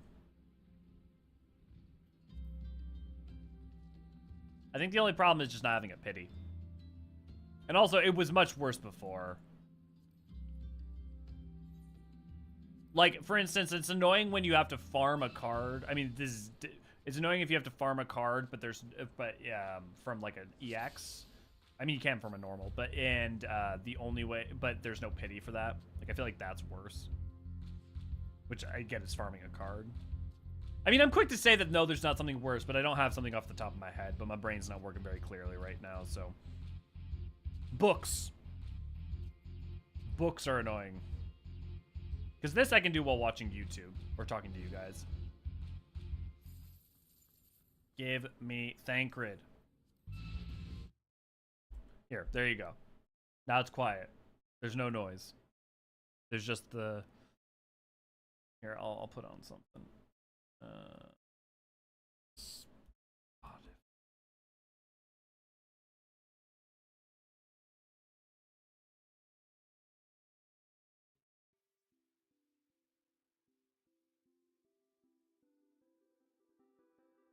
This is the music I listen to usually during book club. It's a royalty-free, it's a playlist of royalty-free songs I made.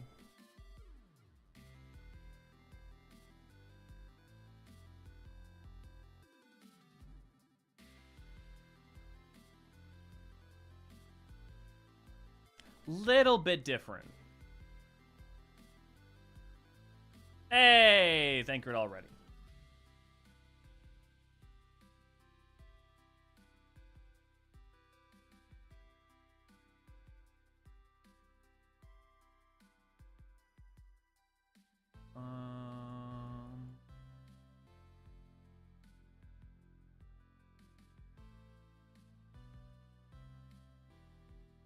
Force Heliodor, New Gridania, 911, or Buscaron and the Shout Shroud.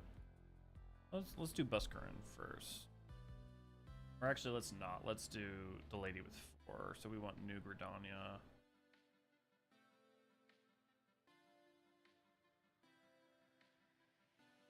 This is Thancred. Army X can be annoying, but at least it's engaging. Is it? I also would disagree that I find the triple triad to be engaging, especially when I have to actually consider and think about. If anything with EX with triple triad, at least I can, if it's a fight where I am just wiping the absolute floor with them, then I have to think about it less. But the thing is about with EX is I still have to kind of think about what I'm doing. If it's unsynced. If it's synced, then it's going so slow that it's kind of annoying to farm triple triad cards. Because you only get like one clear per maybe like 10 minutes.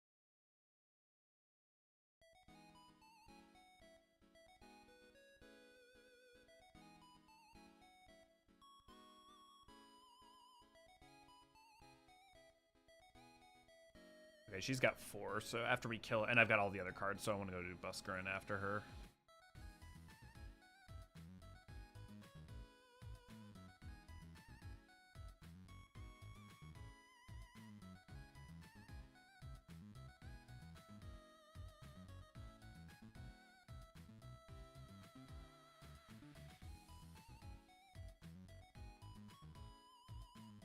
Yeah.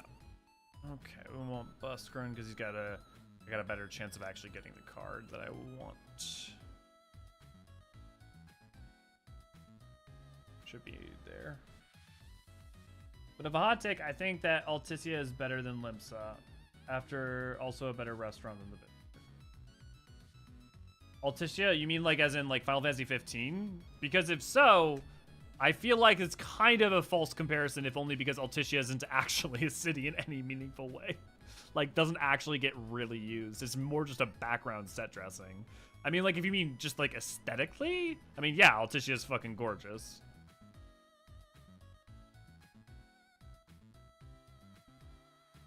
But also, like, it feels like Limsa was made like the Limsa that we have and represented is more of a creation of with an MMO consideration in mind. So I don't feel like that's a meaningful. I don't feel like that's a fair. It's like comparing Final Fantasy MMOs to Final Fantasy mainline games. I think in general is just a bad idea. Just because like they're dealing with different limitations. And so I'm not even just talking about like the resultant like byproduct, like what we actually get ultimately, but I mean even just like when conceptually and concept arting and creating them, they're like they're you know, they're not thinking about the same scales. Better looking set. I mean, but what do you mean by better looking? Like define what you mean. Like are you talking? Well, that's weird. This is the we already have the Papalymo and Yida card. Okay. Oh, cool. Here, let me. I'm just gonna gold sauce. 49.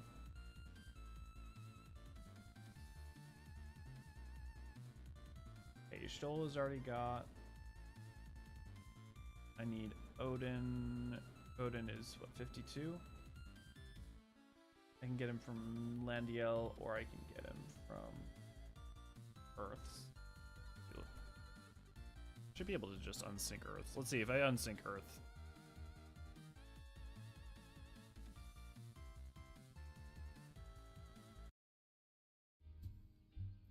I also don't think that's really a controversial opinion to say Altitia is like prettier or anything. I don't think it. I just think that like direct contrasting the two I think isn't really a useful exercise. I mean, I think Altitia is gorgeous. It's like one of the most beautiful Final Fantasy cities.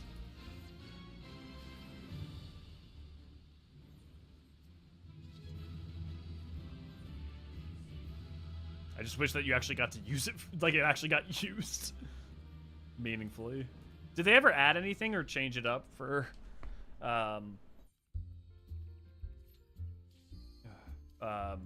with the Royal Edition or anything? Because in base game, you literally go there for like 5 seconds and is a weird half mini game, and then everything pops off, and it's really then just a setting for a combat.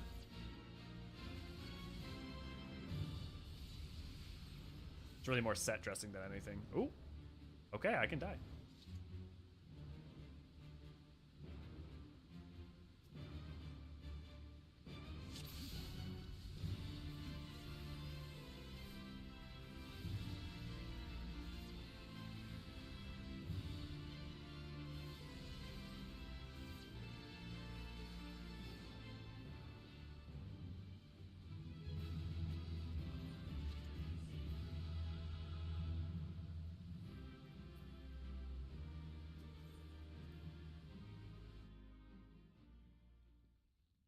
They had the shard note.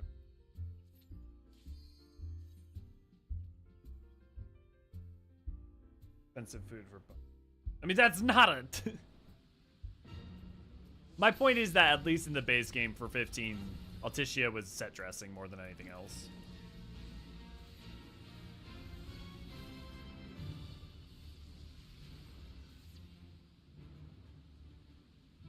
For the most part, the same way that Insomnia was.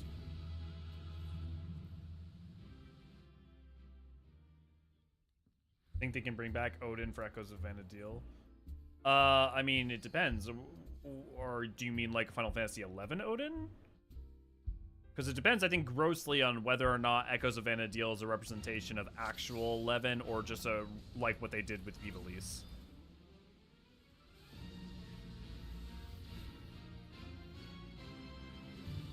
Like, it depends on what you mean by bring back Odin.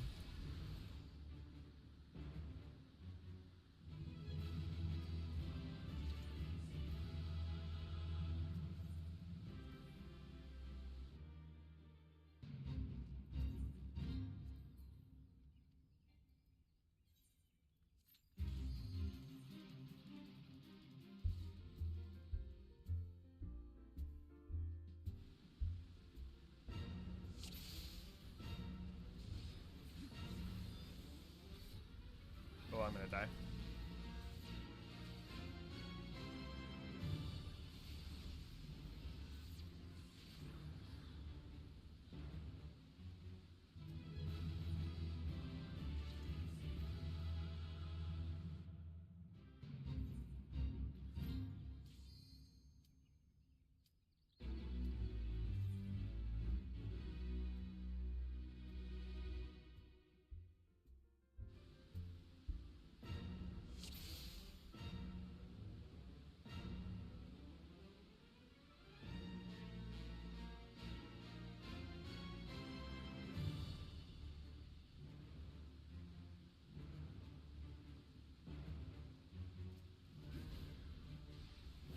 Something like that. Odin just so underutilized ever since the ARR.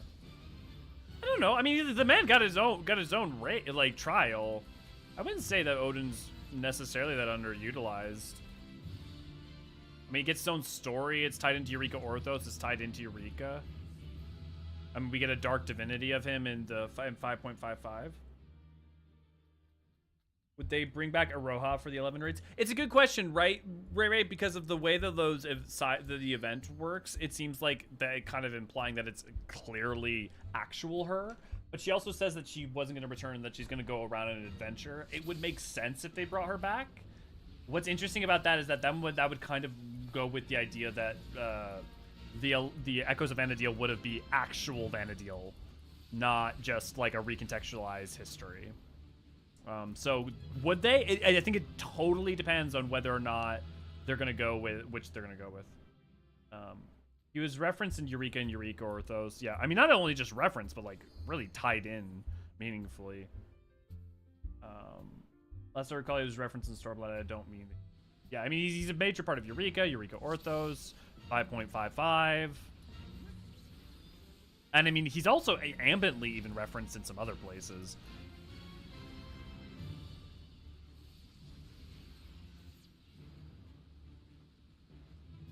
So unless it's gonna be the version of him from 11, in which case it's not gonna be. They're not really bringing back Odin. They're using another Odin, and that's like by the same token, the same idea as like seeing Garuda with the 15 crossover. We got Nier stuff, so I can see it go either way. Except for the Nier stuff, like they've gone out of their way to not treat the Nier stuff as canon, and also they've repeatedly said they kind of regret the Nier thing.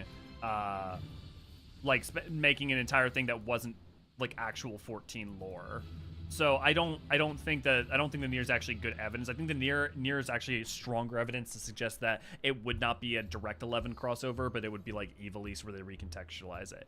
At this point I think they could go either way, but I would say that Nier is actually much stronger reason to think they wouldn't than they would. At this point, just from what they've said.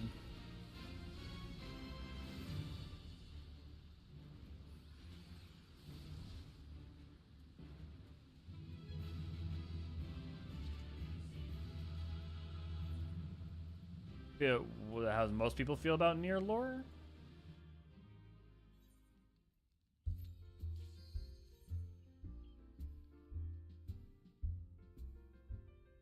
Mention as late as Mist of the Realm. Yeah.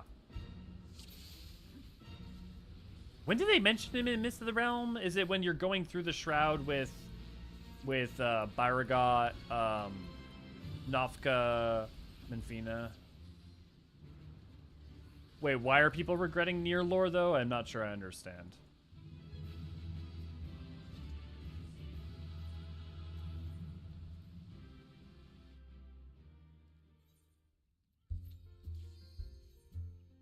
I mean, I understand people, like, not wanting Nier in their Final Fantasy, but, like, Nier lore on its own it's fine.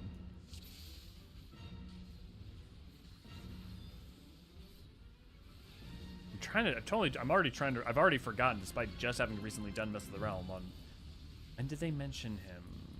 I'm assuming it's when Krile mentions he's... Oh, yes! Krile mentions specifically chose the safe road not to accidentally bump into him. Yes! Yep. I now remember it. And there's the card.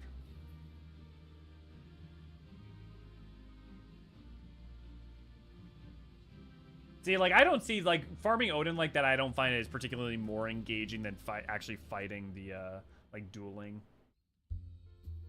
Okay. Ab.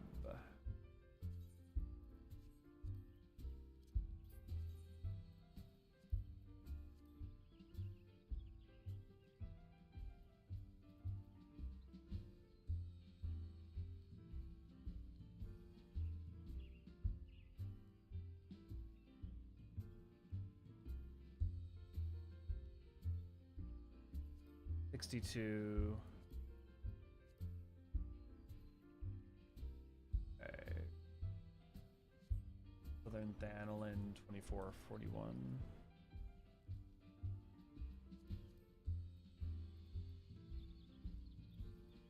Oh, Newt. Let's go do...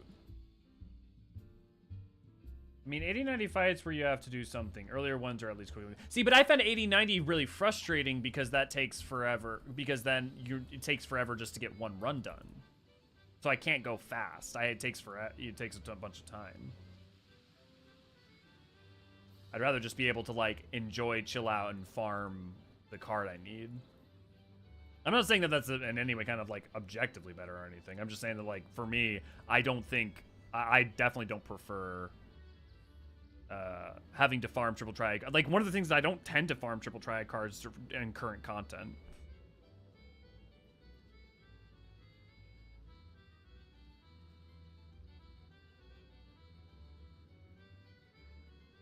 I mean, AC, it depends on whether or not they actually make it a recontextualized history, and I wouldn't be surprised if they, like, kind of avoid those or completely change them. I really decide near in 14 and hope 11 will be like Evilly. I at least agree with the last part. If you're working on a mount, you'll probably get a card before the mount, except Varus. Yeah, but I'd like to be able to focus on what I'm doing if I want to be able to. Why have I still not gotten in? That was weird. Like, I do agree with you being able to work on two things at once is nice, but my point is if I'm working on my triple tri cards, I just want to be able to, like, be, like, going, like, just going and going and going, and I don't do triple triad to engage like I'm doing when I'm doing Savages or EX. I do triple triad to, like, relax, unwind, and to, like, work on something that is a fun checklist.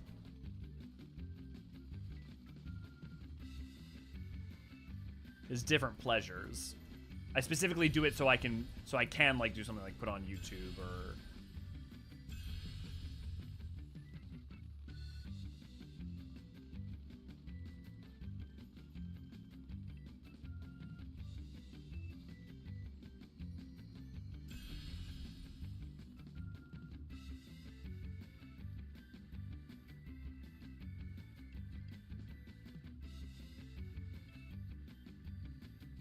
whoops.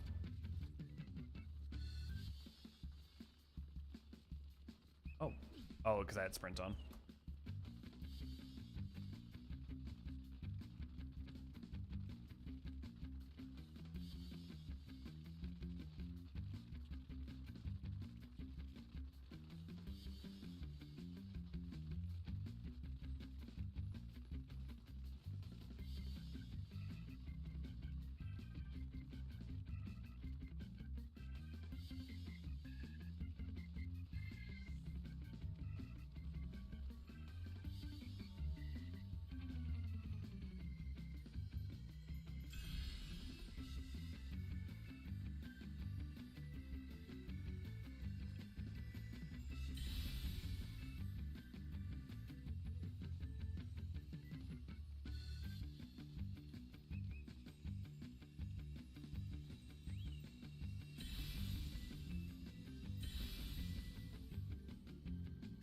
Wait, are there even any over there? No, there's not. Okay, cool.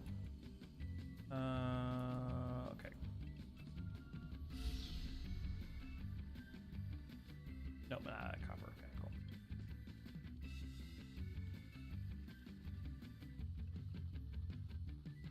Wait, how do I...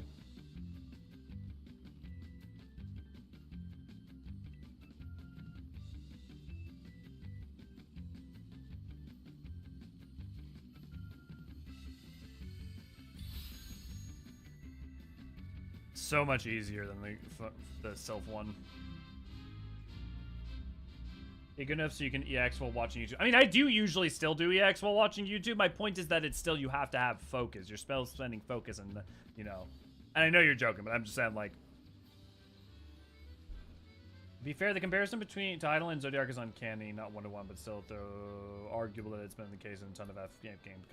I mean, I think that's just more that it's the same way as, like, Cosmos, and, like, I think that's just the overarching of the, like, the female entity of light and the male entity of darkness and contest against each other is just a Final Fantasy staple. I mean, you can even break it down, like, you can even, in the places where it's not direct, you can even still kind of embody it with something like Yuna and Sin.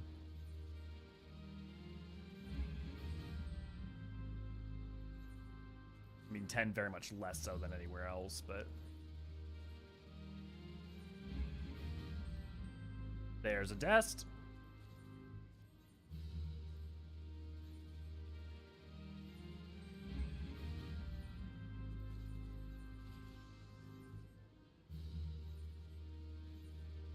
Okay. Dest is malevolizing me. I'm gonna go to Forgotten Springs. I think that's where the Triple Triad card is. I might start winding down after this. There's I've got the thing at 9 that I've got to do, and right now my spasms are actually getting worse. So sorry, I might have to round up things early. 24:41. Or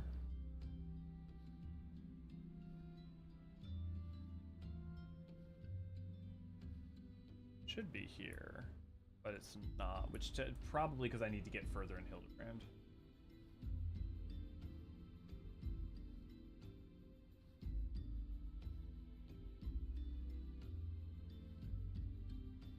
Actually, I might go back to the Gold Saucer and I might pull some axe real quick for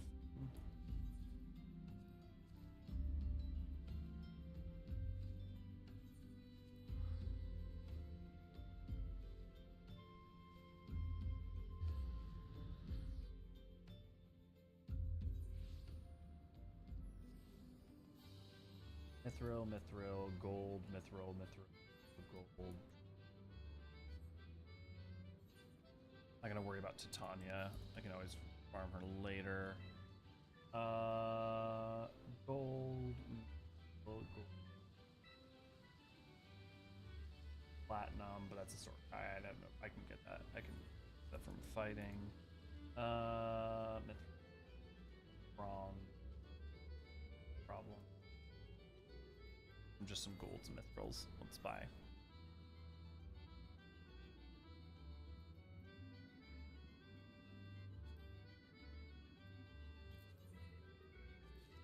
And mithril.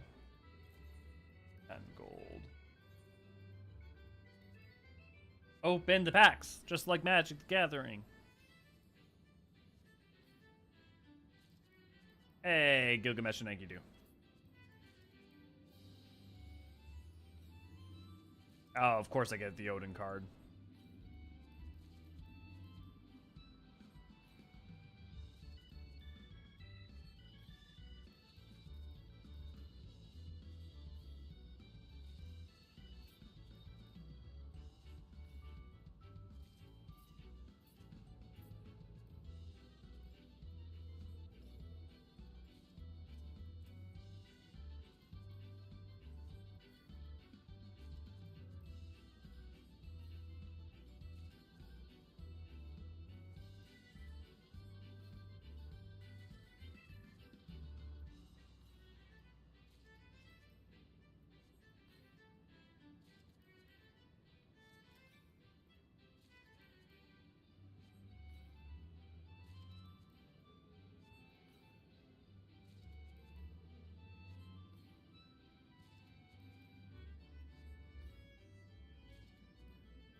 And I had no luck with those golds. Okay.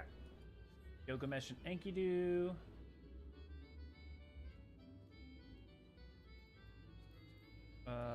Vidofnir.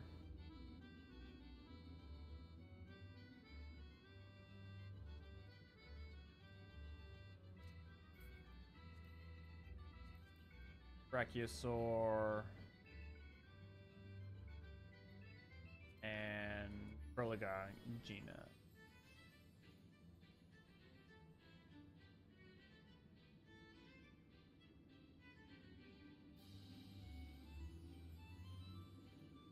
Pearl Regina. That's weird. That's not.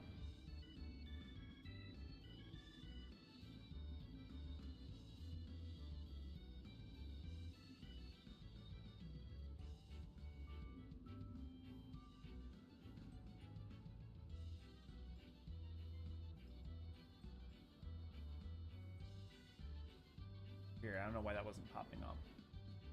Either way, that's God.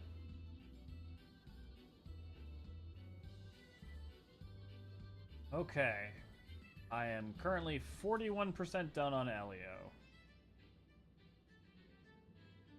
I have 166 out of 404 cards. Just a few more to go.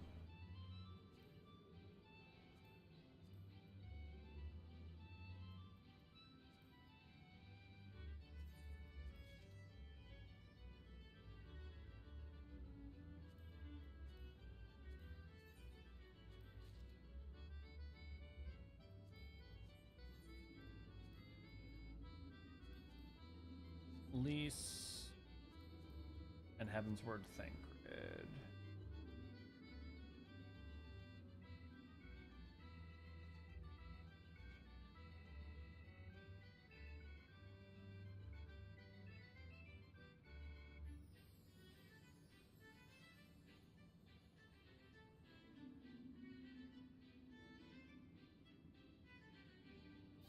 Okay.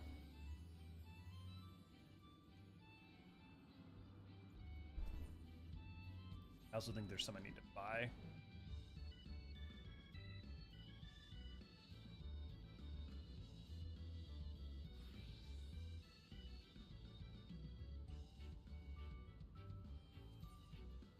Stormblood I have to buy.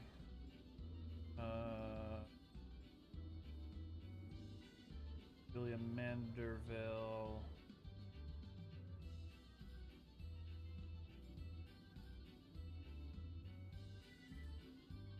Just make that'll be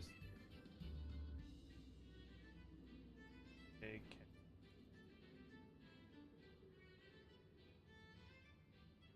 Can only be got through this.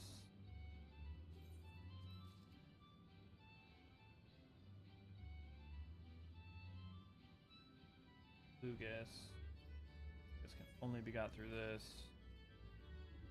Hydaelyn.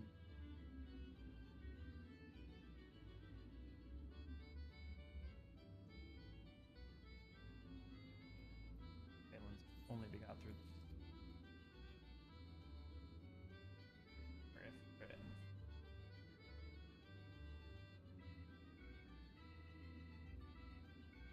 Lunar Ifrit can only be got through this.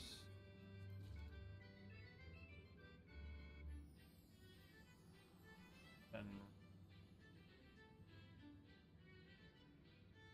Fenrir can be got through Snowcloak. Okay, so wait for that. All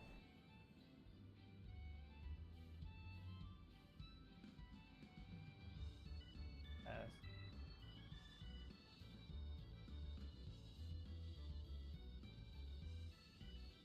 All can only be got through this.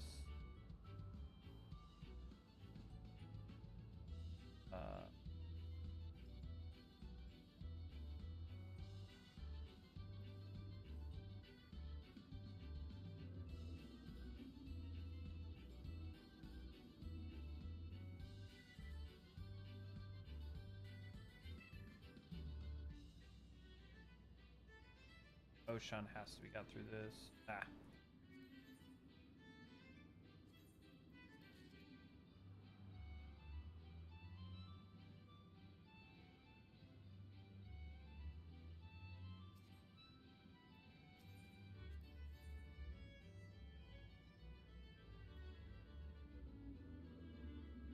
Malone Beauregard.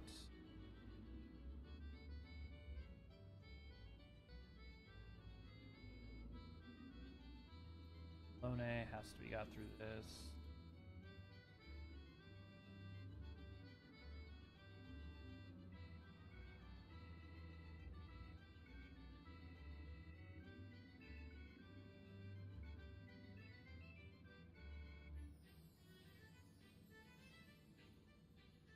Beauregard has to be got through this.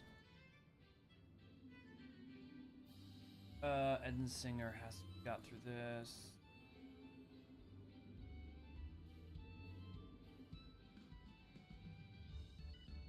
Lidibus has to be got through this.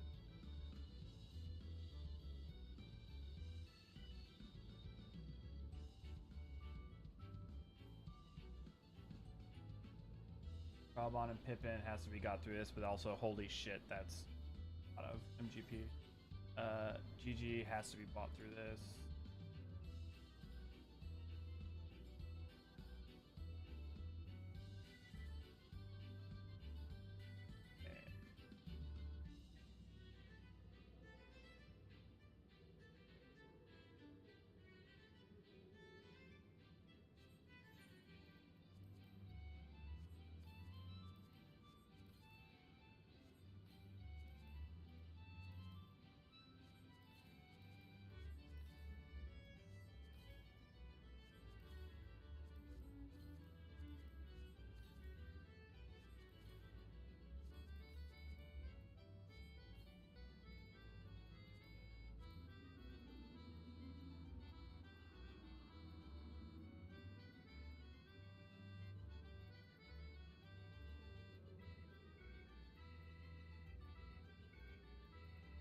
Okay, checked and double checked. Now let's sell excess MGP.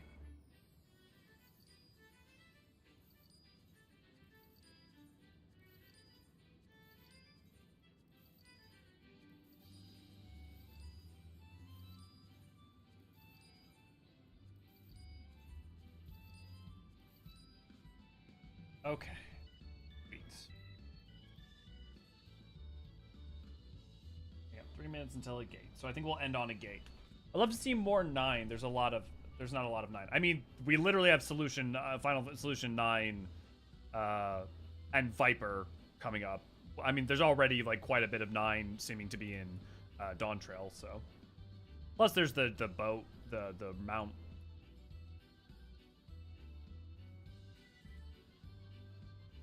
What's another good FF game for a cross? I mean, any of them are really 10, 9, 8, 7, 6, 5, 4. I mean, we already got 1, 2, 3, and 4 are kind of already spoken for in quite a bit. 5 has quite a few things. 6 has a lot of its DNA sprinkled throughout. 7 could use could do a good crossover event because of Rebirth and all that. 8 has Gunbreaker obviously, but a lot of and Eden. I mean, there's some of it sprinkled throughout. 9 is looking like it's getting quite a bit with Dawntrail. 10 has things like Anima and other things. Blitzball would make sense and plenty of other things. 12, literally Evilise. 13, a bunch of 13 enemies and some of its stuff are in, but more ideas and concepts from 13, although there is already a 13 crossover event.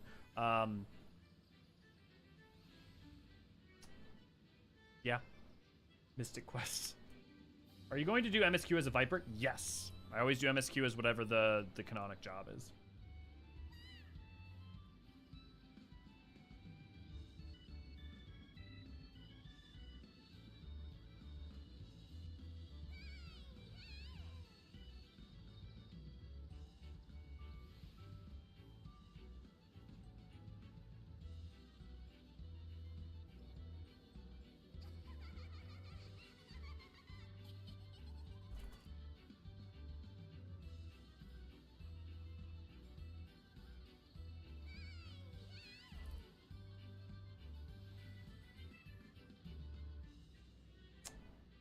Has 7 more than just weapons?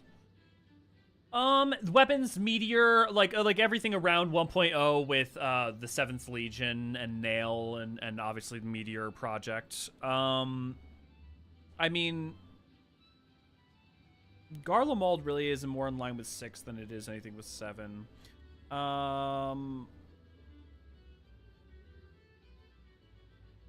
The Knights of the Round, the Heaven's Ward is based off of the summon from 7.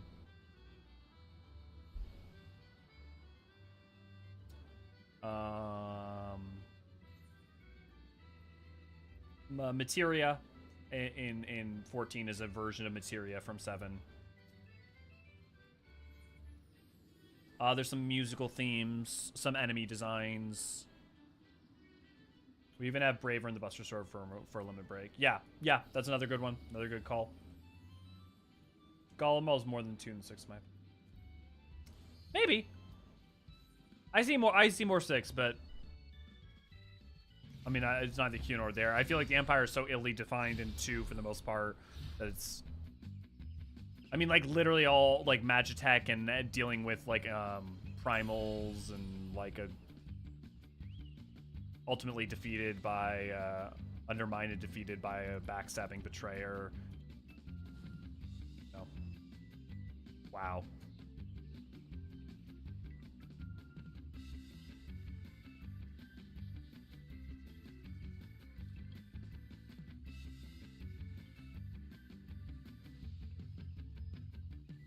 It's not just that I hate the jumps in this one, which I do, don't get me wrong.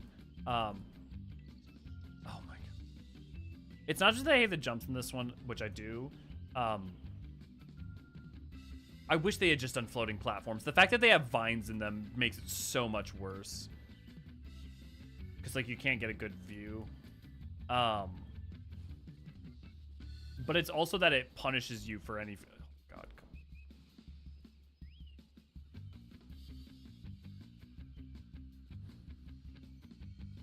God. It's so much longer and so much more punishing for a reset. Okay, no, fuck this one. I just hate. This is just not. I literally can do the other two without a single failure. We expect Electric Power Company for Dawntrail, not necessarily Shinra, but some equivalent. Lots of technology and power to exploit in the world.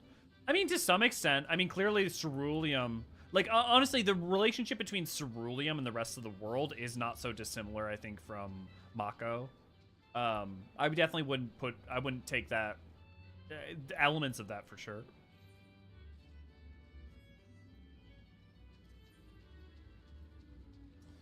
Okay.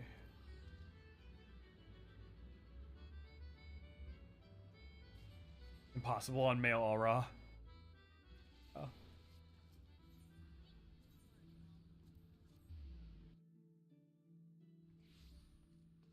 Okay.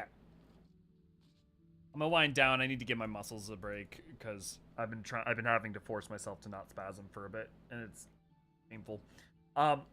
Okay. We should be back. I'm gonna continue on either doing these streams or working or one of the other pretty much throughout the week. I'll try to be hanging around. I hope you all have a wonderful rest of your evening. Don't forget that we've got Eureka, a Ball Disney Arsenal run going on at 9 p.m. EST tonight. And yeah, don't forget to click the like button, all that doobly dabs on the channel. And yeah. Hope you all have a wonderful rest of your evening. Cheers, everybody, unless there's any final questions.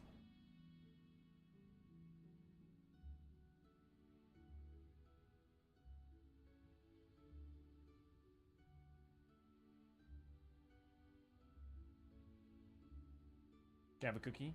Yes, you can have a cookie, Raven. Okay. Well, I will hopefully see you guys tomorrow.